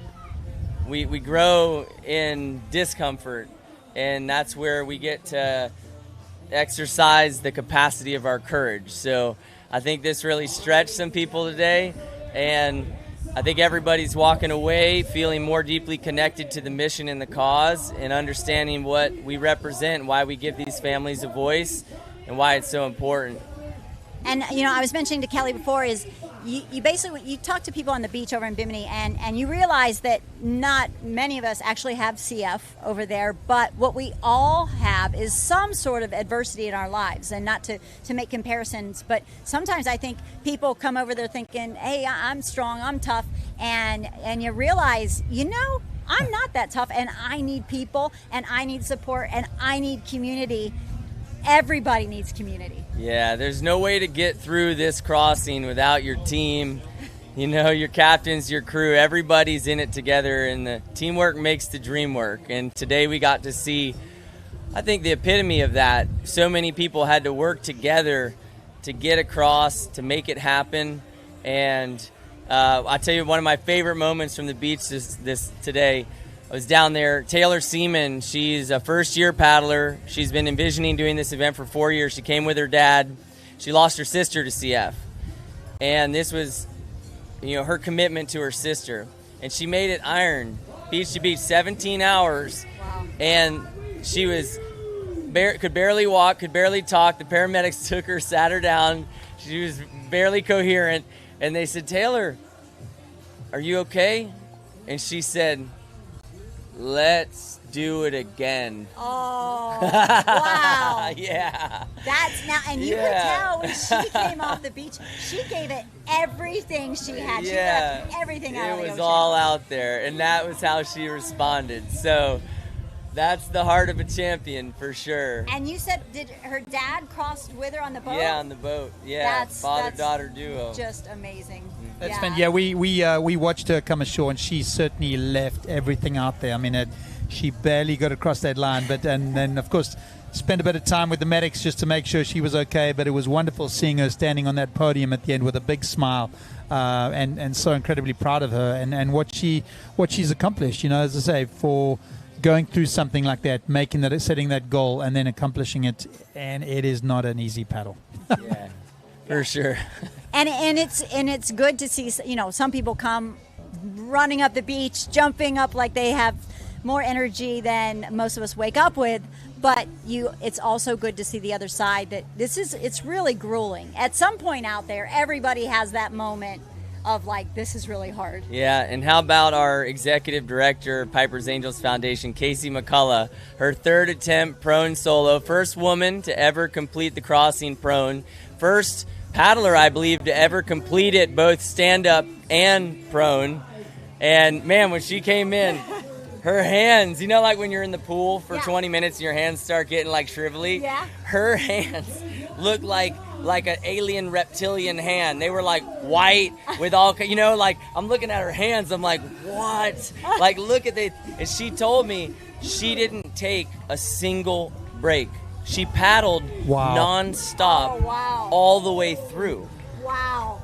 That Casey looked amazing when she came across. I didn't look at her hands, but she was so happy. She just looked so strong, and I think we spoke to down on the beach up here, and she just said, you know, I hadn't done as much training as I thought I should have. And again, it's mind over matter for someone like that, and she's just an incredibly accomplished athlete, person, mother, and so it was wonderful to see her do that iron on a prone. She's a little superhuman, I like to say. For sure. I mean, she does. I'm in awe all the time, and that's why she took my job. I had to get out of the way, you know. I know my limitations, and I know what I'm good at, but she is a champion at everything she does, and it's not just a champion in her mindset; it's in her heart, you know, and how she came from the cystic fibrosis community as a dietitian, and she carries that into everything that she does as a mom, as a partner, as a friend, as a team member, you know. So I think my business coach Peter Marcus always said the team looks like its leaders. Oh, very good. And I think this year's crossing, the Bahamas logistics, safety, everything that happened was a result of 10 years of learning, of growing, of refining, of me getting out of the way and letting a lot of people who know what they're doing do it, and really staying true to our why. Yeah. And certainly in this foundation, you see a lot of strong women. It's clear that the women dominate this event. Absolutely. I mean, Absolutely. the pain threshold is just another level. Out of this world. Remarkable. Travis, thank you so much. This has been a special organization. I mean, just being a part of it in various ways over the years. And again, as you said, the team looks like its leaders. Well, you're this one's leader. So you've created something incredibly special. So thank you. Yeah. All glory to God and blame Piper. Yeah, and thank you both. You know, I know being on the mic requires a lot of focus, time, attention, and energy. And this live stream is its own crossing from early this morning until the wee hours of the evening. So I just appreciate you both so much for bringing your voice and your passion. You both have been participating in this community and event, and that's what makes it so special. Like, when you look around, if you go out to any other endurance events, an Ironman, a Spartan event, they're all really cool events, you know. But I think what makes this so unique and rare is that the community itself is what creates it. It's what leads it. And the people who come out here are just devoted entirely to something bigger than themselves. Yeah, and you are known as the fearless leader, and you are, and you know, I think you come to the community, you think you're giving, and you are, but the community gives back more, and you don't even understand it until you become a part of it. But it's just addicting, and it should be, because you come out here, you feel the love, you see the smiles, you see the tears. It's just all the emotions at once. Yeah, and by Piper, you know, this is my second time paddling with Piper. She did great. Yeah. She paddled hard. She was stable. She never fell off the board. What was really cool is we had an 8-person relay. So we were doing 20-minute intervals. And so each interval, we were averaging 6 to 7 miles an hour. So, you know, give or take a mile every 10 minutes. So each time we took a turn, we were going maybe 2.5 miles. And we rotated through, and it just happened to be her turn when the sun was coming up. And we'll post the pictures, but the sun's rising. It's spectacular. The colors are lighting up the sky, and dolphins come up right at sunrise with Piper in the water. It was like, come on. I mean, it was stunning. You remind me of the Ryan Burgess quote in Double or Nothing when he said, "There's nothing like paddling next to a dolphin." You remember when you say that? It's an extraordinary experience for sure. I can't wait to see all the pictures and the videos. I'm sure they're... Yeah, I can't wait. They're going to be posted and shared. We got our award ceremony this Friday. And what we did differently this year, which is really cool, is Casey already opened registration. So registration for 2027 is that we already have people registering. That's awesome. How cool is that? Very cool. I think after today there'll be a few more registrants. Yeah. Yeah. You might have to find 2 people for the desk, because we were like, hey. Yeah. Time to get back out there. I'm like, I don't know about this. I feel kind of lazy just sitting here. Yeah. What was cool too is, you know, this is the first year most of the boats had a Starlink. So there was communication, pictures being uploaded, you know, and things being shared, and so it was safer, yeah, really special. So who knows? Maybe there can be a live stream boat out there one year, you know, coming across. But could be. Kate will be that person. We'll see. Thank you. Dare to dream. You're Dare welcome. to dream. You are most welcome. Yeah, you guys crushed it. Thank you. All right. Well, here's to an amazing year, and you all deserved it. I know how much work you all poured into it, especially the last couple weeks. I know you guys worked nonstop. Yeah. Just making sure everything, every detail is. And you threw in a few graduations as well during that time. A couple So that girls was graduated in high school, and you know, it's just what CF teaches us is how special these moments are, and just how to cherish it right now. You know, so it's quite a gift. Yeah. It really is. All right. Well, Travis, thank you for joining us. Thank you for starting this. And you've created a movement that I think is going to keep going on and growing bigger and bigger. Yeah, we'll see where it goes. We got a Grand Canyon crossing this year. We're climbing the tallest peak in Northern Ireland, led by a CF warrior, Ben Mudge. We got the Marco Island event. There we go. Yep, I remember Ben. And we got our gala in November. So, yeah, it's great to see Piper's Angels grow. And I always tell people, like, I'm still just Piper's dad. You know, it's my favorite role, is just being a dad. Yeah. And so, the children and the families we're able to reach is really what makes all this worth it. And how fortunate are we that we get to do something like this, and it impacts these kids, in faraway places. And maybe someday Hawkins will start paddling. Yeah, this was his second year to Bimini, so he loves it. He he has a great time. It's that's one thing I appreciate too, is people bring their kids, their families, their wives. You can fly over, 25-minute flight on Tropic Ocean Airways. You can take the boats across, you can take the ferry, and there's kids and families and partners on the boats and supporting each other, and it might be extreme, but it's still a family event. Yeah. And I love that. Everybody's invited, everybody's welcome, everybody's included. All right. You're probably dead tired. I feel pretty good. Okay. I feel pretty good. Relaxed and energized? The 8-person relay was fun. It's fun. That's true. I remember thinking every time I cycled through, all I got to do is give it 20 really hard minutes, and I'm thinking, man, if I was paddling solo right now, I would be so broken and exhausted, Not that I won't ever do that again, but I'll tell you what, the relay teams are really special to do it together. Yeah. That's where it's at. That's my little fun place, is on the relay team. I don't think I could do solo, but kudos to those who do. It's amazing. Yeah. Well, there's the challenge. You never know. You never know. Never say never. So I think our time is up a few minutes ago. So I just wanted to say thank you again to Legal Graphic Works for all they've done making this broadcast, sponsoring this broadcast. They've done a tremendous job of keeping us on task all day, shooting across to the beach and everything, because they're just a heck of an outfit. And so thank you, ladies and gentlemen. We appreciate it. Thank you. Okay, we have one more beach interview with Malia, and we're going there now. All right, guys, we are back here on the beach. We have about 3 paddlers left, or 3 boats left with paddlers coming in. So we're still on the welcoming committee here, and I'm here talking with some paddlers who actually completed the journey. So, Jamie, tell me more. How was the experience overall? The experience was amazing. I didn't expect it to go as well as it did, quite honestly. I wanted to leave a lot of room for whatever was going to happen. My hope was that I was going to go iron. It was my first time. I knew I was physically capable, but the ocean is a beautiful, dangerous thing, and it allowed for that. So I did, and everything went according to plan, and it was, honestly the best experience ever. And how long have you been training for the crossing in general?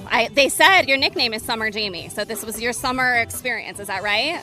Yes, so Summer Jamie comes because I am a teacher, have been in Palm Beach County for the last 15 years, and I just bring out this alter ego in the summertime that I just instill more of the things that I love to do, which this absolutely shines through for. And yeah, they were also excited for me, and I just would love to be able to inspire more people to do the same thing. What advice would you give somebody who is doing this for the first time, like yourself? What goes into the preparation? Is it mind? Is it practice? What is the most important thing you would share with someone? If you have an athletic background and you're used to being able to control something, this is not the place for that. You need to be willing and able to just let go of whatever your expectations are. And back to your question about how long was I training, I kind of train all year round for things, and this kind of jumped on the radar, and I kind of made it like my Friday happy hour training, where I would go out as soon as I got home from school, and that's where my happy hour would start, would be on the board, sunset time, intercoastal or ocean. So about since February, I've been on the board, but yeah. We always say time on device is the best you can do, but that's like a happy hour on the board sounds great to me. I think I might join you one of these days. Thank you so much for your participation. Thank you for being active. I hope, and let me ask you, are you interested in doing this again? I think my answer might be different in a couple of days than it is in this exact moment, because I'm playing back a few of the things that went through my head in the darkness. But after going through the entire few days and getting to know people and watching the community happen that I wasn't really a part of before, I can't imagine myself not continuing to be a part of it. So, yeah, my Summer Jamie girls are probably going to want to make a team. Congratulations again, and you guys heard it here. Look, we start with the challenge, and many people stay for the cause. So we'll see what happens. Good luck to you and the rest of your training, and I hope to join you one of these days. But thank you, and congratulations. Thank you so much.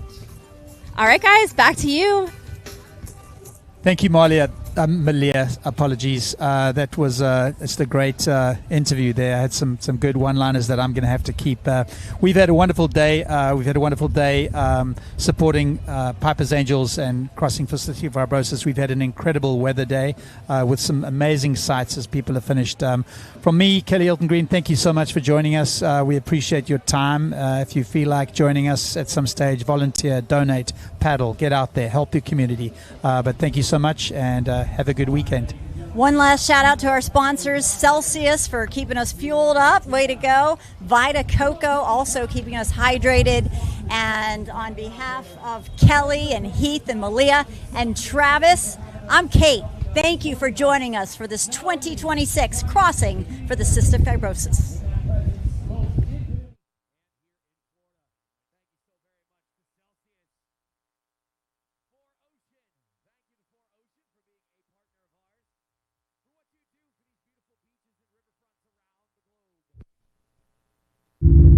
When you can't breathe, nothing else matters.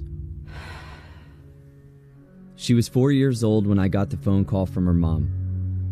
The doctor said she tested positive for cystic fibrosis, a devastating diagnosis. If you Google cystic fibrosis, you'll see some terrible results of the rare genetic disease. From chronic lung infections, abdominal surgeries, feeding tubes, brittle bones, to hours of breathing treatments, organ transplants, and death. With an estimated 1,000 new diagnoses each year in the U.S. alone, more families get blindsided with heartbreak. Everyone hopes for a cure, but families with cystic fibrosis need hope for today. Daddy, my lungs are burning. It was this moment that changed my life. I made a decision that night that I would do whatever it took to help kids and families facing the adversity of this disease. That's when Piper's Angels Foundation was born. At Piper's first clinic appointment, the respiratory therapist told us that surfers in Australia with CF were having much better results with their checkups. This led to a discovery that salt or saline solution, if inhaled, could lead to better airway clearance of the lungs, the main organ affected by CF. Hearing this news was a miracle. There was a natural therapeutic environment to bring Piper to heal and stay healthy, and it was the ocean.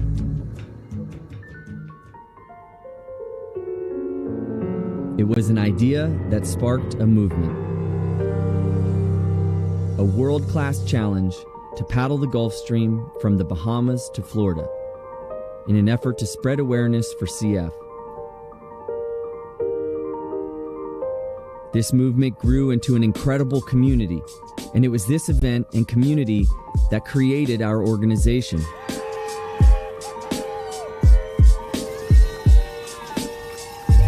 To this day, we continue to make tremendous impact nationally and globally for the CF community.